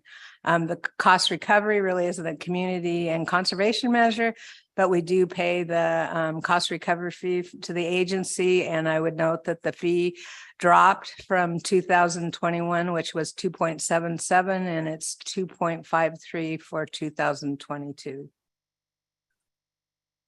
This is just some of you were at the table when this happened, others weren't. The council took a final action in June of 2022 on 4 requested rockfish program amendments to benefit the shore sector. The first was moving the start date of the fishery from May 1st to April 1. The second was increasing the processing cap from a 30% cap to 40%. modifying the harvesting cap where it only applied to POP, not all primary rockfish species, and then removing the cooperative holding cap. I would note that according to the NIMS March 31st status of FMP amendments, there's no progress suggested in that written document. I would also note that the 30% processing cap was continues to constrain the fishery. We had two processors operational till the fishery closed on November 15th. But the other two were down doing some remodeling maintenance. And so we only had two operational processors, and basically we could not harvest all the cod because we couldn't live within the 30% processing cap. So we've foregone that harvest and that economic return.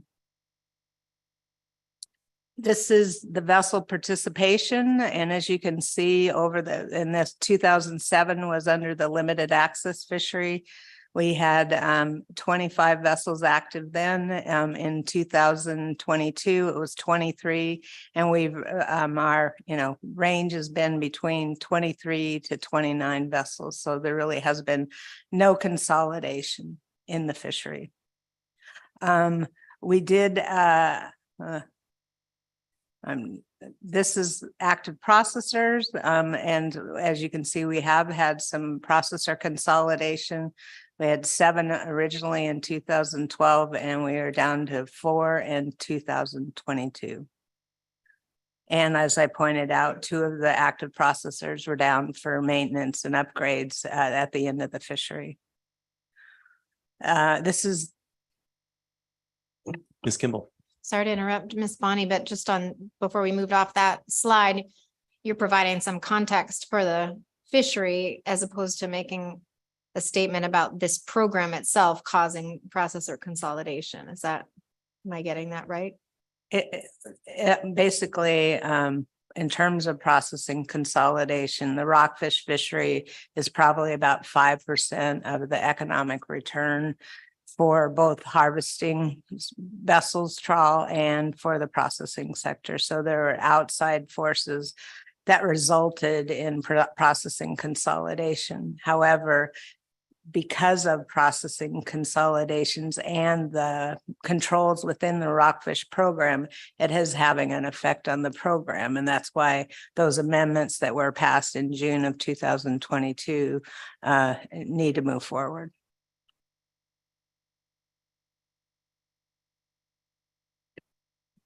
This is the 8% primary rockfish cap.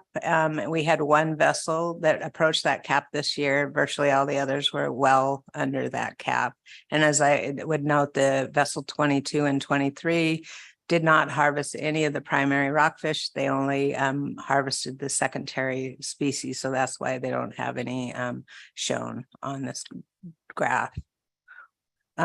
This is the how the rockfish landings happened over the year. And you can see this is a comparison of 2018 through 2022. And as you can see, we had the emergency rule in 2021, so you see the harvest during the month of April. I would note that we had lower landings in 2022 at the beginning of the season. And then we had less landings at the end of the season, which was caused by a combination of factors. This shows the allocations in terms of how the quotas have fluctuated over time from 2012 until 2023. And as you can see, the rockfish continues to go up. It's almost double the amount. We're more than double, 20 million pounds in 2012, and it's right at 50 million pounds in 2023. In terms of sablefish and cod, obviously the cod stock is not in good condition because of the warming conditions of the Gulf. And so we have a hard cap on that. So we always have to pay attention to our cod to make sure that we can get everything else out of the water. Sablefish is continuing to trend up as that species has done well with the warmer climate. This is the amount of catch in the primary rockfish compared to our allocation. We did typically for POP, we're right at 99% catch. This year, we were basically 2/3 of the catch, and that was a combination of a late start and also really poor weather in the later part of the year and more pollock to catch. As you can see, this is the secondary species. Sablefish has a high value, so there was virtually all of that was harvested. As I said, the cod, we would have caught it all, or the majority of a higher percentage of it than was in the water, and that was because of the processing cap. This is how we deal with halibut bycatch. So we set halibut bycatch rates by target fishery. We tried to strike the balance between ensuring that all the RP allocations can be harvested, but also reduce our halibut bycatch. We have individual accountability tools. So if there's a vessel that's exceeding those standards, then we issue a stop fishing notice and then have a co-op management meeting to decide what should happen to that individual vessel. We also have the RP reward system, which allows part of our halibut savings in the rockfish program roll into other limited access fisheries in November and December, which is our flatfish fisheries. This is a report card for this year in terms of savings. So the initial allocation is reduced by 12.5% of the allocation, which results in a 27 metric ton savings of halibut. In 2022, our halibut PSC cap after that reduction is 191 tons. And this is for both CVs and CPs. The actual usage was 62 tons, which resulted in 129 tons remaining. And then we have this rollover mechanism, which allows 55% of that halibut savings to be rolled for flatfish use. And then the other 45% stays in the water. So the total savings in 2022 was 85 metric tons of halibut mortality. And this is the rate-based tables or charts that shows how halibut usage has gone over the years. You can see when in the race for fish, the rates were really high at as much as 60 pounds of halibut per metric ton of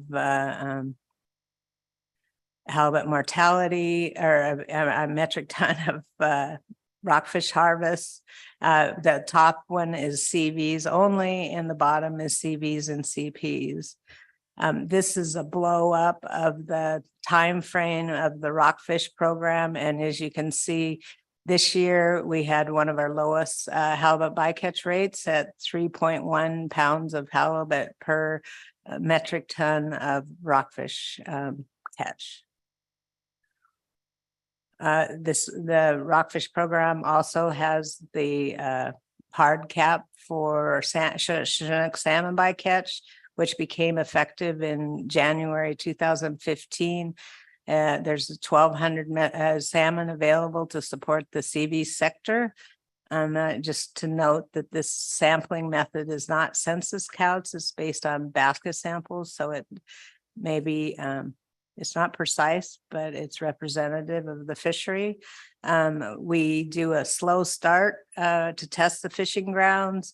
Each co-op is allowed 1 to 2 vessels to start at the beginning of the fishery. And then we use fish ticket counts to enforce vessel behaviors, not observer data, because the fish ticket counts are much more precise. Vessels are not allowed to leave the dock until they receive their Chinook salmon bycatch count, and they're either issued a green, yellow, or red light. And if they are in the red light, then they must stand down and can't fish. Salmon hotspots are given on the grounds where if there's more than 20 salmon in a delivery, it's communicated to the rest of the fleet so that they know what to expect on the fishing grounds. We do lat long haul information. And then the inner co-op is where the salmon bycatch avoidance plan lives, since there's a sector-wide cap and not an individual co-op cap. This shows the PSC over the time frame, and as you can see in 2022, according to the PSC reports from National Marine Fisheries Service, we took 78 Chinook out of our 1,200 cap. This is an ongoing project for us, which is looking at testing electronic monitoring for the catcher vessels. We received a grant from NIFWIF for 2023. We're collaborating with Archipelago as a subcontractor for this project. And there's 3 main activities for this. We had vessels volunteer to collect EM data for 2022, and we went through and analyzed that to see what the fish handling practices were in the fishery now. We did a literature review that looked at how best to deal with fish handling in non-pelagic trawl fisheries, and now we're in the process of developing pilot handling protocols, and we're looking to get 3 volunteer vessels to take observers and do the handling protocols in this year's fishery.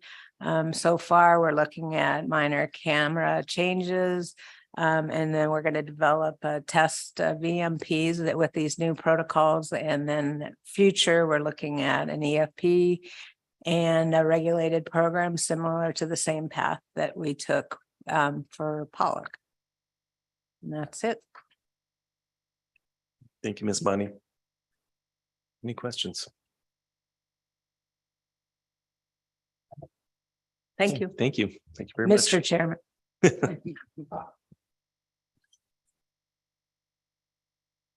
Okay, we're ready to really catch your vessel report.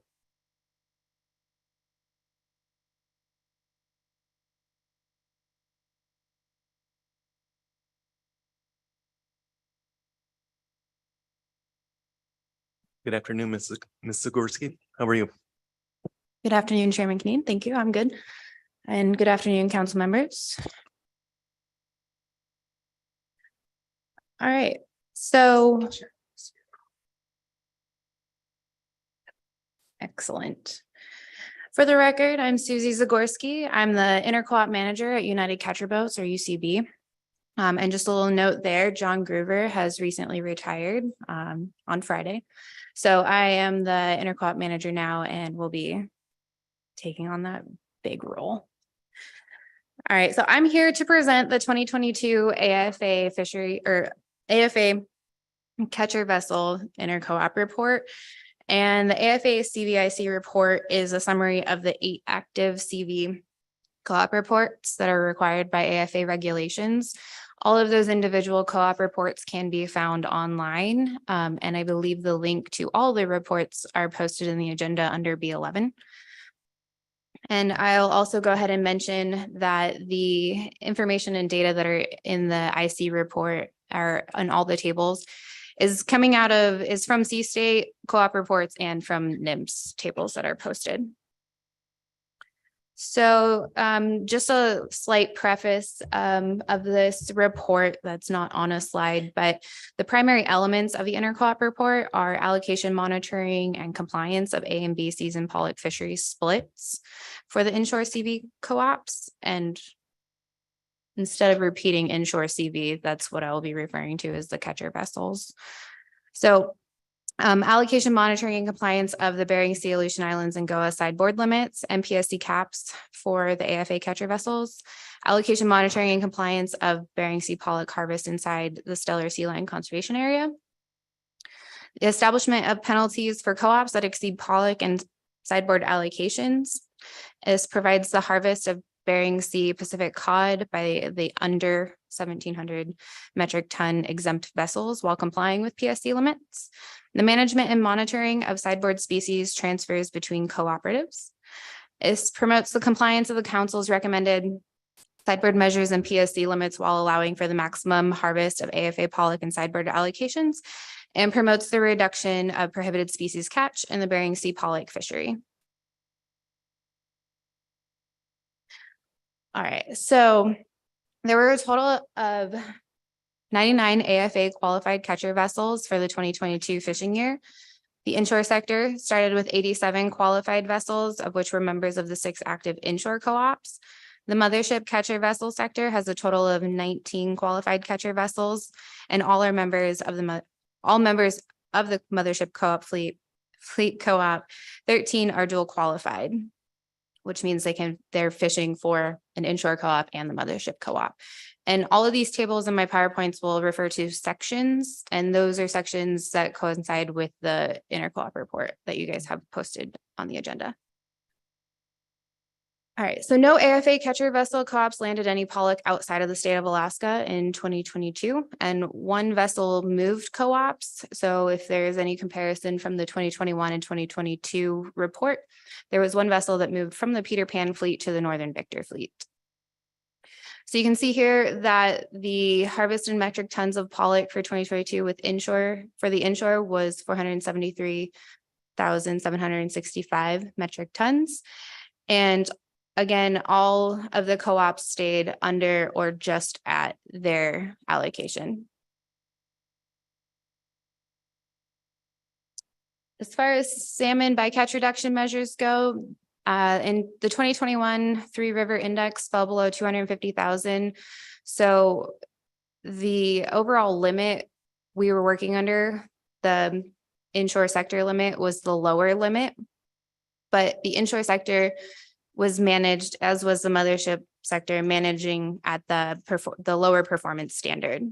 So the inshore performance standard, and that should say 2022 on there, sorry about that, it was 18,525 Chinook, and the 2022 mothership performance standard that they were managed under was 2,599 Chinook. So the salmon bycatch was for the Chinook for the inshore sector was 3,818 Chinook. For the mothership was 317. And the chum bycatch for the inshore of 2022 was 132,691 chum. And for the mothership sector was 32,251 chum. No high seas co-op vessels had fished in the Bering Sea pollock fishery in 2022. Therefore, those are zeros. And more information, more specific information about the bycatch, the salmon bycatch, can be found in the inshore SIP and mothership SIP reports, again, that are linked in the agenda under B11 and C2. And you will be getting a presentation later on under C2 of the details of the inshore SIP program from myself. And then I'd just also like to note here that the AFA reporting regulation still requires co-ops to report the number of times that they appear on the salmon bycatch Dirty 20 list. However, the Dirty 20 list was dropped from salmon reporting requirements under the IPAs. Therefore, no co-ops have reported any Dirty 20 list appearances. Jumping into section 3, which is the sideboard fishery management section. So this right here, table 3.1A, is the Bering Sea directed peacod sideboard fishery. And this shows the Bering Sea groundfish sideboard harvest. The Bering Sea Pacific cod fishery is the only eligible directed AFA sideboard fishery in the Bering Sea region. The TLAS yellowfin sole fishery is not a sideboard fishery. You can see the totals here. So the final directed catch in the sideboard fishery was 15,792. That came in 12,820 tons less than the allocation. Here we have the Gulf of Alaska groundfish fishery sideboard harvest in tables 3.1B. I don't have all of the regions listed here in this table. We tried to consolidate this just to show the regions and fisheries that were fished. And so in the 2022 GOA sideboard fisheries, effort was conducted by 3 vessels from 2 separate cooperatives. So 3 total vessels, but 2 cooperatives. And so 620 pollock had both cooperatives vessels fishing in it. The total harvest came in under by 4,570. In the 630 Pollock, again, two co-ops, the Northern Victor and Alaska, had their vessels fishing in it. They harvested 3,224 tons and came in 2,874 under. The 640 Pollock was just fished by one co-op, and they also came in well below the allocation, their limit, and they came in 2,092 tons below. And the Central Gulf cod was also fished just by that one co-op and was 283 tons below. So also very well below the limits that they were allowed. All right, so in table 3.2a, this is the PSC catch in the Bering Sea Aleutian Islands. This is referring to the PSC and the sideboard fishery, and the sideboard fishery being peacod. We do also list the yellowfin sole fishery there. Again, it's not a sideboard fishery, it's TLAS, but we went ahead and listed it. So the aggregate PSC mortality of halibut for the Pacific cod trawl sideboard fishery was 125 and 6 in the yellowfin.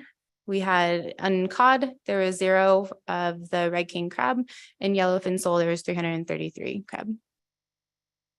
For the bycatch of Apelio, in the cod fishery was 5 total. And for barraday in zone 1 and 2, for cod was 549, and in the yellowfin sole fishery for all areas was 193. All of these, again, are under the sideboard limits. Moving into the PSC catch in the GOA in table 3.2b. So this table is just referring to the halibut mortality in metric tons split up by the various seasons. So you have trawl first season, second season, fourth and fifth.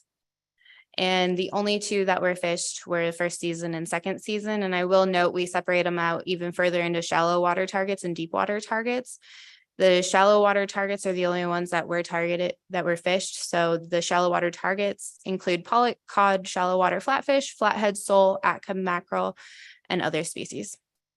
And the aggregate PSC catch was very minimal in both the first and second season shallow water targets at 0.4 and 0.2 metric tons of halibut mortality. And again, well under the sideboard limit.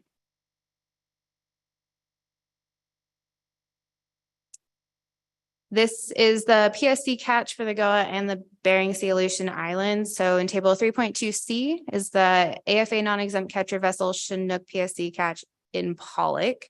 There was no pollock directed sideboard fishing in the Western GOA.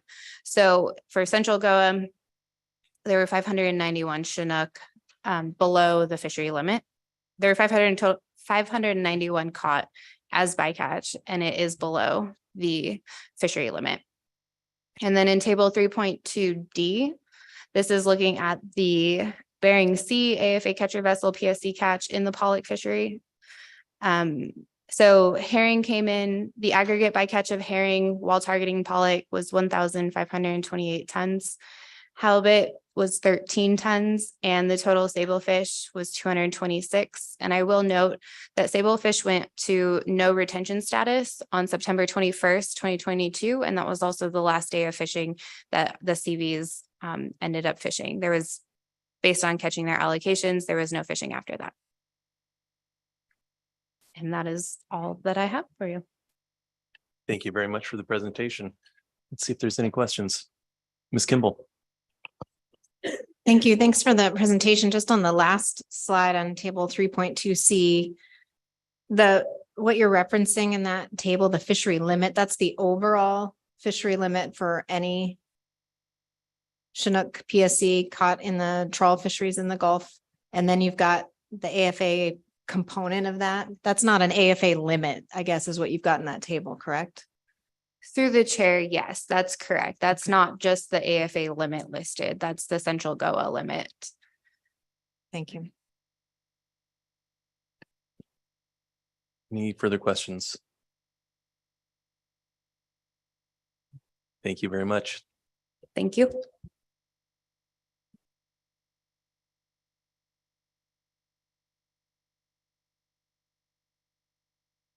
So I believe we are ready for Mr. Estabrooks.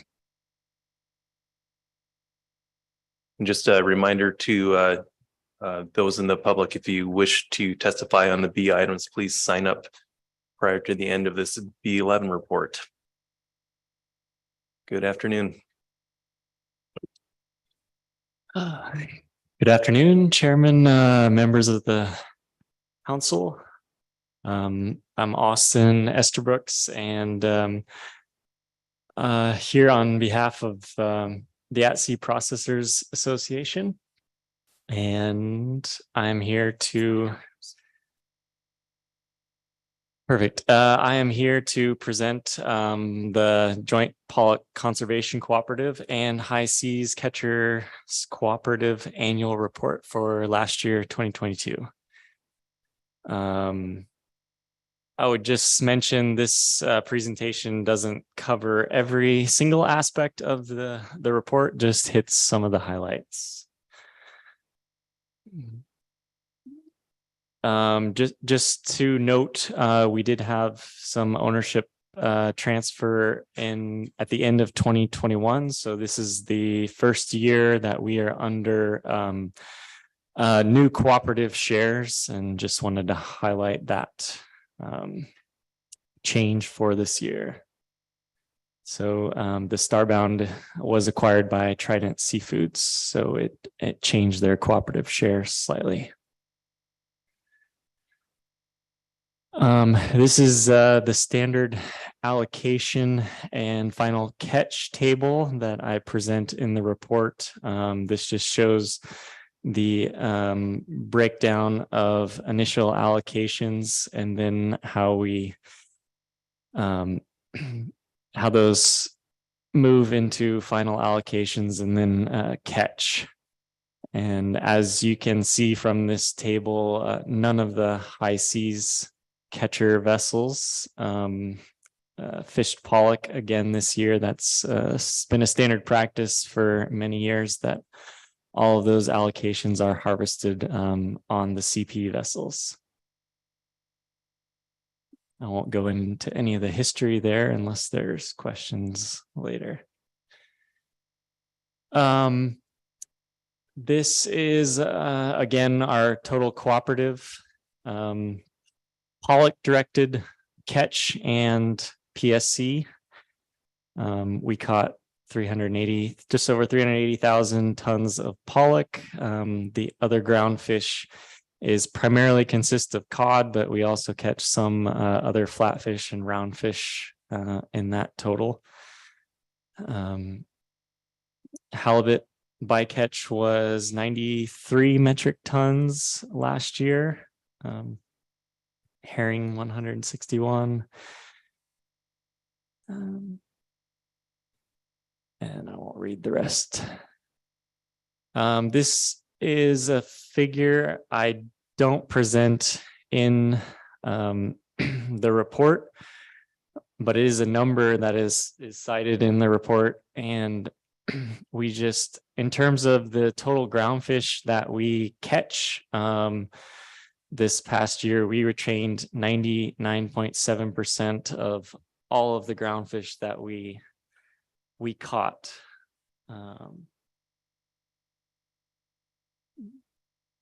And this is pretty standard. On average, we retain more than 99.5% of all the groundfish we catch, and a lot of that goes into fish meal. This is a table that I present in the report. It gives you a breakdown of the retained catch versus the discards in terms of sort of species categories.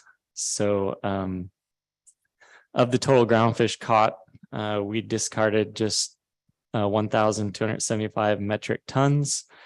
And of that component, it's split pretty evenly among pollock, other roundfish, flatfish, and some skates. And then also tracking the non-specified discards, those are predominantly all jellyfish. And again, here on the right-hand side, what we mean by groundfish bycatch ratio is essentially what component of the groundfish that we catch is pollock. And last year you can see it was 98.9% of all the groundfish that we caught was pollock, and just 1.1% of that was other species, non-pollock species. And then again, as I just showed, of the groundfish that was caught, 99.7% was retained. And this gives you a historical look. As you can see, there is some fluctuation in terms of the groundfish bycatch ratio, and that has a lot to do with it has a lot to do with temperature, as well as essentially the pollock stock size. So as you see the pollock stock grow and or wane, you also see increase and decrease in the other groundfish bycatch species. This is a graphical representation of the actual pollock catch and discards by vessel. We only had 2 vessels that had any recorded discards of pollock. But again, these discard estimates are essentially just visual estimates recorded by observers on board. And so typically on their deck sheets, they're either going to record that 99% or 100% of the pollock was retained for each haul.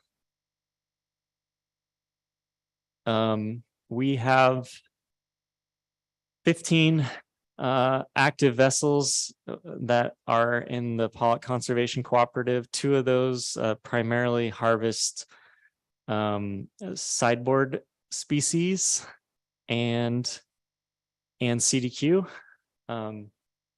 And we had those 2 vessels were the only 2 vessels that participated in the trawl limited access yellowfin sole fishery last year. They caught just over 8,000 metric tons of yellowfin sole. And this is the breakdown of the PSC associated with that catch, as well as the total groundfish there.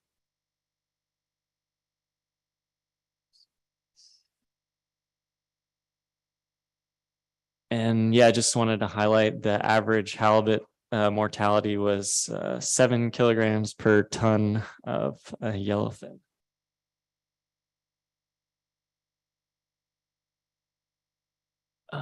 And we are also, the AFA CP sector has PSC sideboard limits, and those are displayed here. Those sideboard limits apply in any of our non-pollock directed fisheries.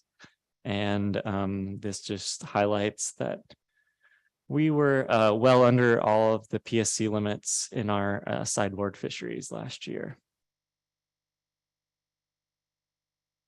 We also have to report on the high seas catcher co-op harvest in their sideboard fisheries. And so we had 1 vessel from the high seas catcher co-op that participated in the Pacific cod directed fishery. And this details their catch in that sideboard fishery.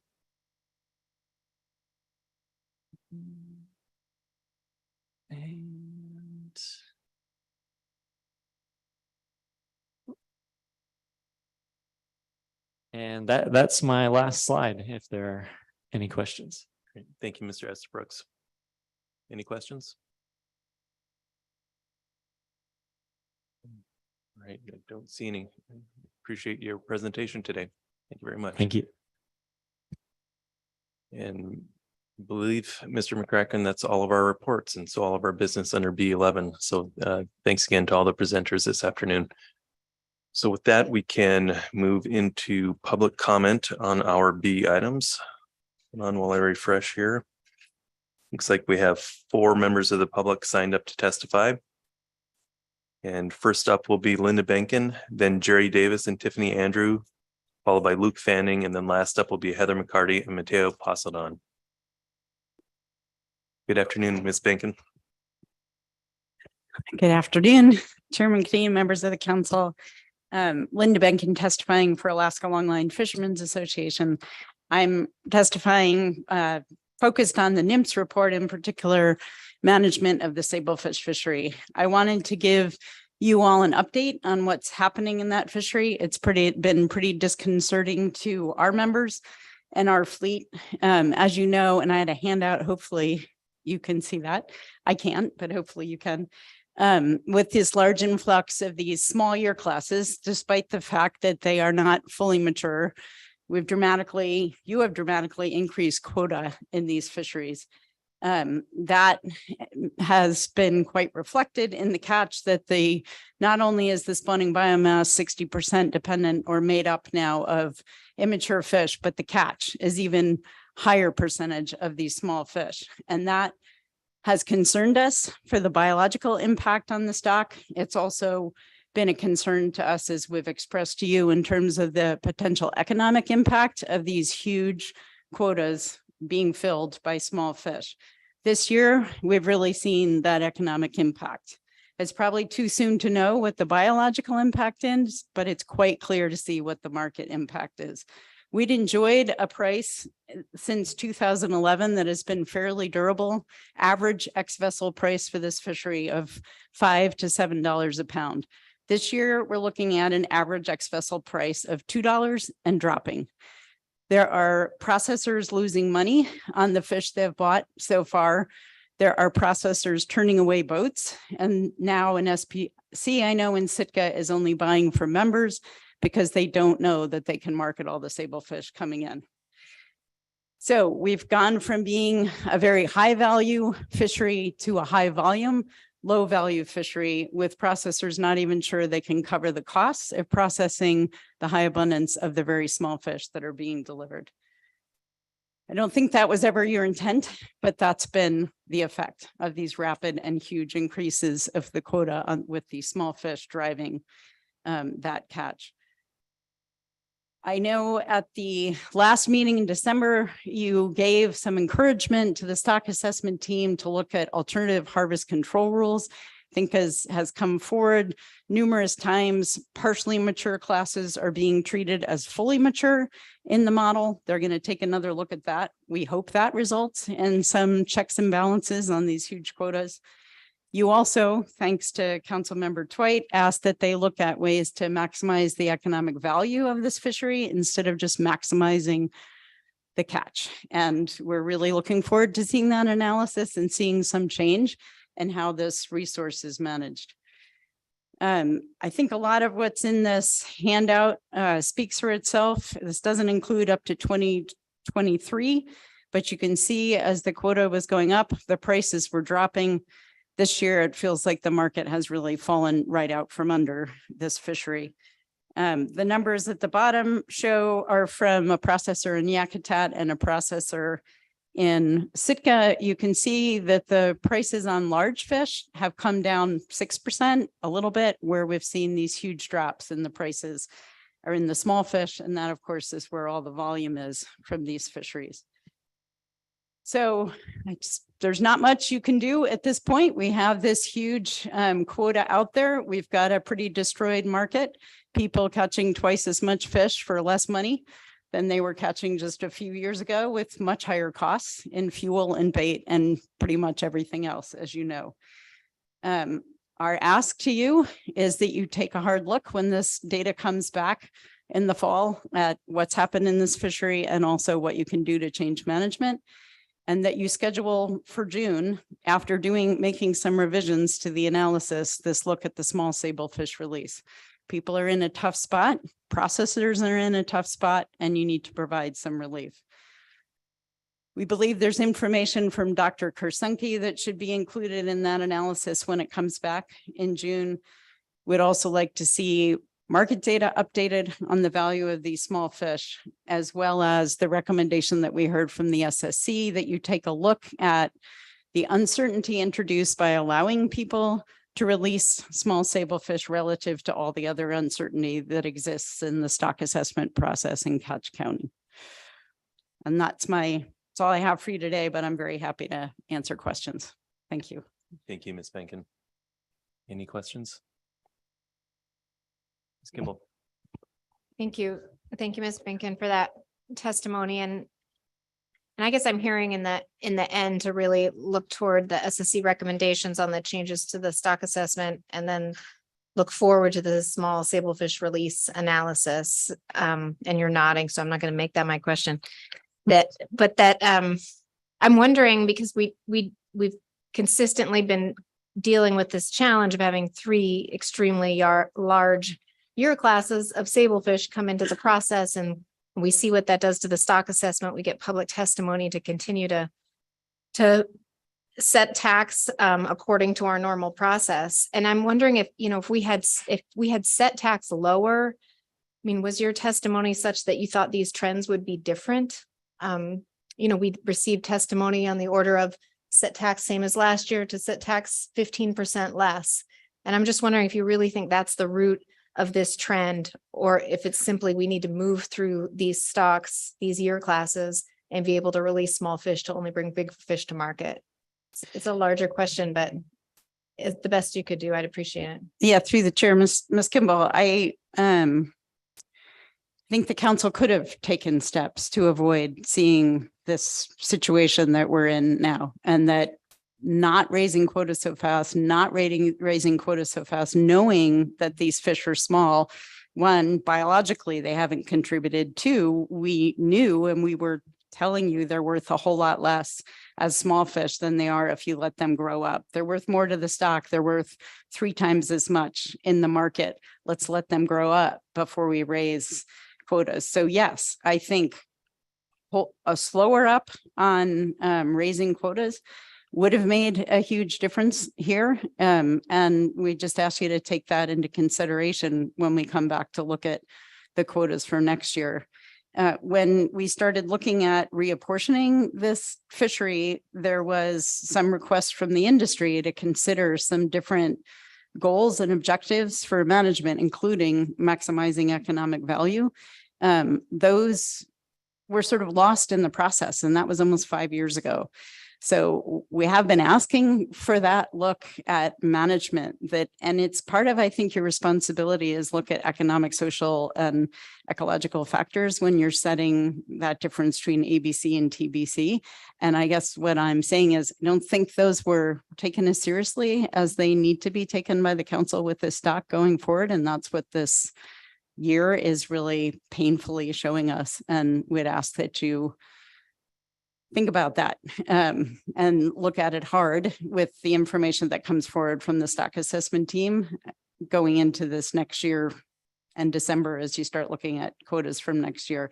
And then also, I'm really not at all sure what it means to say we're doing some kind of review or revision of the small sablefish issue in June. I'm not sure if it's officially on the agenda or not. I'd love to have the council answer that question and make sure it is.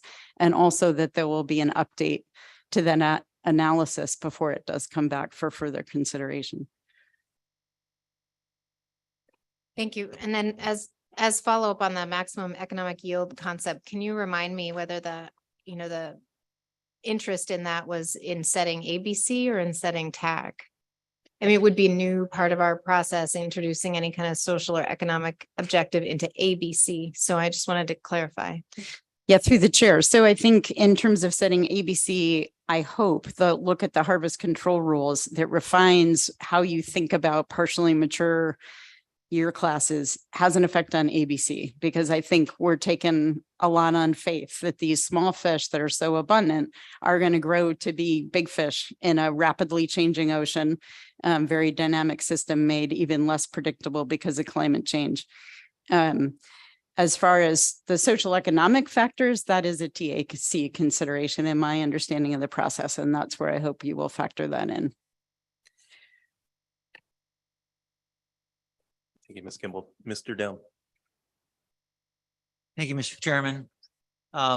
Ms. Kimball asked my question on the, but I have a couple questions, but she'd asked my question on the TAC and the ABC and much more eloquently than I would have. But the question that I have is, we see this in all fisheries. We see that when there's, when the ABC is up high setting TAC, there's always disagreements between various participants in each sector as to whether we should take maximum, go as close to ABC as we can, or hit ABC with TAC, or whether we should be lower. So in that respect, I think we've done that with sablefish, that we haven't gone as high as we could have. We've tried to find the sweet spot, but overall, I think that I guess my first question is there something different that we should have done this year that could have prevented this? We did take a good close look at this, and we had various people in the sector arguing for different things. So we tried to benefit and have a sweet spot for that. And you believe that we've missed that we set TAC too high. Is that right?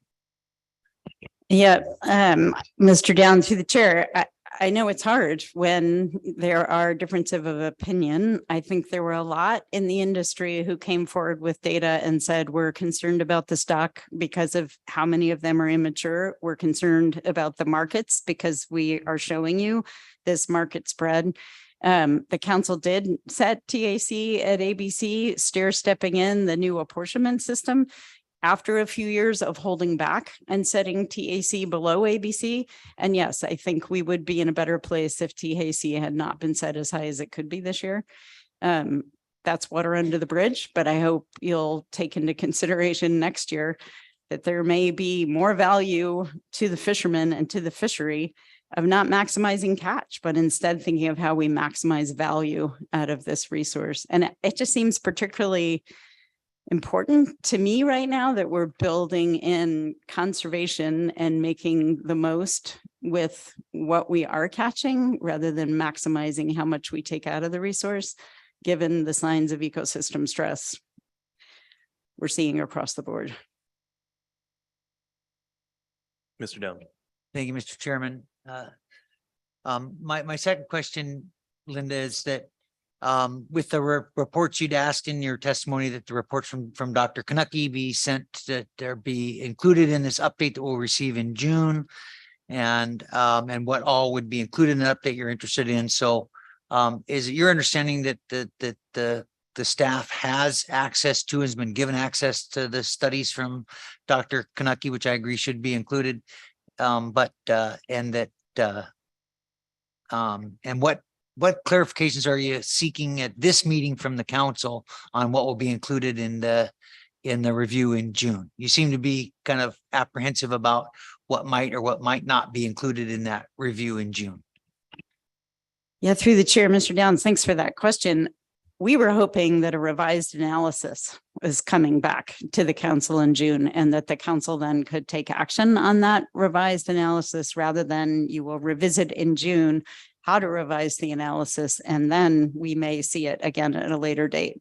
If we don't get started on this now, we're not going to see a change in a year, right? So things are bad enough. There's expectations that I'm hearing from processors that if you think this is bad, wait till next year, trying to market these small sablefish in markets that are right now closing down to the fleet. So yeah, I think that information has been provided. The analysis, we would ask that it be updated to include that information, and also updated to include the amount of uncertainty that would be introduced by allowing fishermen to make this decision about releasing small fish in the context of how much uncertainty exists in the stock assessment and catch accounting process already. I mean, I think the analysis that came forward was a little extreme in how it presented what the impacts might be of allowing fishermen to make decisions about releasing small fish. Thank you. Thank you, Ms. Benkin. Any further questions? Thanks so much. Thank you. Okay, next up is Jerry Davis and Tiffany Andrew.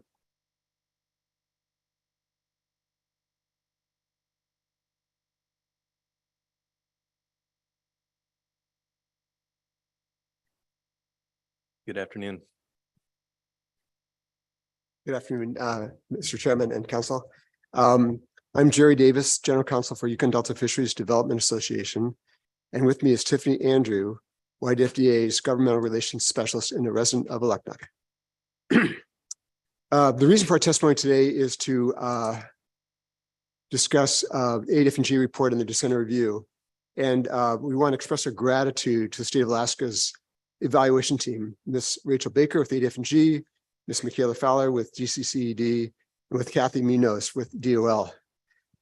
As you can imagine, pulling together a thorough 4 criteria review that takes place only every 10 years can run into process issues, statutory ambiguities, determination of data sources, et cetera, as well as real life conditions such as the COVID-19 pandemic, which affected greatly the results from 2020, which was part of the review.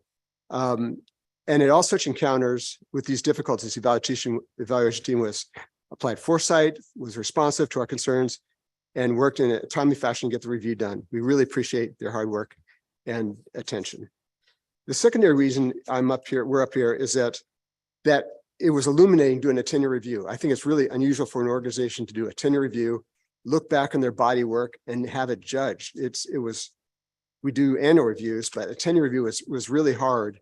But what it did for Yukon Delta was basically validated our business approach. All city groups do things differently. Our approach for economic development is direct employment.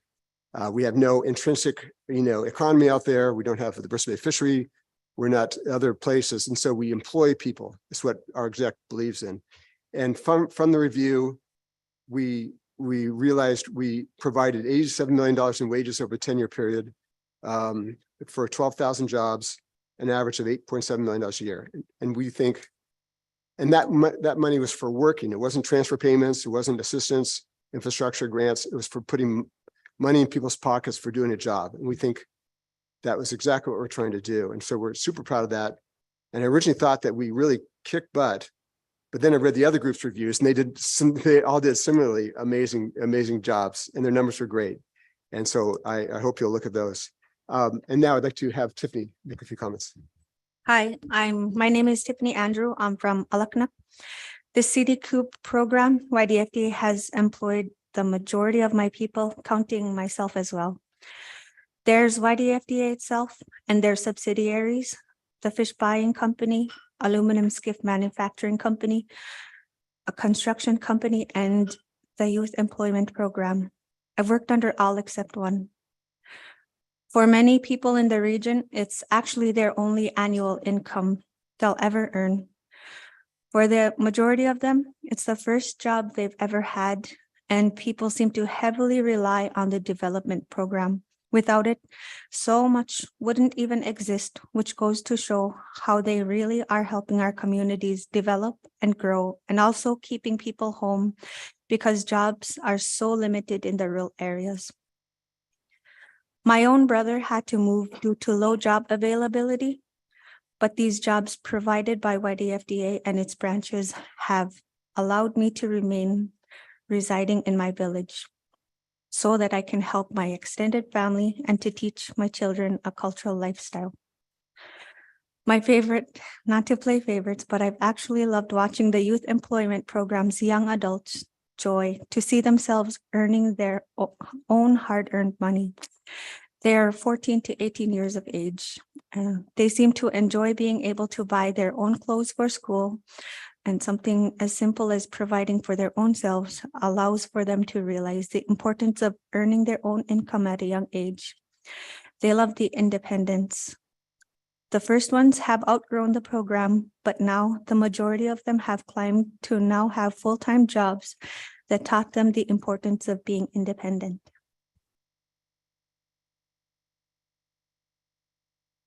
In closing, we want the council to know of our successes in our impacts in region, such that you can fully evaluate the impacts of any future regulatory decisions that you might be making on the CDQ program. Is 65 communities and over 30,000 residents. Thank you, Mr. Chair.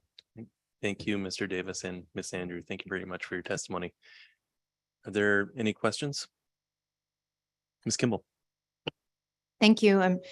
And realize we don't have the full CDQ reports in front of us. But I'll just ask on the one that you touched on. I'd heard of your scholarship program, but not the employment program targeted toward youth. So do you have an estimate of of how many kids have gone through that program, or maybe an example to the council of what kind of jobs? And maybe this is for Miss Andrew, but, or Jerry, I don't. I'll speak, Tiffany can correct me or add to it, but we, with the Department of Labor's concurrence and assistance, we started a program we can employ 14 to 18-year-olds in our region to do light work in the processing facility, consistent with state of Alaska regs, no heavy lifting, no machinery. And it's with parents' involvement, and we pay them a how much do you pay them an hour? 15. And so they get a wage of $15 an hour, and 10. Okay, move up. But it puts money in their pockets directly, and so it's a really valuable program. It's one of our favorite programs out there. So anything to add? Thank you. Okay, thank you, Ms. Kimball. Further questions? Okay, thanks again. Next up is Luke Fanning.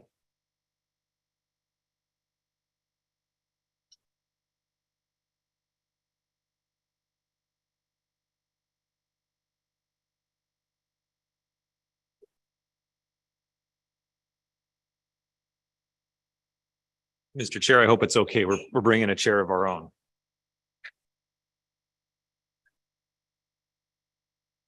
Mr. Chair and members of the council, my name is Luke Fanning. I'm the CEO of the Aleutian Pribilof Island Community Development Association, also known as APICTA. As the members of the council are well aware, APICTA is one of 6 CDQ groups, and we serve the communities of Atka, Akutan, Nikolsky, Nelson Lagoon, False Pass, and St. George.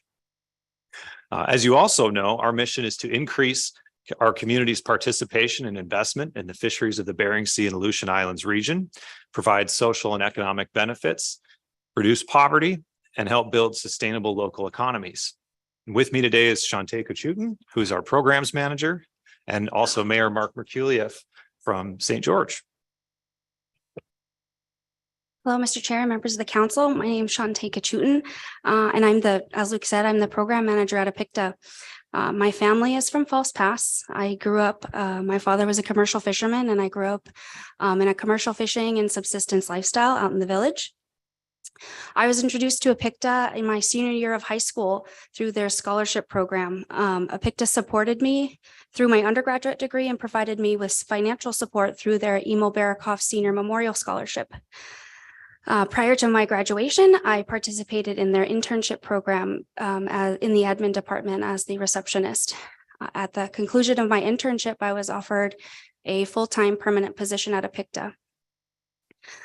Since then, I've held 5 different positions at APICTA, ranging from moving from administration into operations and now into programs.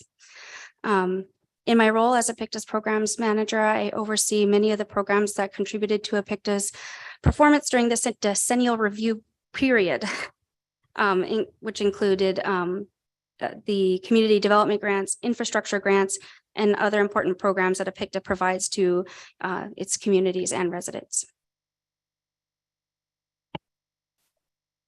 We have some, we don't have a presentation per se, but we do have a few photos. So we've asked Sarah to help us click through those photos as we work through our conversation topics that speak to a lot of the kinds of programming that APICTA's offered much better than we can. We appreciate the opportunity to provide the council with comments regarding the decennial review. First, we want to thank the state's decennial review committee and evaluation team for their work and their guidance throughout this process. The evaluation team members were accessible to us and helpful throughout the whole period, which took the better part of a year. Our sector also worked together through a committee process, which contributed to a thorough and productive decennial review for all of the groups. We're very proud of APICTA's progress and work during the review period, as well as that of our CDQ colleagues. When we get a chance to sit together and talk about the kinds of programming being offered, it really is incredible to see the depth and breadth and variety of community programs that each of our groups is offering. The CDQ program is clearly providing significant benefits to Western Alaska, which are provided for by the revenue that are generated from our federal fisheries participation and investments. One of the criteria that we are measured on is our labor workforce development and scholarship programs. During the review period, APICTA provided over $106 million in wages and payments to fishermen and created over 1,500 jobs. We provided employment through direct hires, markets for our local harvesters, inshore processing and management jobs, community liaisons, our tourism subsidiaries, and positions on our partner vessels. We also offered employment grants to our local tribes, Alaska Native corporations, municipalities, and others to help support their hiring of employees. We also funded scholarships, job placements, and internship programs to help our youth with career development, awarding over $2 million in scholarships and vocational training over the years. One of the criteria measured in the process is our socioeconomic conditions. And while we recognize that CDQs are one of many factors that contribute to socioeconomic conditions, it's clear that the kinds of program that we offer does make a substantial difference. Most major socioeconomic indicators in the APICTA region improved during the review period, including an increase in total population, a decrease in poverty rates, and an increase in per capita income.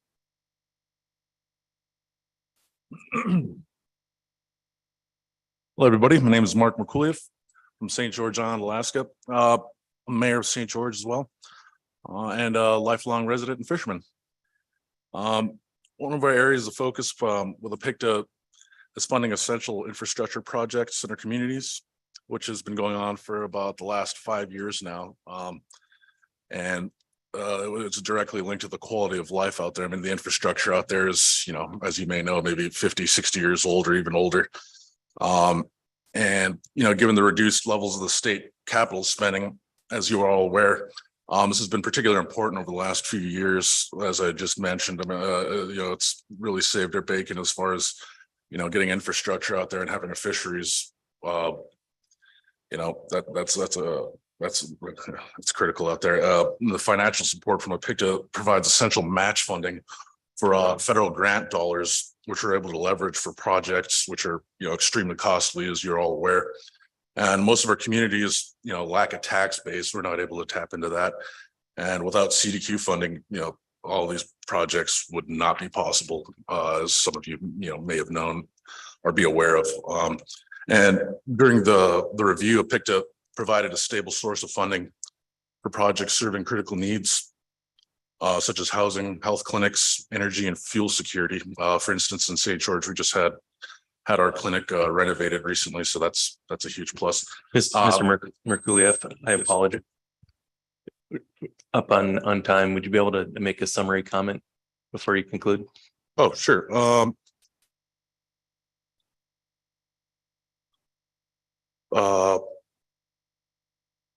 Thank you for your time. Well, thanks to the three of you for the testimony and sharing the pictures. It's great to see what's going on in your communities and hearing the good work that you're doing. Let's see if there's any questions. Okay. Thanks again. Okay, last up will be Heather McCarty and Mateo Pasadon.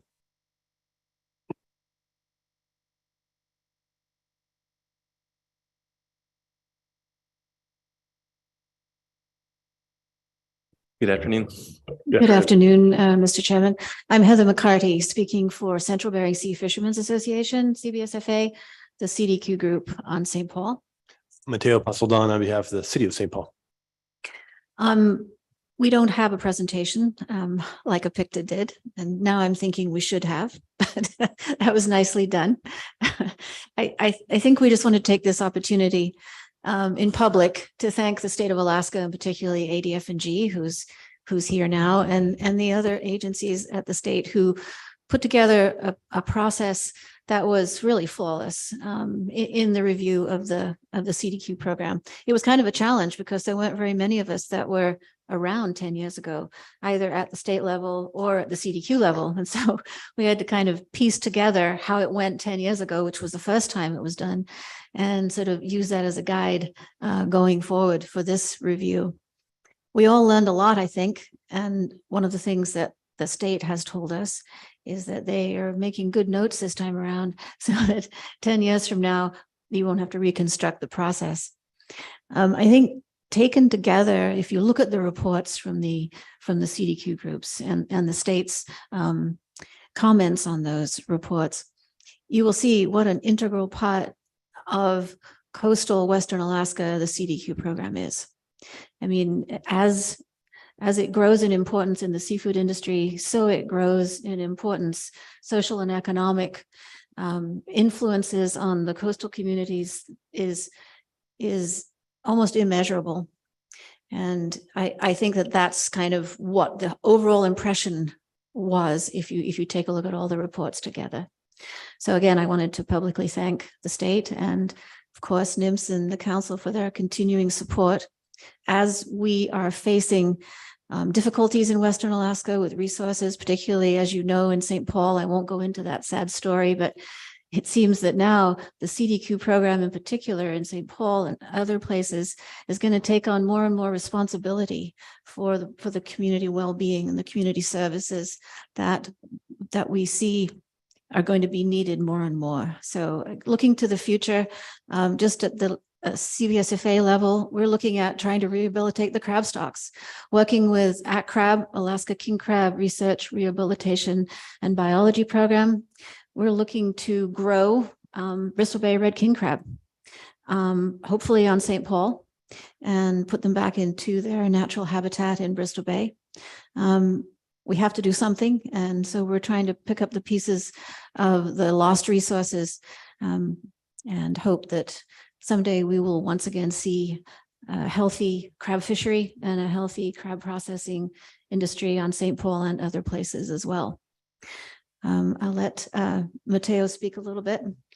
Yeah, from a community, from a city perspective, just incredible vision that previous councils and the congressional delegation had at the time in putting this program together, and also recognition of to the state of Alaska for being such an important partner to the CDQ program. As Heather noted, with the COVID pandemic, the closure of the crab fisheries, the status of the halibut fishery, the CDQ program through CBSFA on St. Paul has more than ever become a beacon of hope for the community, as well as a source of business activity and local matches for infrastructure development, employment programs. The community is incredibly proud of CBSFA's investments in number of vessels and fisheries operations. And so anyway, from the community perspective, we look to CBSFA to play a leading role in this new era that St. Paul will be facing. Thank you. Thank you. Thanks to both of you for your testimony. Are there any questions? Ms. Kimball? Thank you. And thank you for your report. I could have asked this of any group, but I didn't really think of it until now. So I'm asking you if the groups as a whole, since it does seem like after a 10-year review, it's a good time to look back on the program's effect as a whole. And I haven't seen a report like that of late, but I could just be missing it. Is that something the groups or WACTA have thought about doing? You each have your own separate assessment of how your programs are doing, but has there been a summary, I guess, of the program with all 6 groups together? Mr. Chairman, Ms. Kimball, I'm glad you asked. Yeah, yes, there is. As you know, WACTA used to have that function. We put together a report that kind of summarized all the reports from the individual groups, and that kind of went away for a while. But I think under the able chairmanship of Ms. Drobnica, we're trying to pull together again that sort of summary type of report so that everybody can learn more and see more about what the program as a whole is doing. I think we're making steps in that direction, and I think it should be coming down the road pretty soon. Don't want to put Ms. Drobnica on the spot, but maybe she can tell more about it at some other point or whenever. Thank you, Ms. Kimball. Any further questions? All right. Thanks again. Okay, that concludes public comment on our B items. There's no action required here at this point. Council members wish to bring anything up for action, we can, of course, or flag things for staff tasking or pass. Any council members? Yep. All right. Well, thank you very much. That will conclude our B item agenda. Let's see, it's 2:30. I think we can perhaps set the table on the C1 item. I believe Ms. Watson is going to provide us with that introduction. Oh, wait.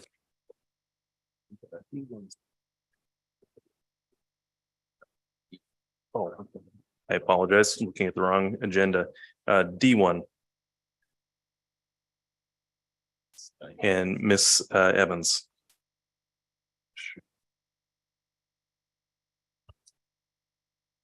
Good morning, members of the council. I'm just here to give a quick introduction to Dr. Muter, and I believe Dr. Dressel may be online as well. The intention here was to bring back to you a draft report from the workshop that took place in February by the SSC. You had some preliminary discussions in February with the SSC chairs when they reported out about some of both the findings from the workshop and the next steps. These are a little bit more formalized now, and the SSC did have an opportunity to review this report that was prepared by the workshop conveners, Dr. Muter and Dr. Foy, and then provided some recommendations. So for the most clarity on this agenda item, Dr. Muter is going to present both the draft workshop report and the SSC's comments from this meeting at the same time, so that to walk through the report in that way. I would just note that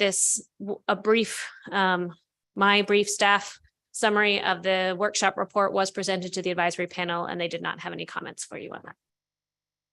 Great. Thank you, Ms. Evans. Good afternoon, Dr. Muter. Yeah, good afternoon, Chairman and members of the council. For the record, I'm Franz Muter, co-chair of the SSC, and I believe Sherry Dressel, the other co-chair, is online.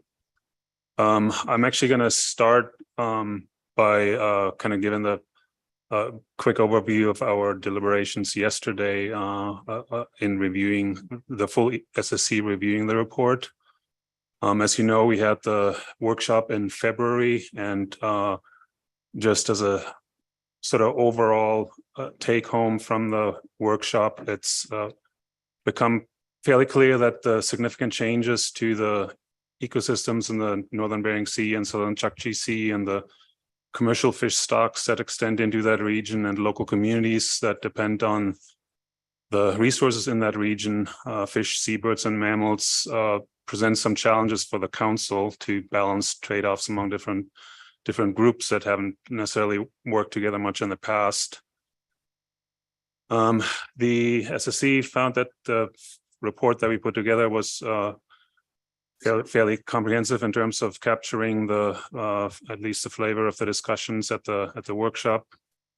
The SSC supported the recommendations of the report, particularly expanding some of the monitoring of the ecosystems and improving communications among agencies, managers, tribes, and communities, both in terms of the science and the management.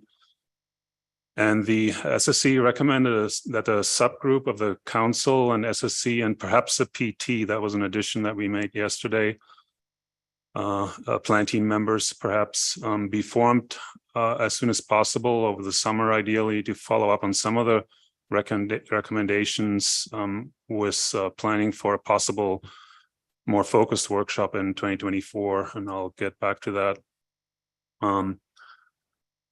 The SSC also suggested that the authors work with the council staff to produce a plain language summary with some of the clarifications that the SSC requested and a list of prioritized findings and recommendations.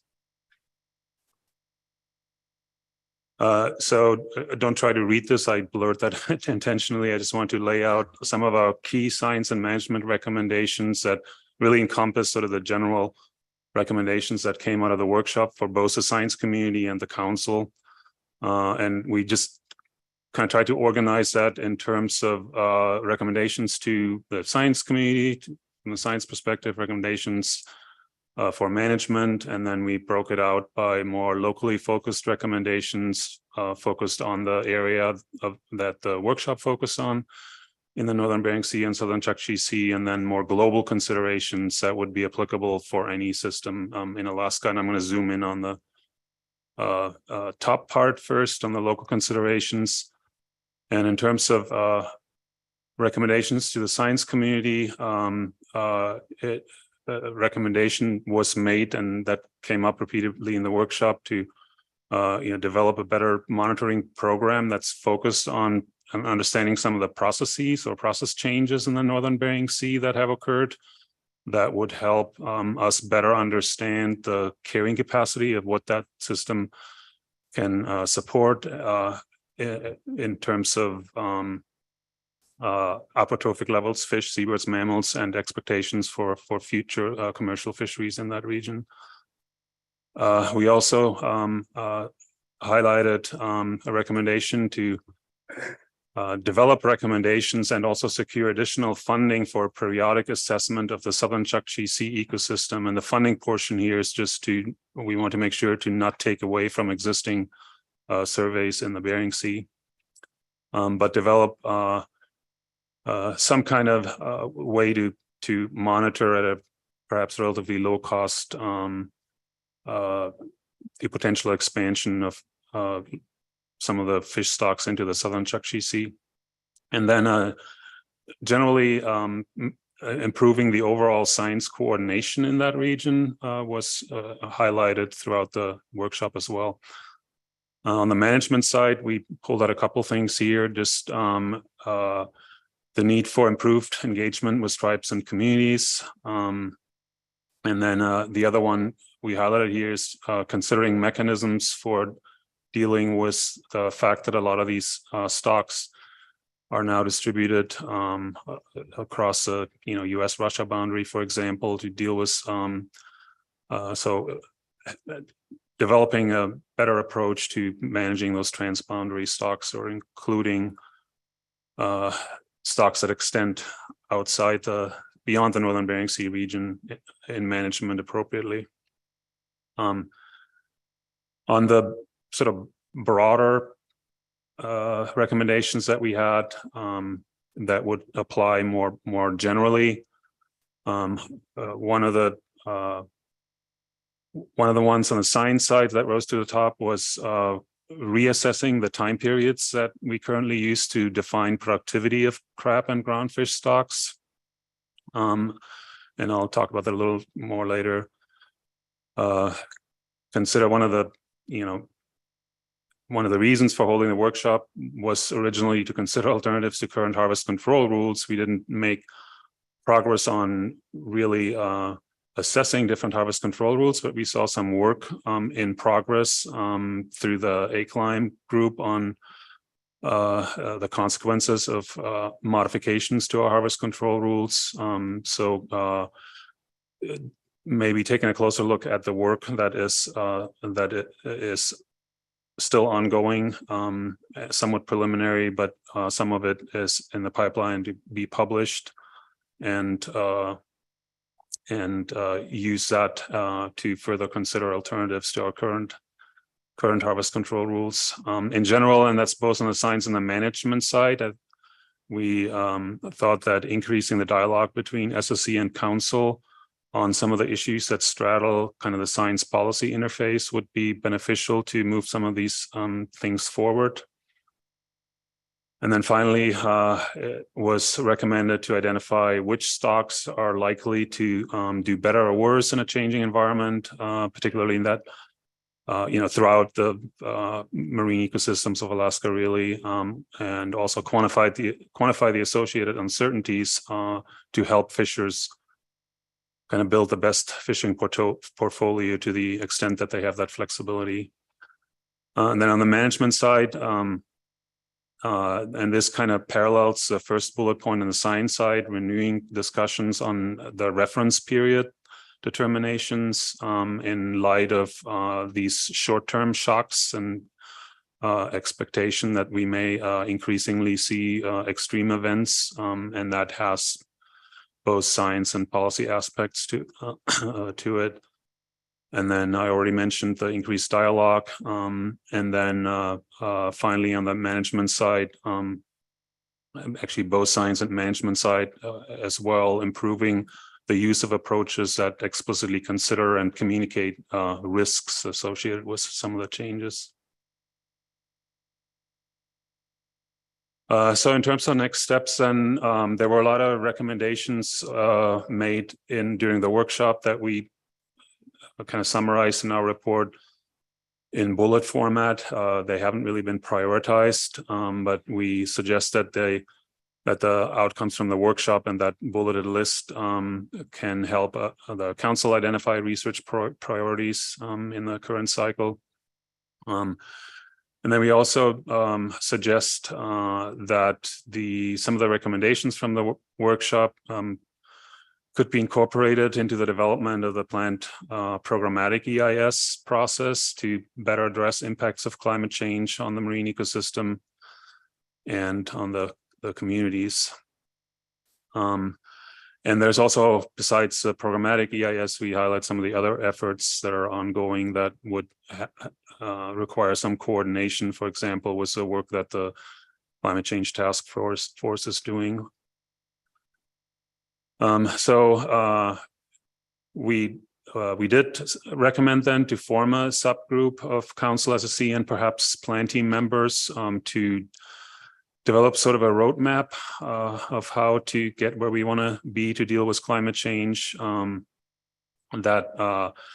roadmap would sort of recommend a direction and timeline for moving forward, and we recognize that there is some urgency to that, but also realize that there's a limited amount that can be achieved in the short term, and one consideration might be to have a more focused follow-up workshop in February 2024, and the subgroup could help determine the focus for that. Some of the questions the subgroup might consider, and this is really more a sample, but that would include, in particular, the question of whether more dynamic reference points as an alternative to what we currently do, if that is reasonable given our process under the MSA, and it's really a trade-off between how fast do we want to react to changing conditions. There's risks to both adapting our reference points too quickly in response to changing conditions, and there are risks to reacting too quickly. Secondly, could or should social economic objectives be incorporated into management approaches, at least for some stocks? For example, maximum economic yield considerations or other considerations. Or is it better dealt with just on the kind of tax setting side? Also, as these some of the stocks expand and shift in their distribution, would it make sense to consider perhaps regional allocations of catches in the Eastern Bering Sea versus Northern Bering Sea? And could that even be done in a dynamic way to address some of the variability that we see and will probably see into the future? And then finally, can the risk considerations or can risk considerations in general be improved upon in the context of both the stock assessments for ABC considerations and management for TAC considerations? And I believe that's all I had on that. I'd be happy to answer any questions. Thank you very much, Dr. Muter. Are there questions? Mr. Twite. Thank you, Mr. Chair. Thank you, Dr. Muter. This is so meaty, and I think it does a great job of distilling a lot of the substance and shaping a lot of the substance of that workshop into a set of suggestions. I have to, just before I ask my question, admit I'm still caught, I think, a little bit flat-footed just by how early we put this in the agenda. Normally we have a little bit more time to look at these things and chat about them. And so I don't know that I'm going to be actually ready to act on them today. We definitely should act on them at this meeting now. See what other council members think. My questions, as I think about you presented just a couple pages back from this one, I think 3 pages back from this slide. Yes. Oop. Yeah. And I like how you did the increased dialogue. We've talked about, I think at the last meeting as well as at the workshop, how important that was going to be. And as I look at the bullets above and below it on the management side, I realize that they really illustrate the importance of that increased dialogue, because I have to admit, as one council member, I'm still just becoming familiar with the use of those approaches, and the ability to think about how to improve them is, the first question for me is, how do I even make sure I'm fully understanding them and I'm capable of using them much more than we currently do? And so how do you see increased dialogue as really helping at least some of us on the council side with developing a increased competence in thinking about things like how we deal with increased periodicity of extreme events, how we deal with approaches that are better tools for communicating risk and allowing us to think more deliberatively about risk. How do we take advantage of that increased dialogue? The SSC has more expertise on these. Yeah, through the chair, thanks for the question. I mean, I think we kind of realized that we have to do this in, kind of incremental steps probably. And we also note in our report that having, so the recommendation to have a subgroup of council and SSC members start that dialogue.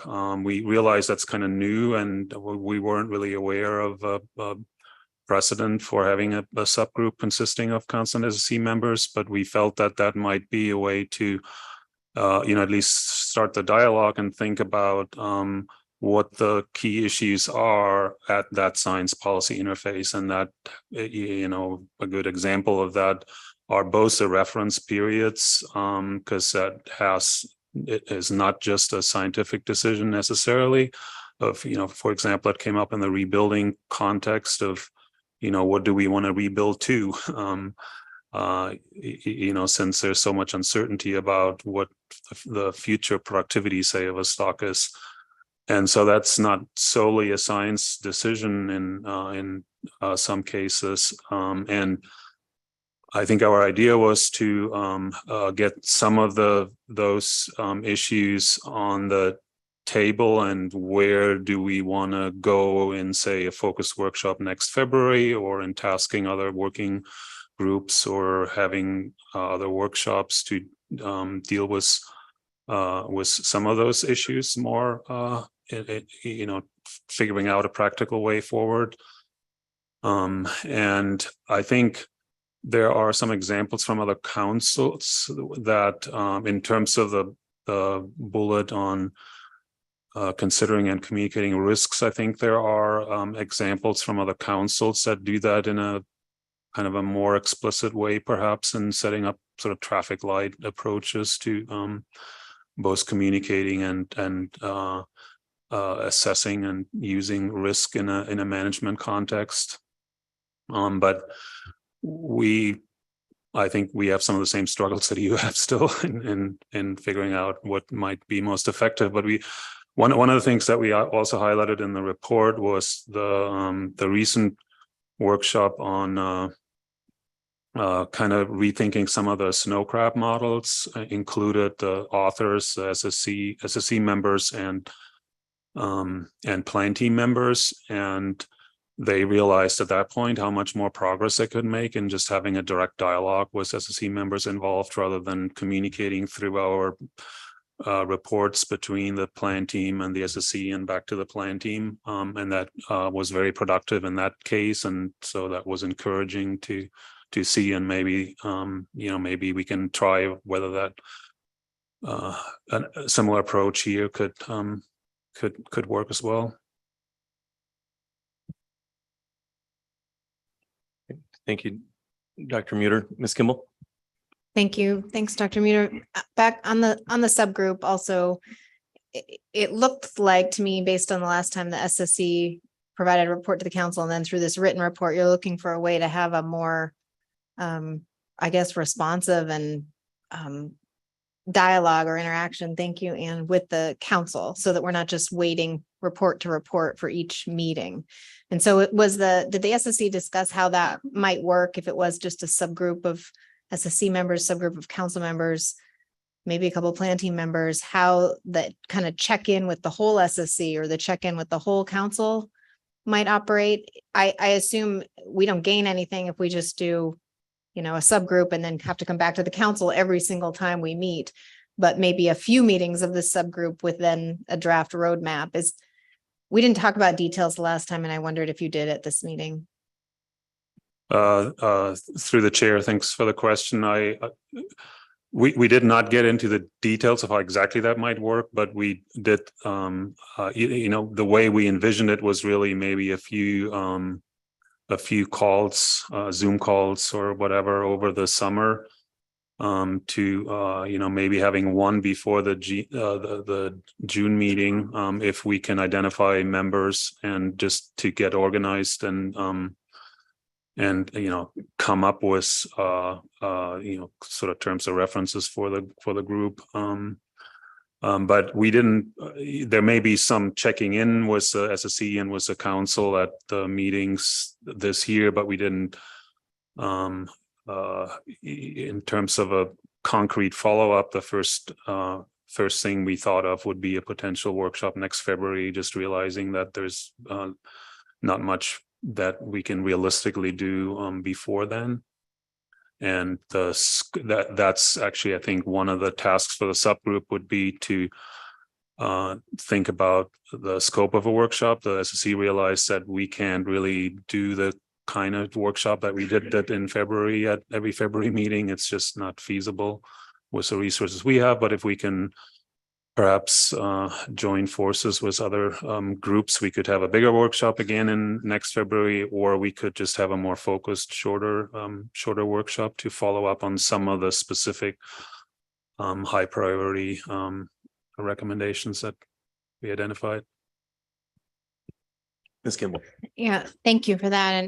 And I see from your report to us that the full SSC did support a subgroup idea. So I just want to make sure I'm clear that there weren't any members that were concerned about kind of proceeding or pursuing some of these really fundamental questions of how we do, especially stock assessment business or the data that goes into stock assessments.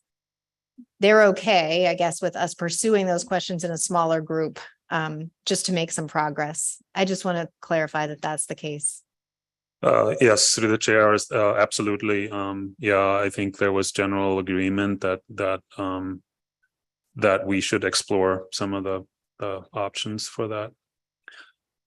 And again, these are sort of it seems difficult right now because we are operating under our current procedures in the tier system and the harvest control rules. And if we want to make changes to that in a policy context, we have not had an opportunity for decades really to revisit that and rethink that, and that's why we actually made the link to the programmatic EIS as well, to maybe consider potentially rethinking some of the current operations. And we also talked about the tier structure as such as well in that context.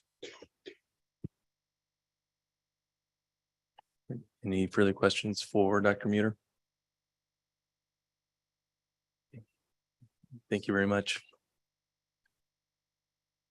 And as we heard, the AP did review this, but it had no comments. So I don't think there's anybody signed up to testify. I'll check one more time. And there's not. So let's go ahead and take an afternoon break, come back at in 3:10 and see what we want to do here. 3:10.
Council, please come to order.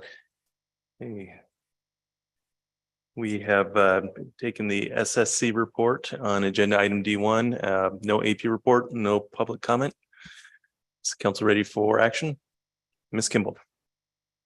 Thank you, Mr. Chair. I have a motion.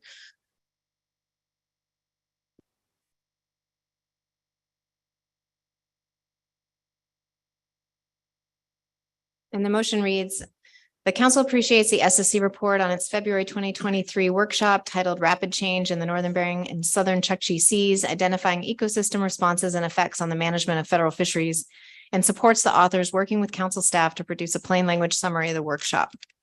The council approves the SSC recommendation to form a subgroup of council and SSC and potentially plan team members, 2 to 3 members each at the council chair's discretion, to develop a roadmap to use assessment and climate science to increase adaptive management capability.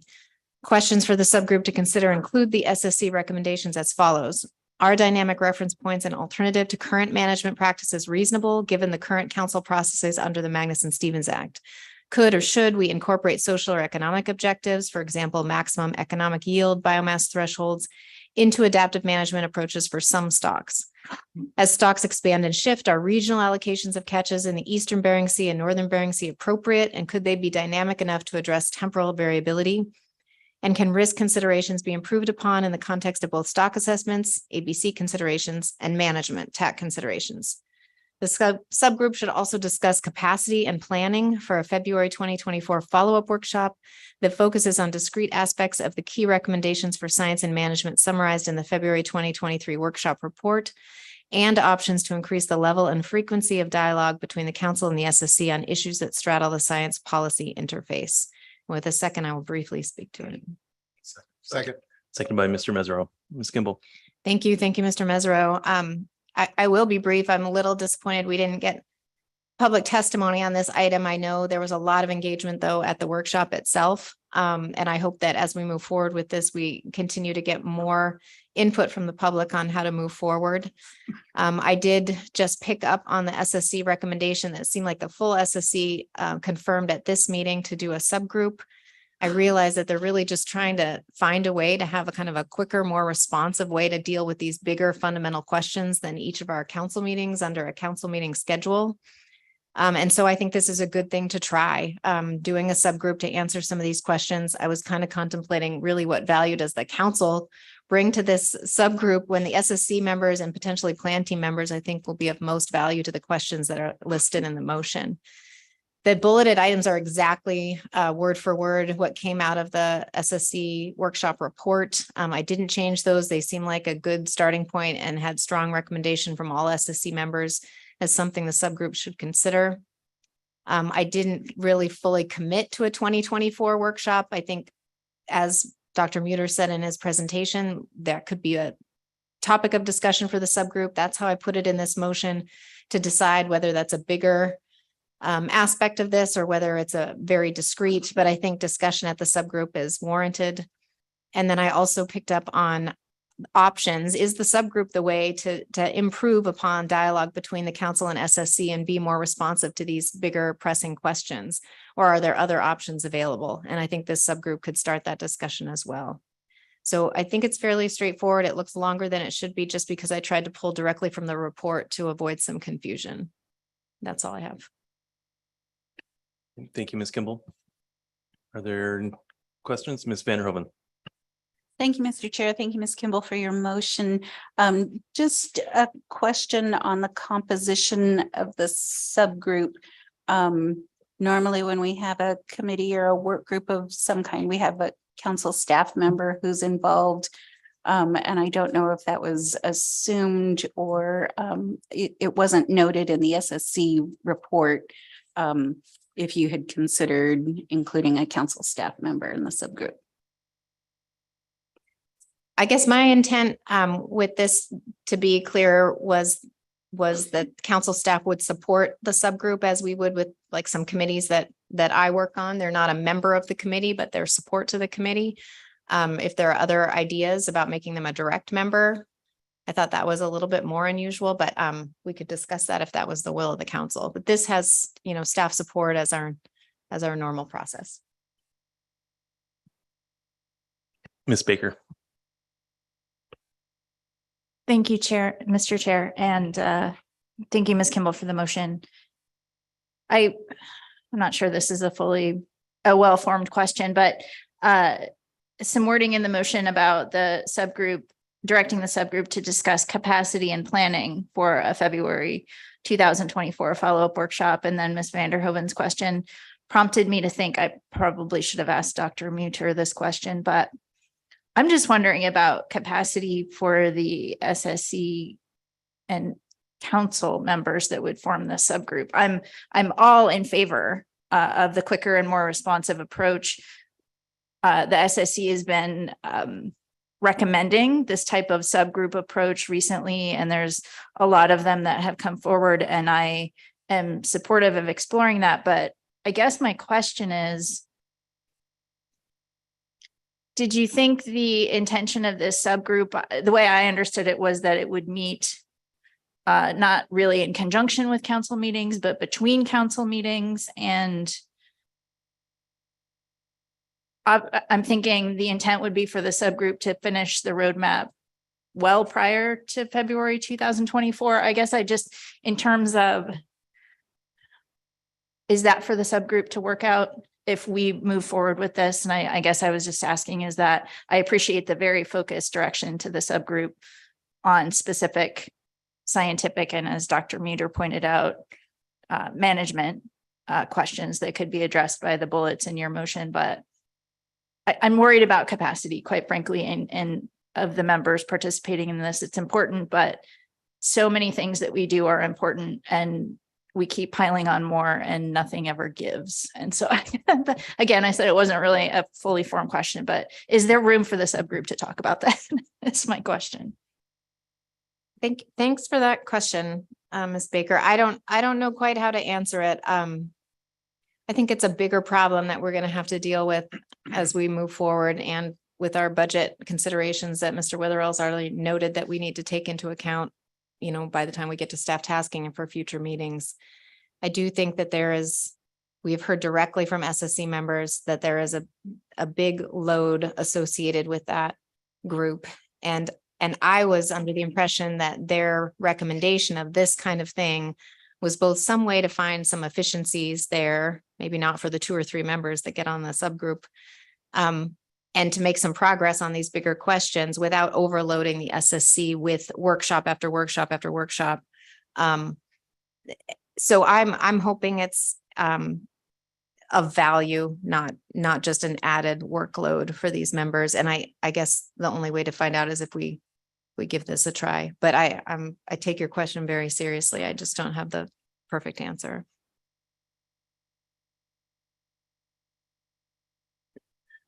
Any further questions on the motion? Mr. Down.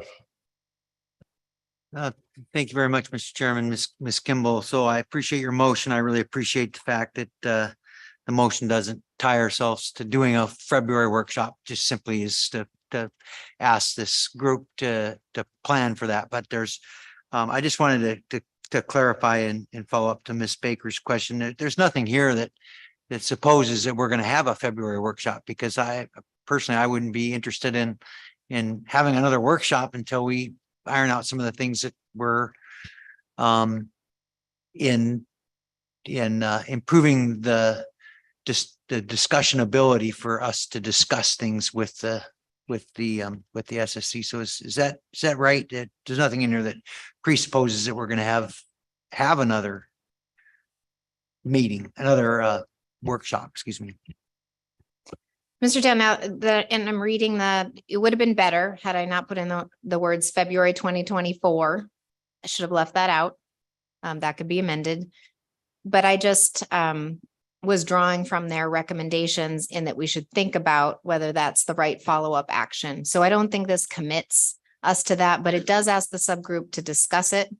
They clearly had a whole nother list of questions associated with a potential follow-up workshop, and I didn't want to lose that thread completely. So I think I've answered your question. Thank you, Ms. Kimball. Ms. Baker. Thank you, Mr. Chair, and thank you.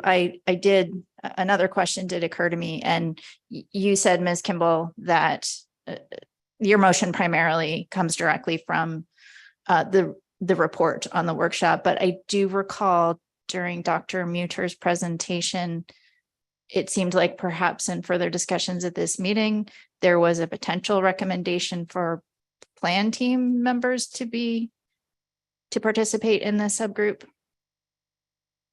And I'm wondering, I just didn't see, am I not seeing? Yeah. Sorry, Ms. Sorry. Baker. I did, maybe I missed speaking to that. I did include potentially plan team members. Thank you. Any further questions on Ms. Kimball's motion? Any amendments? Okay, any comments on the motion? Mr. Twite.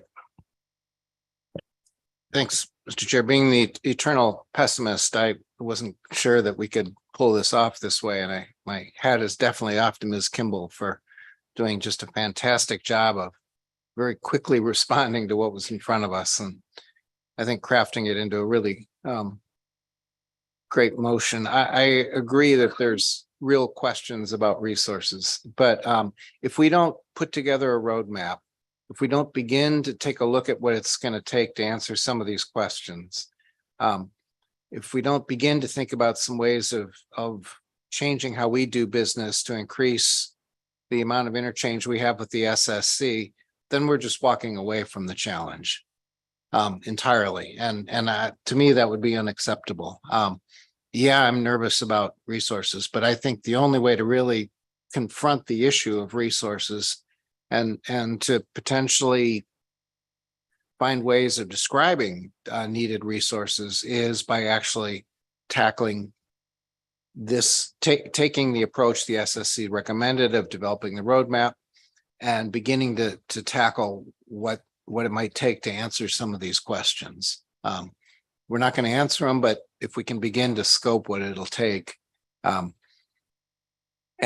maybe some of them will actually begin to answer without a lot of consideration. But I think the subgroup idea is just to really facilitate the council and the SSC's ability to really grapple with these issues publicly, transparently. And this whole process ultimately is going to have to be a process that, just like the SSC's workshop in February, that feels more like a conversation even than an actual council action.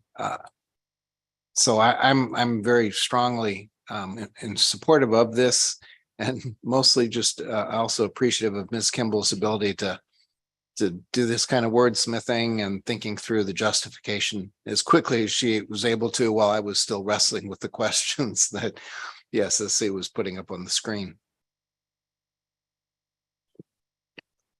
Thank you, Mr. Twite. Further comments on Ms. Kimball's motion? Ms. Kimball. I have a question. I have a comment. I appreciate the interest by the council members thus far, and I guess a subgroup appeals to me in some ways because it is not a formal plan team. It is not as formal as a committee. If this is not the right approach, or it isn't productive for some way, or we just feel like it's too much of a workload issue for the SSC or plan team members, science center members that are membership of the subgroup, we can stop doing this. I think we need to start being very judicious about not repeating our mistakes. And I would just like us to be able to initiate things and then consider, oh, did that work or not? Okay, we're not doing that anymore, instead of just adding and adding and adding. So I just wanted to put on the record for the rest of the council members that that's my approach to this. And I appreciate, those that are willing to try to take this step. Thank you, Ms. Kimball. Mr. Williams. Thank you, Mr. Chair. And thank you, Ms. Kimball, for that last little bit. Because when I read that statement about discuss capacity, when I see those words, that tells me that you were planning, or at least I interpret that to mean, some opportunity to evaluate the need and the capacity to do these things into the future. So I don't feel locked in with what I read there. I hope that's how others interpret it as well. Thank you.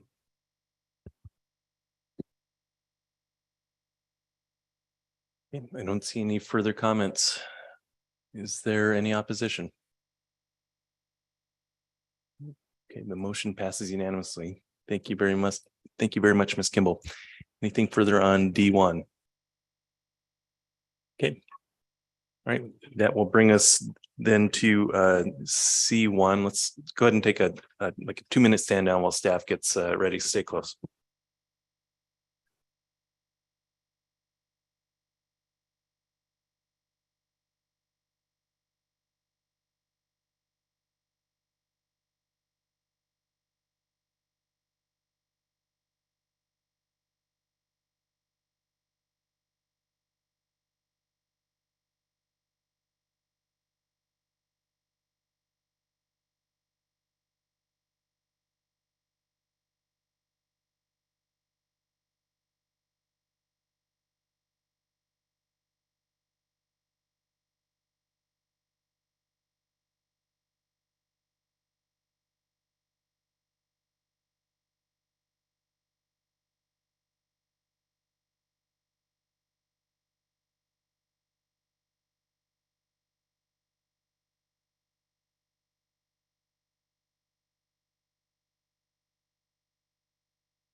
Council, please come to order. Okay, we are ready to start up with agenda item C1. Just a reminder that we do have the roundtable in here. I believe it's 5:30 tonight, so that's not going to leave much time for going past our normal time of 5 o'clock. So just wanted to keep that in mind. Mr. Kurland. Thank you, Mr. Chair. With your indulgence, I wonder if I might just set the stage a little bit for this staff presentation and the issue we're about to take up. Is that okay? Thank you. Just kind of a reminder for the council of where we are, that the agency is under a court order as a result of litigation dealing with this action that we're about to take up. Because we're under a court order to implement a new FMP amendment by May 2024. We had teed this up for final action at this meeting. If for whatever reason the council were to not take action and recommend an FMP amendment, as a regional administrator, because of that court order, I will have no choice but to initiate a secretarial FMP amendment to comply with that court order. And a secretarial FMP amendment can't compel the state to accept delegation of management authority as described in alternative 2. So if I have to develop a secretarial amendment, it would be likely to look like alternative 3, because alternatives 1 and 4 are not legally viable. And I know the staff presentation is going to remind people on that, but I just want to mention that. I'm just being explicit so people can understand my predicament as context for this and for the council's evaluation of this action. And just to be clear that I'm committed and the agency is committed to working in partnership with the council, and our preference, which is the reason it was it has been teed up for action, is for the council to recommend an amendment to the FMP. So thanks for your indulgence, Mr. Chair. That's all I wanted to say. Thank you, Mr. Kurland. Turn it over to Mr. Mr. Chair, would it be acceptable to ask a question of Mr. Kurland at this point regarding his remarks? Or should that wait until discussion? This is all sounding a little bit like discussion that should happen later on in the agenda in a typical process, but given where we are right now, Mr. Twite, sure. Mr. Chair, I'm willing to hold until discussion. Thank you. But thank you, Mr. Kurland, for doing that. I thought that was useful for you to set the stage that way. Okay, Ms. Watson. Thank you, Council Chair, and good afternoon. Good afternoon, council members. Thank you, Mr. Kurland, for the excellent introduction. I don't have much to add to that now at this point. That's all right. Aside from your presenters for this agenda item will be Doug Duncan with NIMS, Dr. Richard Brenner with the Alaska Regional Office, Dr. Mike Downs with Winslow Research, and Marcus Hartley with Northern Economics. Thank you. Good afternoon. Good afternoon, Chairman and members of the council. Thank you for that introduction. I think a lot of my initial thunder and setup also got stolen by Mr. Kurland, but we'll kind of walk through some of the remaining details. So today we are at, of course, final action for the FMP amendment to include the Cook Inlet EEZ salmon fishery under federal management. At this meeting, this action has been considered by a lot of different bodies. I went through the SSC review. We'll be hearing from the Enforcement Committee and the AP as well. So as Mr. Kurland alluded to, we are here considering this action because of a unique set of circumstances. So the Cook Inlet EEZ, dating really back to the 1950s, was excluded from federal management, and then over time that arrangement continued in one form or another. But eventually, this was challenged by stakeholders, and after extensive litigation, it was held that the Cook Inlet EEZ must be included in the salmon FMP. So as I'm sure a lot of you are feeling deja vu, that this is pretty familiar. The council worked on this through their process through 2017 to 2020 before making their recommendation to address the issue in December 2020. And they recommended closure of the Cook Inlet EEZ to commercial salmon fishing. And this was implemented by the National Marine Fisheries Service as Amendment 14 to the salmon FMP. Immediately after implementation of Amendment 14, it was challenged by stakeholders and then vacated before the first salmon fishing season under it began. Under the court's holding generally that it was inconsistent with the MSA as it relied on state management to achieve FMP goals and had no federal management measures in place to achieve OY. It was also held that we erred in not including the Cook Inlet EEZ recreational fishery in the scope of the action, which in addition to the drift gillnet fishery is the only other fishery that operates in this area of the EEZ. So we are on a court-ordered timeline for this, with a new amendment must be implemented by May 1st, 2024, and be first effective for the 2024 fishing season. So that if the council takes final action at this will give NIMS 1 year to do the rulemaking which given the complexity and nuance to this is expected to be tight, but sufficient to have the rule implemented.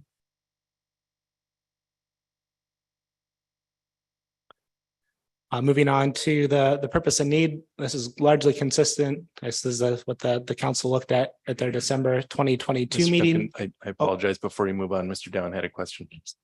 Thank you, Mr. Chairman.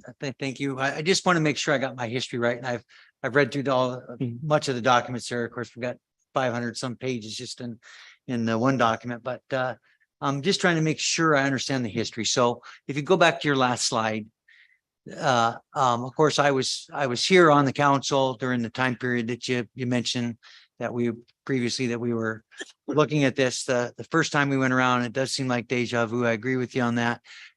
So Amendment 14 that was challenged and it was vacated. So following that, and maybe this is a question for our counselor Josh as well, but I'm just curious what appeals process or what appellate court was available to National Marine Fisheries Service, and was that pursued, or how far did we've ended up here at a place? I'm just interested if there were steps along the way that this could have been appealed, or whether that would make any difference at all. If had we appealed, we would still be stuck with these dates and we'd still be here today. I'm just wondering kind of what process was available to us. Were there decisions made along the way that kept us from appealing this decision, or to having another chance in court that would have prevented us from being here today? Through the chair, thank you for the question. I think I might defer to Counselor and Mr. Curlin to walk through the legal proceedings, being more familiar with them than me. Counselor. Sure, through the chair, Mr. Down. So decisions on whether or not to appeal adverse decisions are made by the Solicitor General at the Department of Justice. In DOJ's opinion for this particular action, the record was not particularly strong. And I think we've talked about this a little bit at the last meeting. We wanted to clarify that it's not a closure in the abstract. It's necessarily a problem. So it's not a strictly a legal issue, it's a record issue for this particular action. So the question is whether or not this council had a sufficient record to recommend closing an area of federal waters that had been fished for such a long period of time. And so I think in the Solicitor General's opinion, there wasn't sufficient grounds to appeal. And so the decision not to appeal was made.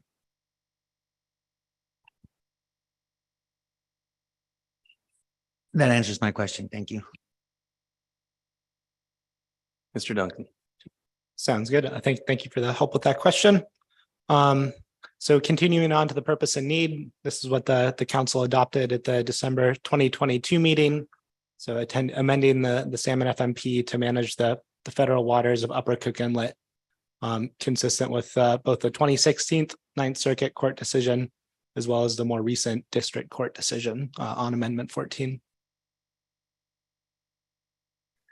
Just to provide a reminder on some of the things that were held in the Ninth Circuit decision, is that the North Pacific jurisdiction the North Pacific Council has jurisdiction over the federal waters of Cook Inlet and is required to develop FMPs for fisheries within its jurisdiction, requiring conservation and management.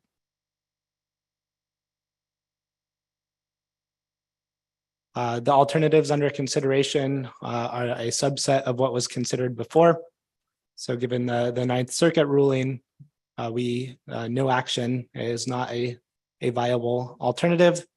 And then with the vacature of Amendment 14 and the District Court's decision, closure has also been identified as not a viable option. This leaves us with Alternative 2, delegated management, and Alternative 3, direct federal management.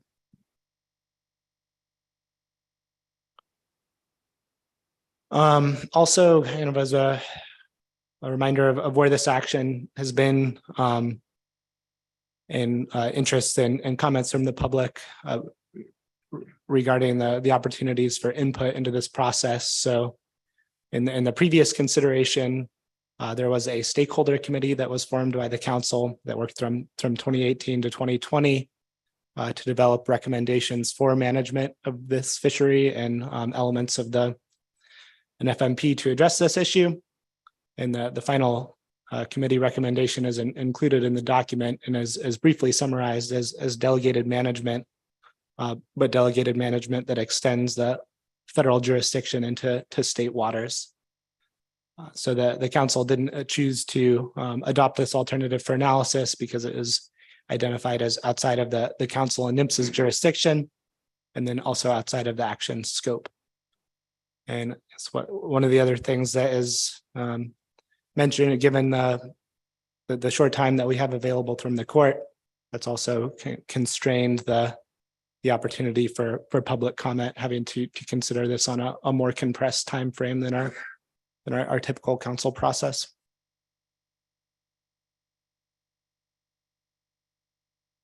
So another thing that is new since the council considered this in December 2022 is that we had several requests from tribes for tribal consultation, as well as general requests for us to present information to different tribal groups throughout the Cook Inlet meetings.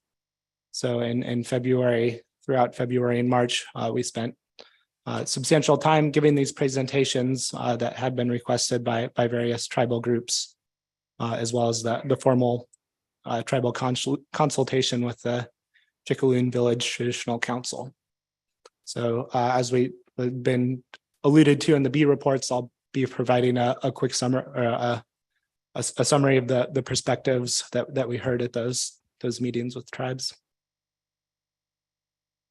And just, I guess, before we begin, I just want to make sure to provide a disclaimer that what I'm presenting here is intended to characterize the range of discussion and feedback that we received at these meetings, but certainly does not indicate consensus positions or agreement between all of the tribal groups that were present at the meetings.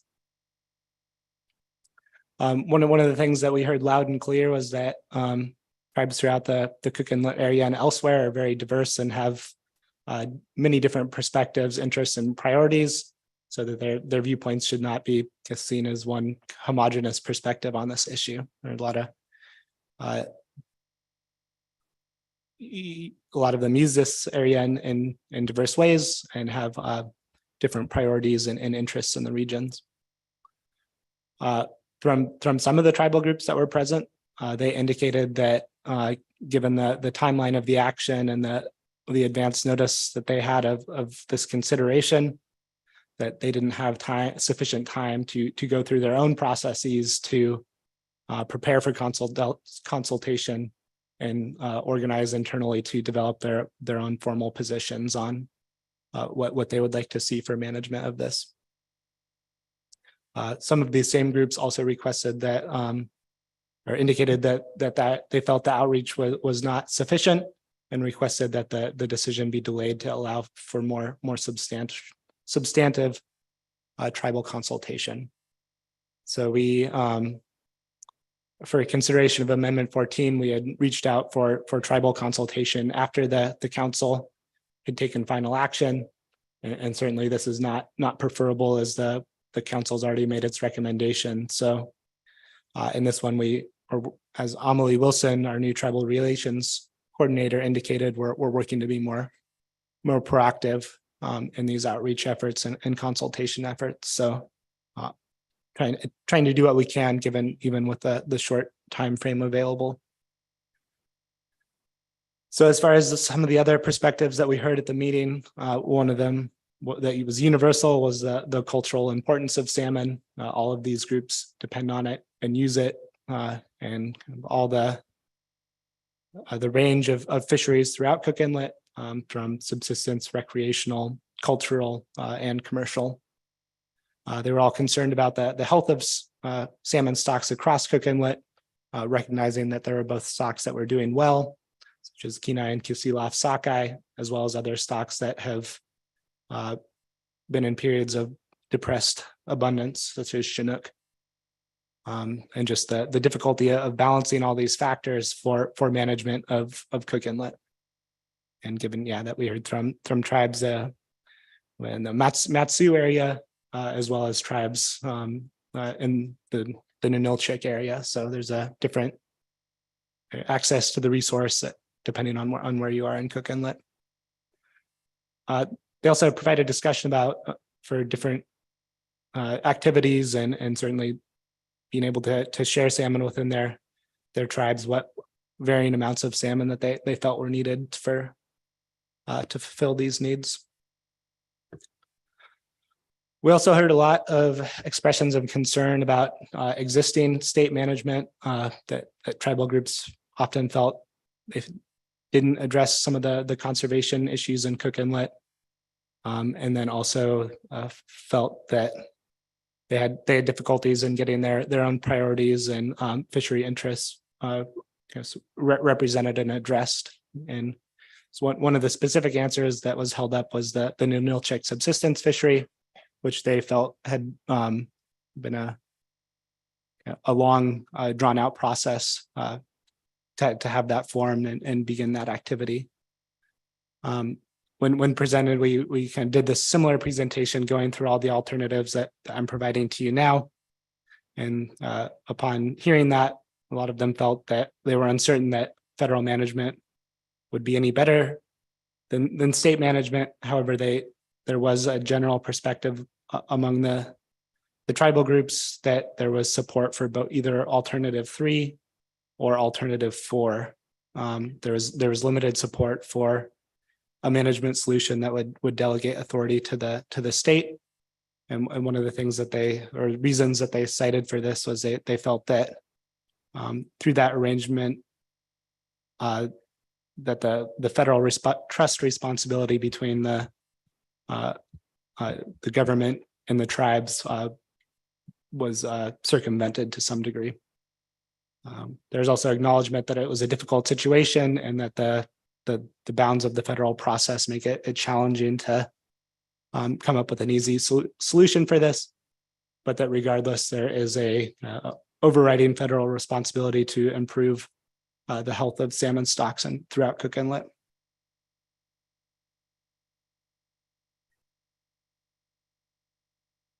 So I guess that concludes my summary of what we heard at the tribal meeting. So I guess pause momentarily for questions, and if there aren't any, move on to the run through of alternatives.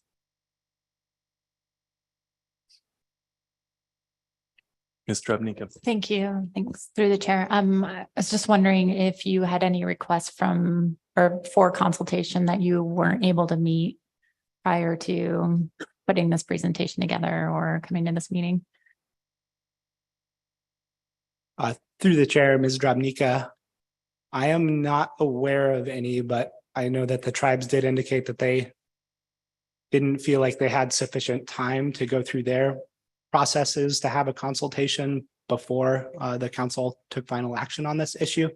So I guess and from that perspective, some felt that there was inadequate consultation. Okay, thank you. And Mr. Chair, one more question. In your discussions, I'm not sure if you can elaborate on this, but did you receive any information about the level of participation from tribal members within the EEZ federal fishery? I know your first slide, you indicated that there's participation in all of the Cook Inlet fisheries, but did you hear specifically from members who are participating in the EEZ? Through the chair, Ms. Drobnica, we didn't get any quantitative assessment of it, but there were at least several tribal members that were participants in the drift gill net fishery. Okay, thank you.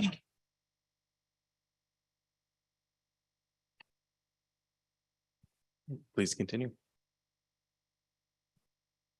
Okay, so when considering the alternatives and the analysis, I want to begin by highlighting what's both different in the document and focus most of our discussion there. And then also provide a quick reminder on the existing elements that remain unchanged. So we included data from 2019, 2020, and 2021 throughout the analysis. Added both alternatives and analysis related to the saltwater recreational fishery that was previously not under consideration in the document. We've looked at some additional options for defining MSY and OY for the fishery. And then in response to the council's request at the December meeting, looked at some alternate process options and any ways that we could attempt to streamline the alternatives under consideration, whether or not to use the plan team approach or maybe something different in this situation. So we'll go into detailed discussion with those and the respective alternatives. And also generally we improved and refined the description of alternative 3 and tried to increase the clarity there, but largely choosing from elements that were already in the document. And then under alternative 3, there was also an option for a date certain fishery closure in addition to the total allowable catch that would be used to manage the fishery. As far as what's the same, generally the big picture management alternatives for both 2 and 3, as well as the status determination criteria process and annual catch limit process remain the same with what the SSC had reviewed and approved prior, and then also looked at this meeting, as well as the accountability measures used to avoid exceeding ACLs.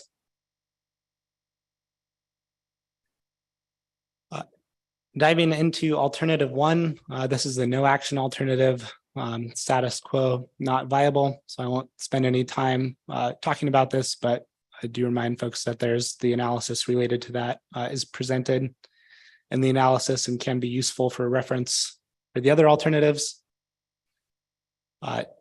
Alternative 2, delegated management.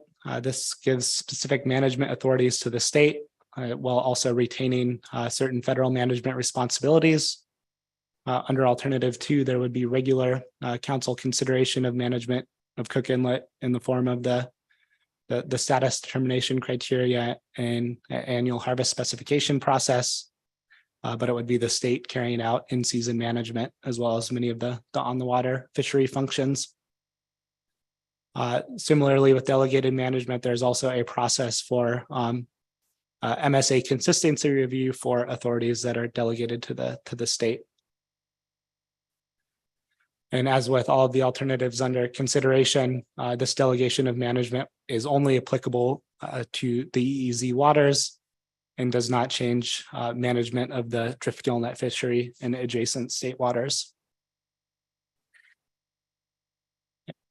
And per the Magnuson-Stevens Act statute, it is a requirement for a 3/4 majority council vote to delegate that management authority for a fishery or any part of a fishery to the state of Alaska or any state for that matter.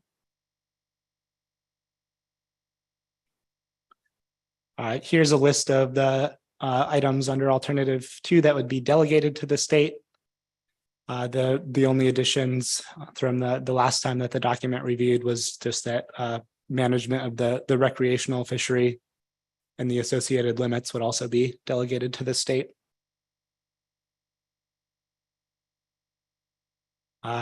Here is a list of the federal management measures. So this would be what is retained in the council process in NIMS. And really the heart of this is the status determination criteria, which remains unchanged from the previous version, as well as the annual catch limit process. And so just as a refresher for the council and any interested public, just providing an overview of the jargon that we tend to use when referring to status determination criteria, as well as the process for setting annual catch limits, which collectively we refer to as reference points or harvest specifications. And so many of these elements are common between alternatives 2 and 3, and it's largely the addition of a total allowable catch under alternative 3 that is kind of one of the major distinguishing factors.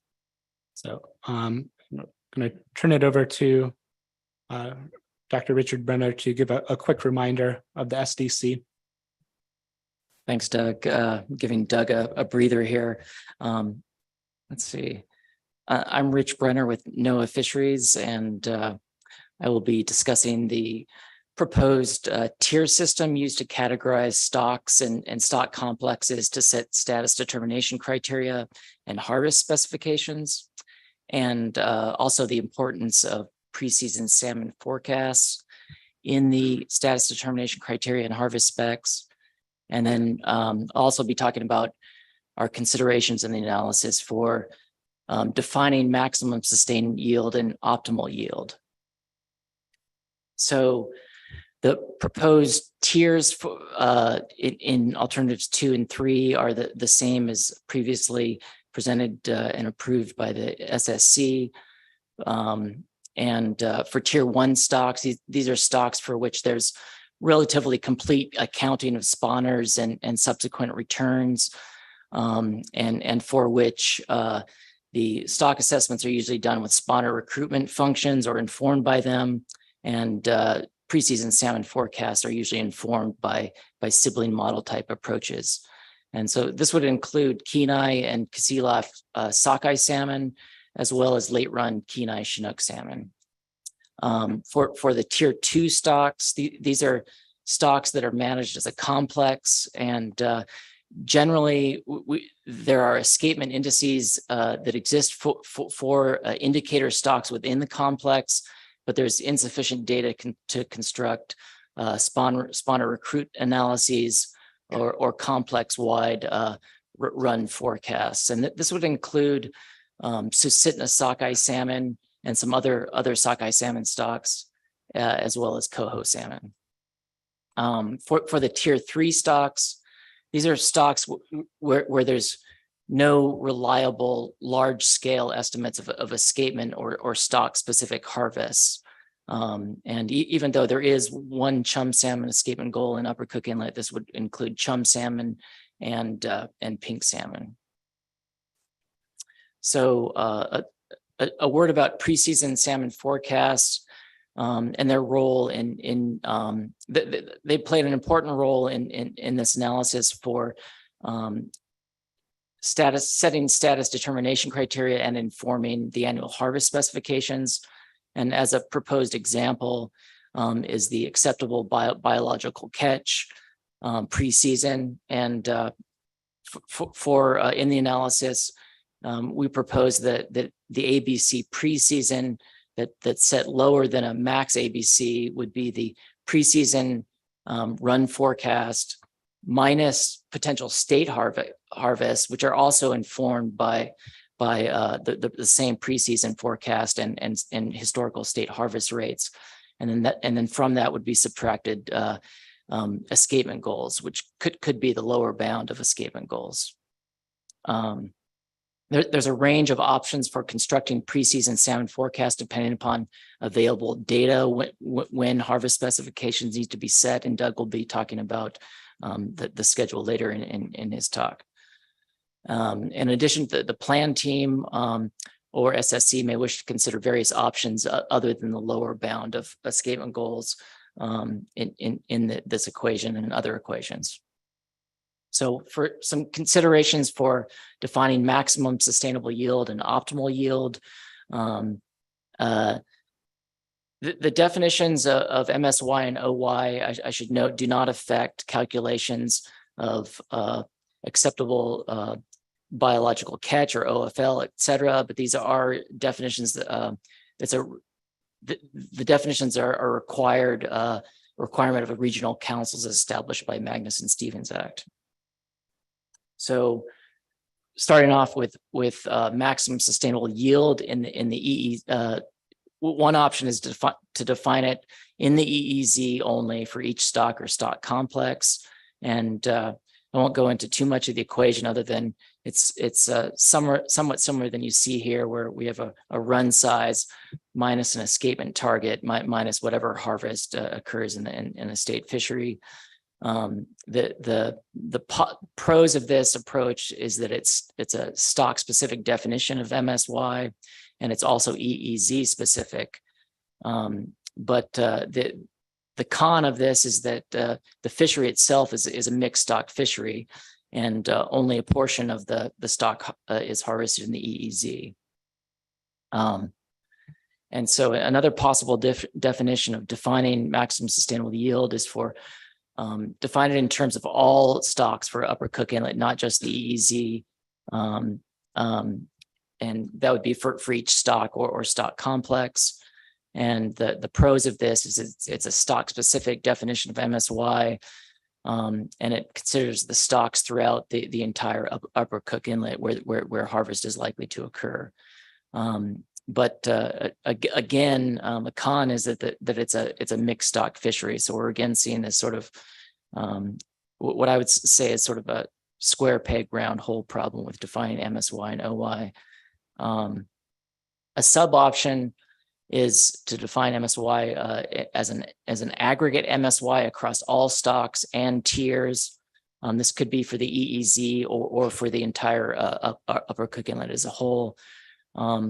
With a note that the National Standard 1 says that stocks may be grouped into complexes for various reasons, including where stocks in a multi-species fishery cannot be targeted independently of one another.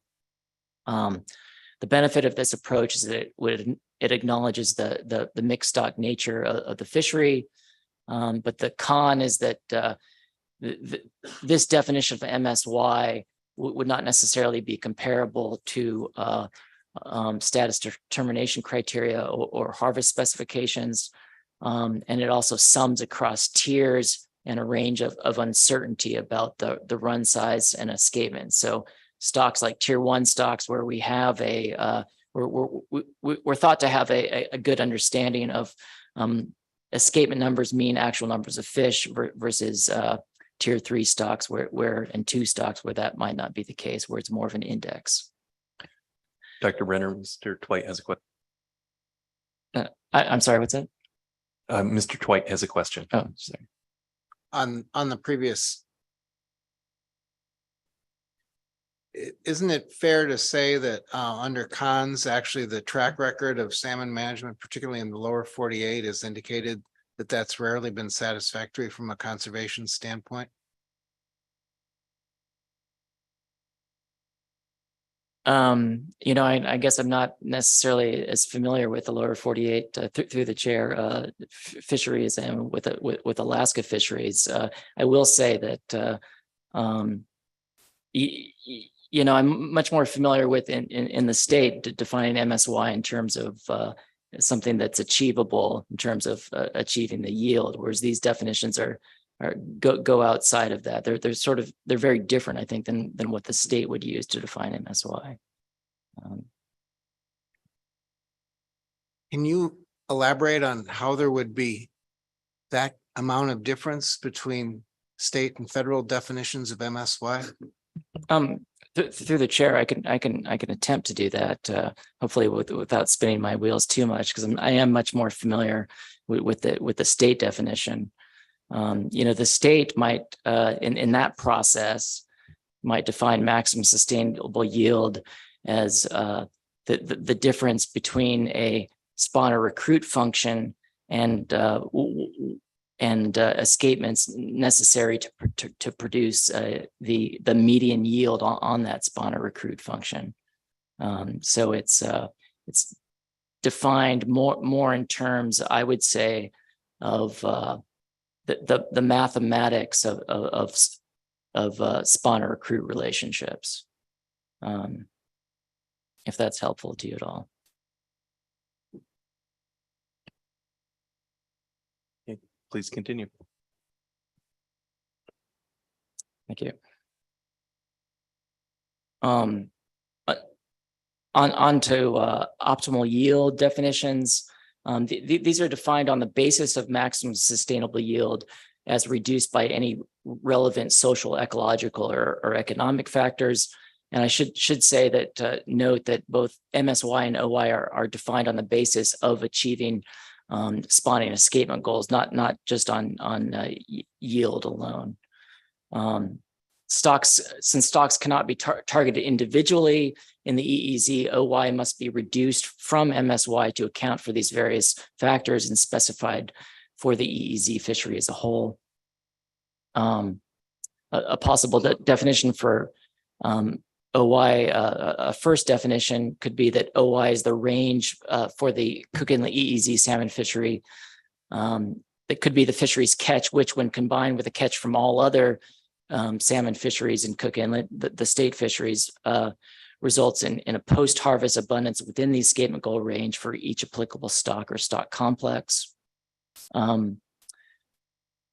Another possible definition is that the OY range for the EEZ could be the range of the sum of the annual catch limits established for the Cook Inlet EEZ fishery across years.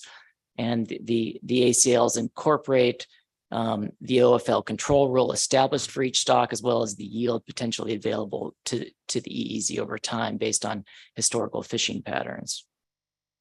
And then a final possible option is that the OY range could be the range between the average of the 3 lowest years of total estimated EEZ harvest and the 3 highest years of EEZ harvest during the years considered in this analysis.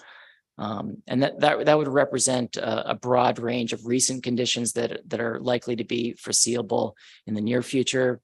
And this would result in an OY range of approximately 370,000 to about 1.8 million salmon for all species. With that, unless there's any questions, I will turn it back over to Doug Duncan. Ms. Kimball. I don't know if you're, thank you. I don't know if you're getting to this later. I just, but in case you're not, back on even slide 23, when you're doing a preseason EEZ ABC, so what is the level of confidence in having the information in that proposed calculation to do that in time to open a fishery or set specs at the time frame that the agency proposes? Will you have a predicted state harvest based on a preseason forecast and a harvest rate? Will you have all those things for each of the stocks that you're proposing to set specs for? Through the chair, Ms. Kimball, I think that the answer to that question's it is complicated. I think the answer is yes, and that a forecast could be produced relatively early. They get better and better. I would say that our confidence in a forecast would improve depending upon when exactly harvest specifications need to be made and what information is available. I think that contingency plans can be come up with to produce forecasts as early as the fall following a fishing season. The state has been able to get out Cook Inlet salmon forecast, say in 2017, 2018. I think they were as early as November, but in recent years, they have been getting them out, I think most recently in March. But there are a range of ways to estimate and potential returns without complete information. And complete information would include age compositions for speaking of sockeye in particular and Chinook, age compositions, estimated escapements, and harvests. Ms. Kimball. Thank you. Just follow up, Mr. Chair. Maybe that's the more specific question I should have asked on how you would predict state harvest prior to the season being open. Through the chair, Ms. Kimball, the state harvests are, I think that at least in terms of commercial harvests, are one of the easiest things to have in hand. You know, because because of reporting requirements, the commercial harvest component come in soon after fish are landed. The bigger challenge, I think, on the state side is estimating sport and personal use harvest. The sport harvest is done with a statewide harvest survey, and but even for the existing state harvest, those are largely estimated for the preseason forecast because they are not in hand for the state's preseason salmon forecast either. Mr. Duncan. Thank you through the chair. I just wanted to add one more response to Ms. Kimball's question. So in tiers 1 and 2, the forecast is an integral element of setting those harvest specifications for the coming year. If we didn't have forecast information, that stock would be placed in tier 3, which is analogous to, I think, tier 6 ground fish, where harvest limits are set based on historical catch. And that would be a determination that would be made in by the salmon plan team and through by the SSC process each year. Mr. Twite. Thank you, Mr. Chair. Dr. Brenner, I guess as I listen to your answer to Ms. Kimball's questions, the concern that keeps coming up in my mind is how do we make your answer comport with the requirement to use the best available scientific information? I mean, it's quite true that we kind of understand the ballpark that pollock abundance goes up and down in well enough that we could set an ABC for pollock 4 years out. But we don't do that. And the SSC has determined that's not best available science. For Norton Sound red king crab, the SSC's determination about best available science means we have to do Norton Sound red king crab out of cycle with the other crab stocks in order to meet the SSC's determination of what is best available science for management. I thought I heard you saying, well, you've got some idea early on and it gets better and better as you get closer. I'm really left at a loss as to how that approach fits best available science. Thank you through the chair, Mr. Dwight. I think you raised some good points and questions. I think that is one of the challenges of our process under the Magnuson-Stevens Act is that our need to establish these annual catch limits pre-season. And that's something that we unfortunately can't avoid. But in fulfilling that requirement, we would use the best available science to us at the time that we are establishing those catch limits for the fishery.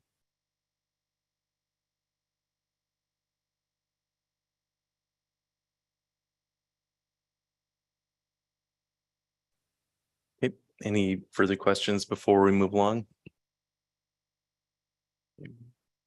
Back to you, Mr. Duncan. Thank you very much. And I think that maybe in some of my other slides, we'll dig into some related issues with that.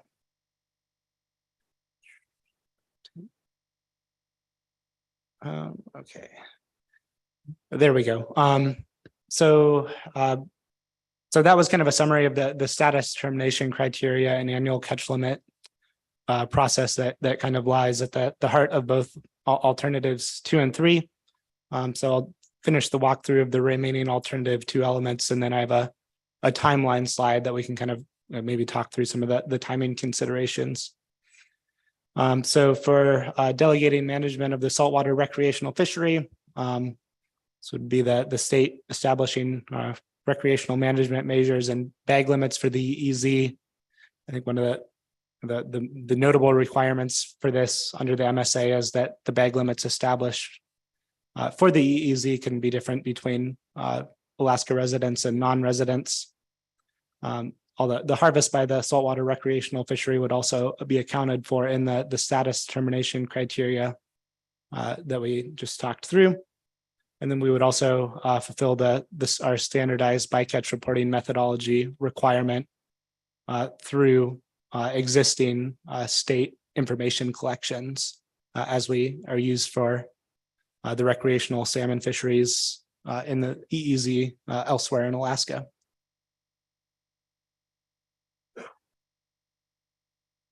Mr. Twite. Thanks, Mr. Chair. I may have missed a bit of this in the analysis, but as I noted the Creel survey suggestion, which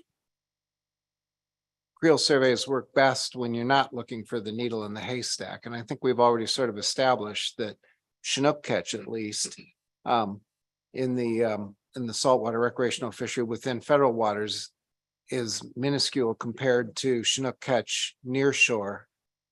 And so I looked for, and forgive me if I missed it, but I looked for some discussion about the difficulty of using creel surveys in particular as a means of trying to estimate catch when it really is a needle in a haystack sort of a problem.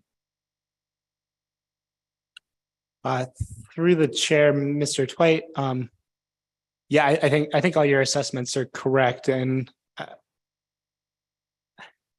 yes, given the level of removals in the recreational fishery, I mean, there is uncertainty associated with these metrics, including creel surveys. But given the understood removals, there a management need to implement more intensive monitoring, record keeping, and reporting requirements to satisfy those requirements wasn't identified for the recreational fishery. Please continue. Okay, continuing on, like a separate element now. So considering who will be doing the annual process for determining the status of stocks. Traditionally, for say crab and groundfish fisheries, the council has established a plan teams to work through these develop these assessments and provide opportunities for public input. So that's establishing a salmon plan team to conduct this work is one option before the council. Being responsive to council concerns that were raised in December about the burden of the annual process and duplication of management with existing state work. We have also identified that another option for this would be to use the existing state peer review process to develop the assessments for this fishery and work in conjunction with periodic review by the council's SSC.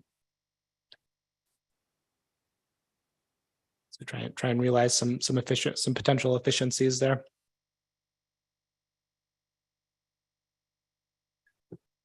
So under alternative 2, one of the other elements that's a decision point for the council would be monitoring, record keeping, and reporting measures for the commercial fishery. And this is consistent with what we had previously presented in the document as what NPFMC had identified as what it feels would be required to get needed information. That would be the federal fisheries permit, and then a federal logbook to better understand harvest and bycatch in the EEZ, as well as satisfy the SBRM requirement for the commercial fishery. And under alternative 2, both existing fish ticket reporting and e-landings reporting would be sufficient. The council could choose to add additional measures to this option if it identifies other gaps that it would like to see addressed. There's also as a federal fishery, there's consideration for retention of groundfish, and for alternative 2, there were 2 approaches identified. That was either full retention of groundfish, so that all harvests could be accounted for during delivery, or no retention of groundfish with groundfish bycatch recorded in the logbook before discard. And I think there will probably be some discussion that you'll hear from the enforcement committee on this as well.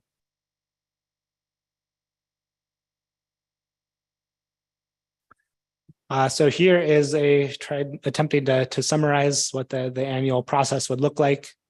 I think the best analogy that I can make is a lot like crab harvest specifications. So after the fishery ends for the summer, kind of November to March would be the working period for the plan team or a peer review process to develop the SAFE and their recommendations for ABC and OFL. Then these would be considered at the April council meetings, where like the crab harvest specifications, the SSC would recommend ABC OFL which then the council could choose to adopt. And then using its management tools, Fish and Game would manage the EEZ fishery over the summer.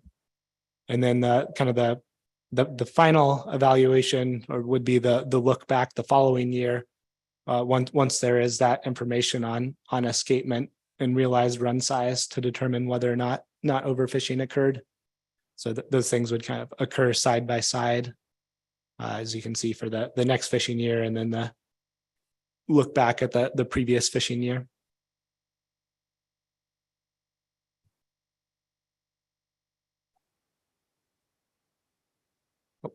Ms. Kimball.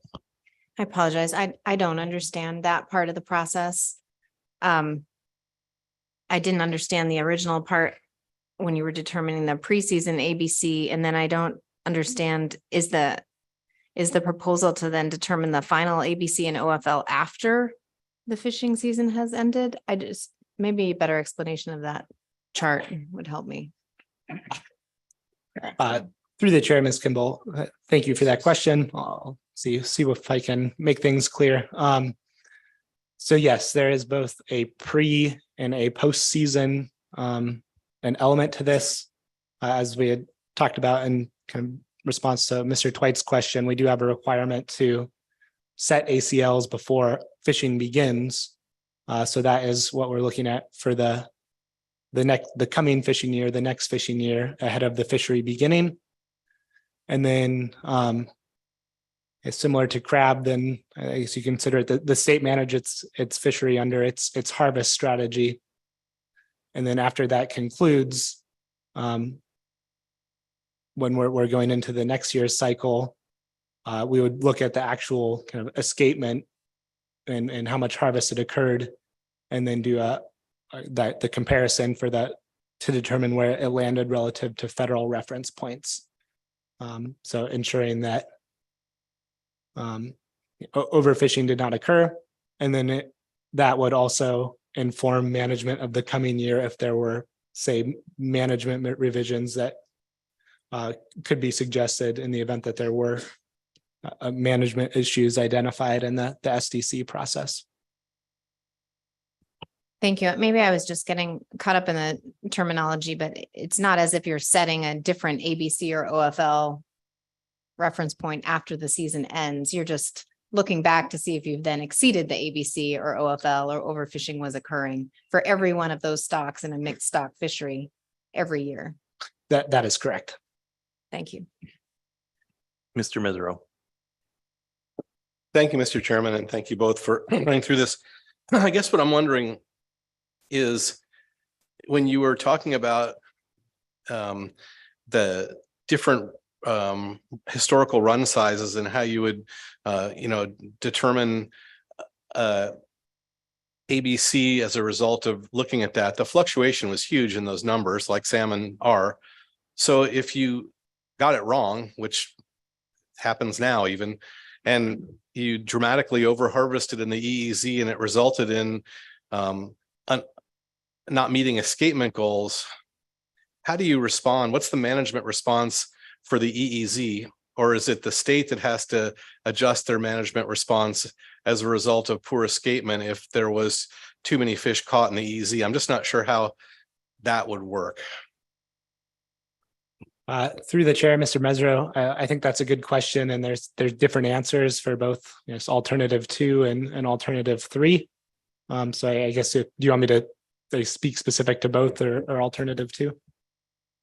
Through the chair, I was thinking about alternative 3, where it was federal management of the EEZ and the state would manage in the river. That's where to me it would become confusing on what the management response would be if there was an overharvest in the EEZ that resulted in inadequate escapement in the river. Through the chair, Mr. Mesereau, yes, I mean, I think that is one of the issues. Well, we'll cover that in the discussion of alternative 3, but with setting these limits pre-season, particularly under the alternative 3, where we are managing based on that TAC, But one of the significant considerations in tax setting is kind of the uncertainty introduced by having to do that. So necessarily being much more precautionary to try and avoid that potential than we would under the state's current management approach.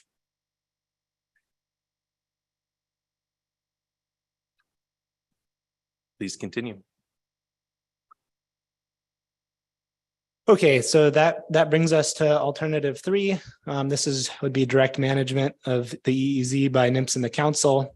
We would also have an annual council process for the harvest specifications that would be a bit more intensive than the process under alternative 2, given the requirements associated or that we have as federal managers doing the work at NMFS. So the major difference is that we would have a total allowable catch set pre-season for the commercial fishery that we would be managing to. Also be establishing bag limits for the recreational fishery in the EEZ. And then as we were talking about with the kind of projected state harvests or actual state harvests in order to prevent overfishing, both being precautionary and then limiting EEZ harvests, the fishery under the council's jurisdiction to avoid overfishing if there are corresponding increases in state harvests. And then, under alternative 3, that we would expect to have an annual EEZ closure, but certainly with our mandate to prevent overfishing, the National Marine Fisheries Service couldn't rule out the possibility of a closure if there were if opening the fishery would result in overfishing. Mr. Twite. Thanks, Mr. Chair. So the EEZ harvest reduction, if state harvest increase, would be done using, it obviously can't be done in real time, right? Because the EEZ harvest comes first and then the state harvests come later. So just making sure I'm tracking this correctly, it's pretty analogous really to how the council adjusts, for instance, allowable tax for peacod in federal waters based on changes to allocations that are implemented by the Board of Fish. That it's in essence, the Board of Fish takes action to increase the allocation of peacod in certain state fisheries, and the next year, when those are implemented, the council reduces tax in federal waters in order to compensate. So it only works if you know in advance that state harvests are going to increase. This doesn't work if you don't know in advance that state harvests are going to increase, correct? Through the chair, Mr. Twite, yeah, I think that's largely correct. And I think if there is, we get information in season that there kind of as evidence of, say, for example, a run failure or something to that effect. NMFS could close the fishery early, so that is also contemplated. Remind me of how that works. Again, I know it's in the analysis, but I'm in terms of the tools that you use, it's the emergency rule tool, correct? Sort of, but not the several month emergency. Takes several months to implement emergency rule. And that's where I get lost between when can you, if you could go into that in a little bit more detail, how that would work. I'd appreciate it. Through the chair, Mr. Twite, yeah, so a in-season closure is a relatively simple in-season management action that can take between 1 and 4 days, depending on relative to the weekend or any holidays, needing to have that published in the Federal Register. There's a different tool called an in-season adjustment, I think, which is generally if you're looking to, say, change a season closure date or increase attack based on new information, And that is the management tool that generally takes between 15 and 30 days to get through the federal. And I apologize because I didn't ask it quite clearly enough. Two things have to happen. In this particular case. One is you have to know what the catch is, and that's fine. That's the sort of thing Ms. Frunis and others in that shop are really proficient at. But the other is you also, you only would be closing it if there's a need to actually reduce the federal EEZ TAC because you've received information that state harvests are different, or that you've received information that run sizes are different. When Ms. Frunis's shop currently does this for groundfish, it's rarely due to a change in TAC. It's just due to the harvest has gotten to the point where she can reasonably project that it's going to exceed the preseason TAC. So you're talking about two things. And typically what we see with the kind of emergency in-season closure that you describe is just that the simple one of the preseason TAC. Isn't there, don't you have to some extent notify the public that you're changing TAC either due to changes in state harvest or due to changes in run size? I think that's what I'm really struggling with there. And I apologize for not asking it clearly the first time. Through the chair, Mr. Dwight, apologies for getting crosswise. I think there's potentially maybe a number of different management tools. I think that the most standard one is that the TAC is set, obviously, and if it looks like an additional fishery opening will exceed the available TAC based on the projection of managers, then we would do the simple in-season closure before that TAC was exceeded. So, but we're talking about a case where actually you realize TAC has to be adjusted, either because you've just found out from information coming from ADF&G that the run size is much lower than expected when you originally set TAC, or you've just heard from ADF&G that inside harvests have increased well beyond the level expected when you originally set TAC. So you actually have to adjust TAC. That's the situation we're talking about. That's what's implied here in the EEZ harvest reduced one, is that you're actually changing TAC, not just doing the simple, it's not simple at all, but not just accounting for catch and determining whether or not it's going to exceed the already established in regulation TAC. You're actually changing the TAC that's established in regulation. Through the chair, Mr. Dwight,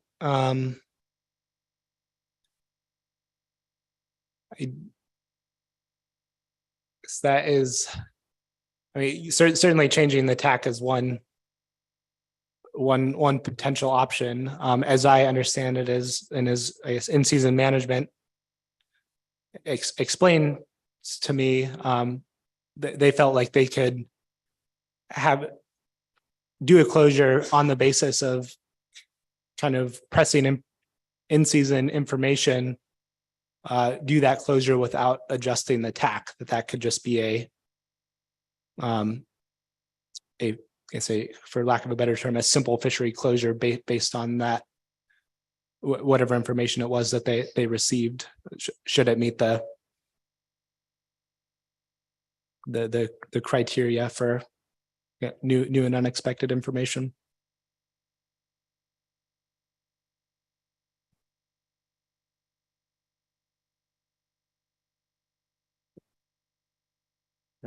Mr. Duncan. Sounds good. Apologies if I didn't fully address that or I confused things. So continuing on, as far as the alternative 3 is generally more complex because we're standing up an entirely new federal management regime for the area.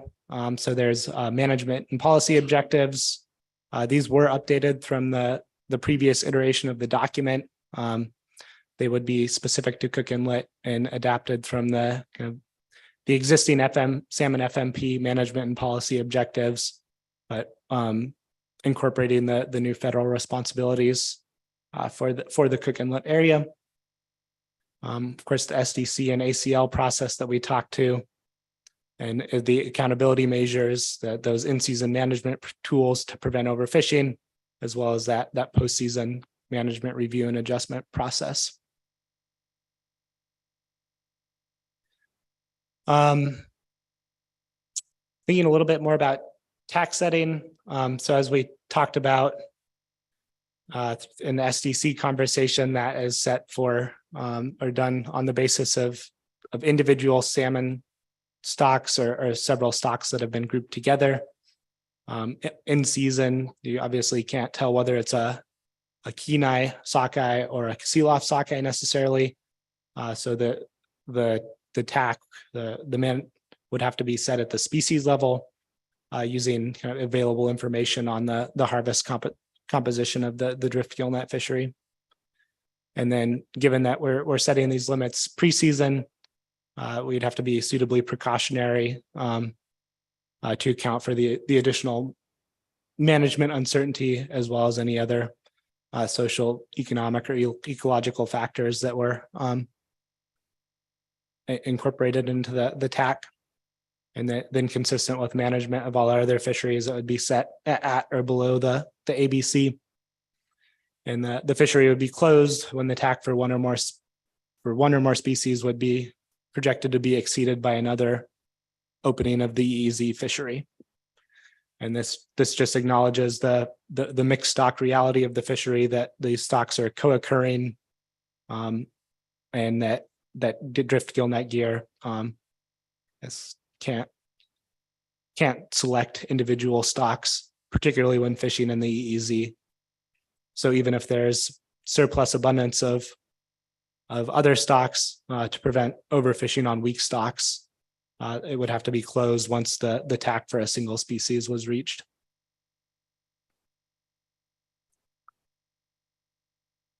As far as management areas for the fishery, it's proposed to do the entire federal waters of Upper Cook Inlet. This is largely consistent with the historical state management of district-wide openings and Area 1 openings, which is where the drift gill net fleet has fished in EEZ waters before. And then accounting for this catch, and discussed creating new EEZ catch reporting areas, but it was determined to be a better idea to use the existing state stat areas, but then to add a catch identifier to them, so we could maintain the integrity of historical data sets. As far as on the water management of the fishery, we propose what is consistent with the historical state management of the fishery. So 2 12-hour fishing periods per week, beginning on the third Monday in June or June 19, whichever is later. This would be the same day that the state waters drift gill net fishery would occur on, and this would be closed when the TAC is reached, or if there, as in our previous discussion, there was kind of new information that indicated there was a significant run failure or other issue. The council could also choose to establish separate federal fishing periods with the same approach to close when the total allowable catch was reached.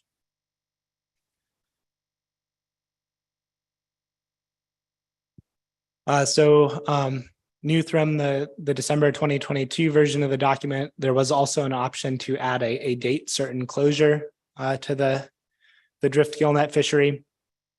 And this was kind of largely in recognition of the challenges with federal management. After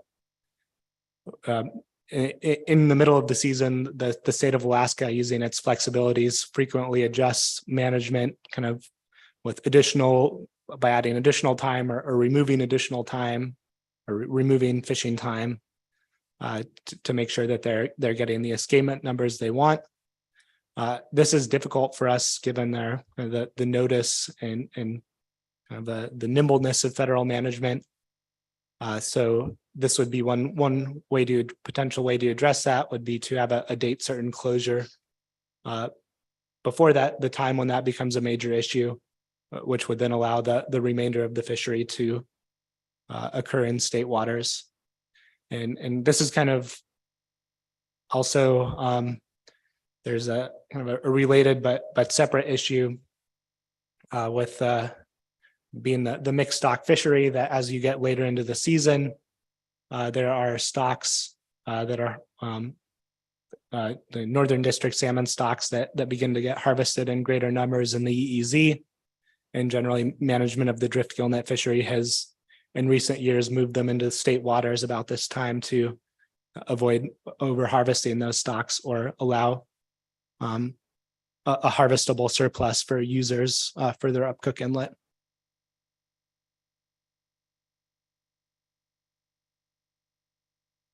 Also for alternative 3, we need to define legal commercial fishing gear.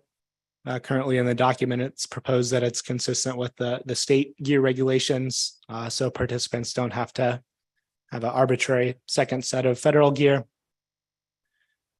There's also a list of the prohibitions that would be required for enforcement, and the fact that we don't have any federal gillnet regulations on the books for Alaska. And there are several. I won't go over all of them, but I think that the primary issues with this is just ensuring that we get the accurate catch accounting of what harvest is occurring in federal waters, and as part of that, a participant could not fish in both the state water fishery and the federal portion of the fishery in the same calendar day. So they would have to be either all state harvest for that day or all EEZ harvest for that day. Talked already about kind of the in-season management tools in the toolbox that are outlined in section 2.5.1.3. And then also that we would work to coordinate with the Joint Protocol Committee to help minimize management uncertainty and make sure that changes to both in federal and state management were coordinated to the extent possible.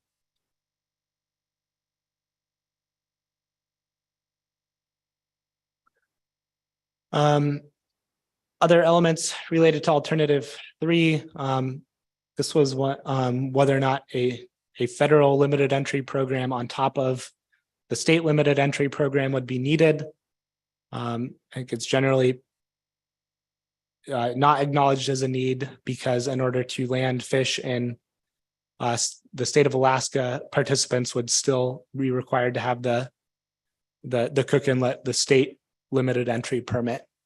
And then in addition to, I guess, to make sure that there were no additional issues with people landing fish in federal waters, we'd also prohibit landing fish to, say, a tender or some other a processor within federal waters, and this is done so that the current universe of existing participants is maintained in the fishery. Also with alternative 3, there's the monitoring, record keeping, and reporting measures required for management of the fishery. So this has some elements in common with alternative 2, but some additions. So harvesting vessels would still need the freely available federal fisheries participant and the federal logbook. But there is also the proposed addition of the vessel monitoring system to allow for management of enforcement for the separately managed EEZ area. Also, in order to ensure that NMFS could manage the fishery successfully, we need to get the landings data in a timely fashion from everybody taking deliveries of Cook Inlet salmon. So to ensure this, we would require that anybody taking deliveries of EEZ salmon would have to have a federal processor permit, or if they weren't a processor, a federal salmon buyer permit, and then they would be required to report through e-landings to make sure that in-season managers could quickly deduct that and understand the harvest in the fishery before the next opening occurred.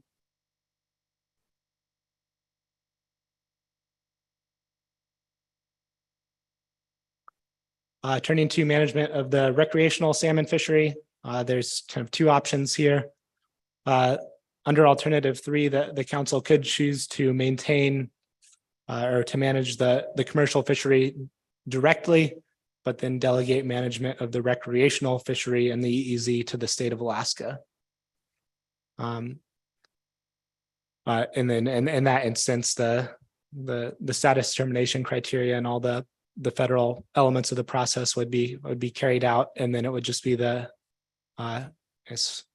for the commercial fishery with the recreational fishery also considered, and then the delegation would be the state managing that in season, for lack of a better term. The council could also choose to manage the recreational fishery directly, and adopt bag limits and management measures for that. Ms. Baker. Thank you, Mr. Chair. I have a question about option 1, since this is new in this version of the analysis. Does delegation of management to the state for the recreational salmon fishery and the EEZ come along with the MSA consistency review requirement that is included in alternative 2 for delegated management? Through the chair, Ms. Baker, I believe so. Mr. Twite. This should have occurred to me before. This applies to all species that are under Magnuson Act management. Does it also apply to halibut that are under Halibut Act management?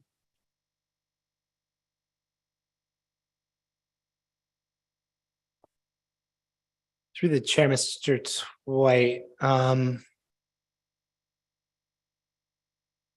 it's in what? Yes, can you elaborate? I want to make sure I'm understanding the thrust of your question. Do we even need, as we're considering this and as we're considering the possible ramifications of choosing either one of these, do we have to think about their impact on recreational halibut fisheries too, or just on recreational fisheries directed at species that are managed under Magnuson?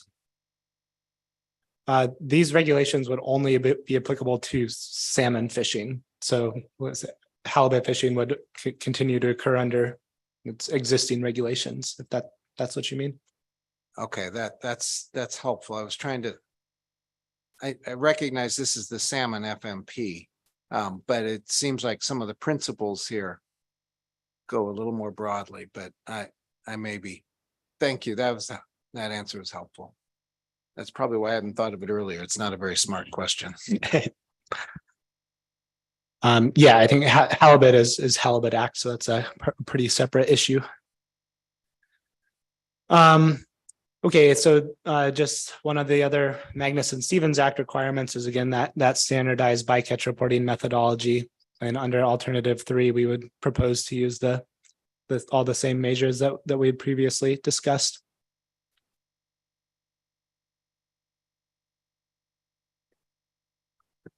Turning to how the annual process would be done. Again, for this, the council has the option to establish a salmon plan team to produce the SAFE report.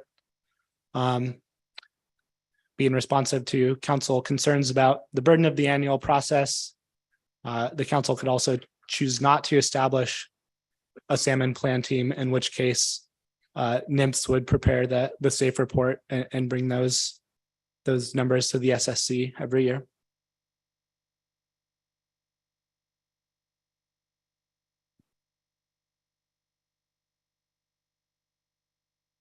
Okay, so that kind of wraps up or conclude the summary of alternative 3 with the same thing that I tried to do with alternative 2 with the timeline of events. You can see there's a lot more boxes to this process, and I think this looks a lot closer to ground fish, which is also a directly managed federal fishery. So in which case we would be considering it at the February and April council meetings. And the salmon plan team or the agency would develop the SAFE from November to January. And then in addition, unlike alternative 2, NIMS would then publish proposed and final harvest specifications in the Federal Register before managing the fishery and the EEZ. And in this process, we'd be doing the same looking forward, looking backward process that we talked about under alternative 2. Ms. Baker. Thank you, Mr. Chair. Thinking back to the beginning of your presentation and the NIMS B2 report this morning, I believe Ms. Wilson noted that the agency is beginning to do tribal consultations for groundfish harvest specifications. Where would tribal consultations fit in this particular schedule for the harvest specifications process? Have you thought about that? Through the chair, Ms. Baker, that is not something I've thought about, but presumably it would be done in that kind of then, I guess, November to January period, and then as we are coming into the council meetings to consider it.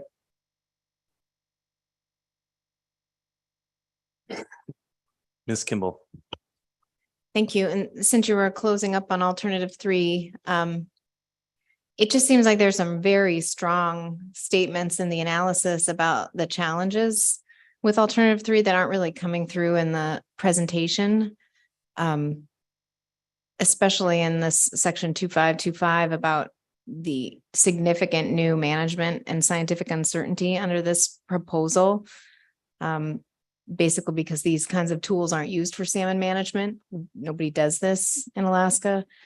But very strong statements about increasing the risk of overfishing and foregone yield and the kind of trouble that we're getting ourselves into in a situation where we have clearly been working under weak stock management in the EEZ and the state water portion. So I'm wondering if that's coming out somewhere in the impact analysis, or if these kinds of challenges are just something you're working through as you go. I only ask because it seems very strong in the document itself, but not at all covered in the presentation. Through the chair, Ms. Kimball, I think you make a good point in developing this and talking with our in-season managers and folks at NIMS. I think this is a extremely significant undertaking that brings a lot of uncertainty as a fishery that we have not managed before. So I think those points are well taken and worth reiterating. And I do think they also come out in the impact analysis when we're looking at kind of the impacts of the precaution that we may have to employ given those uncertainties and the lack of flexibilities in the federal process.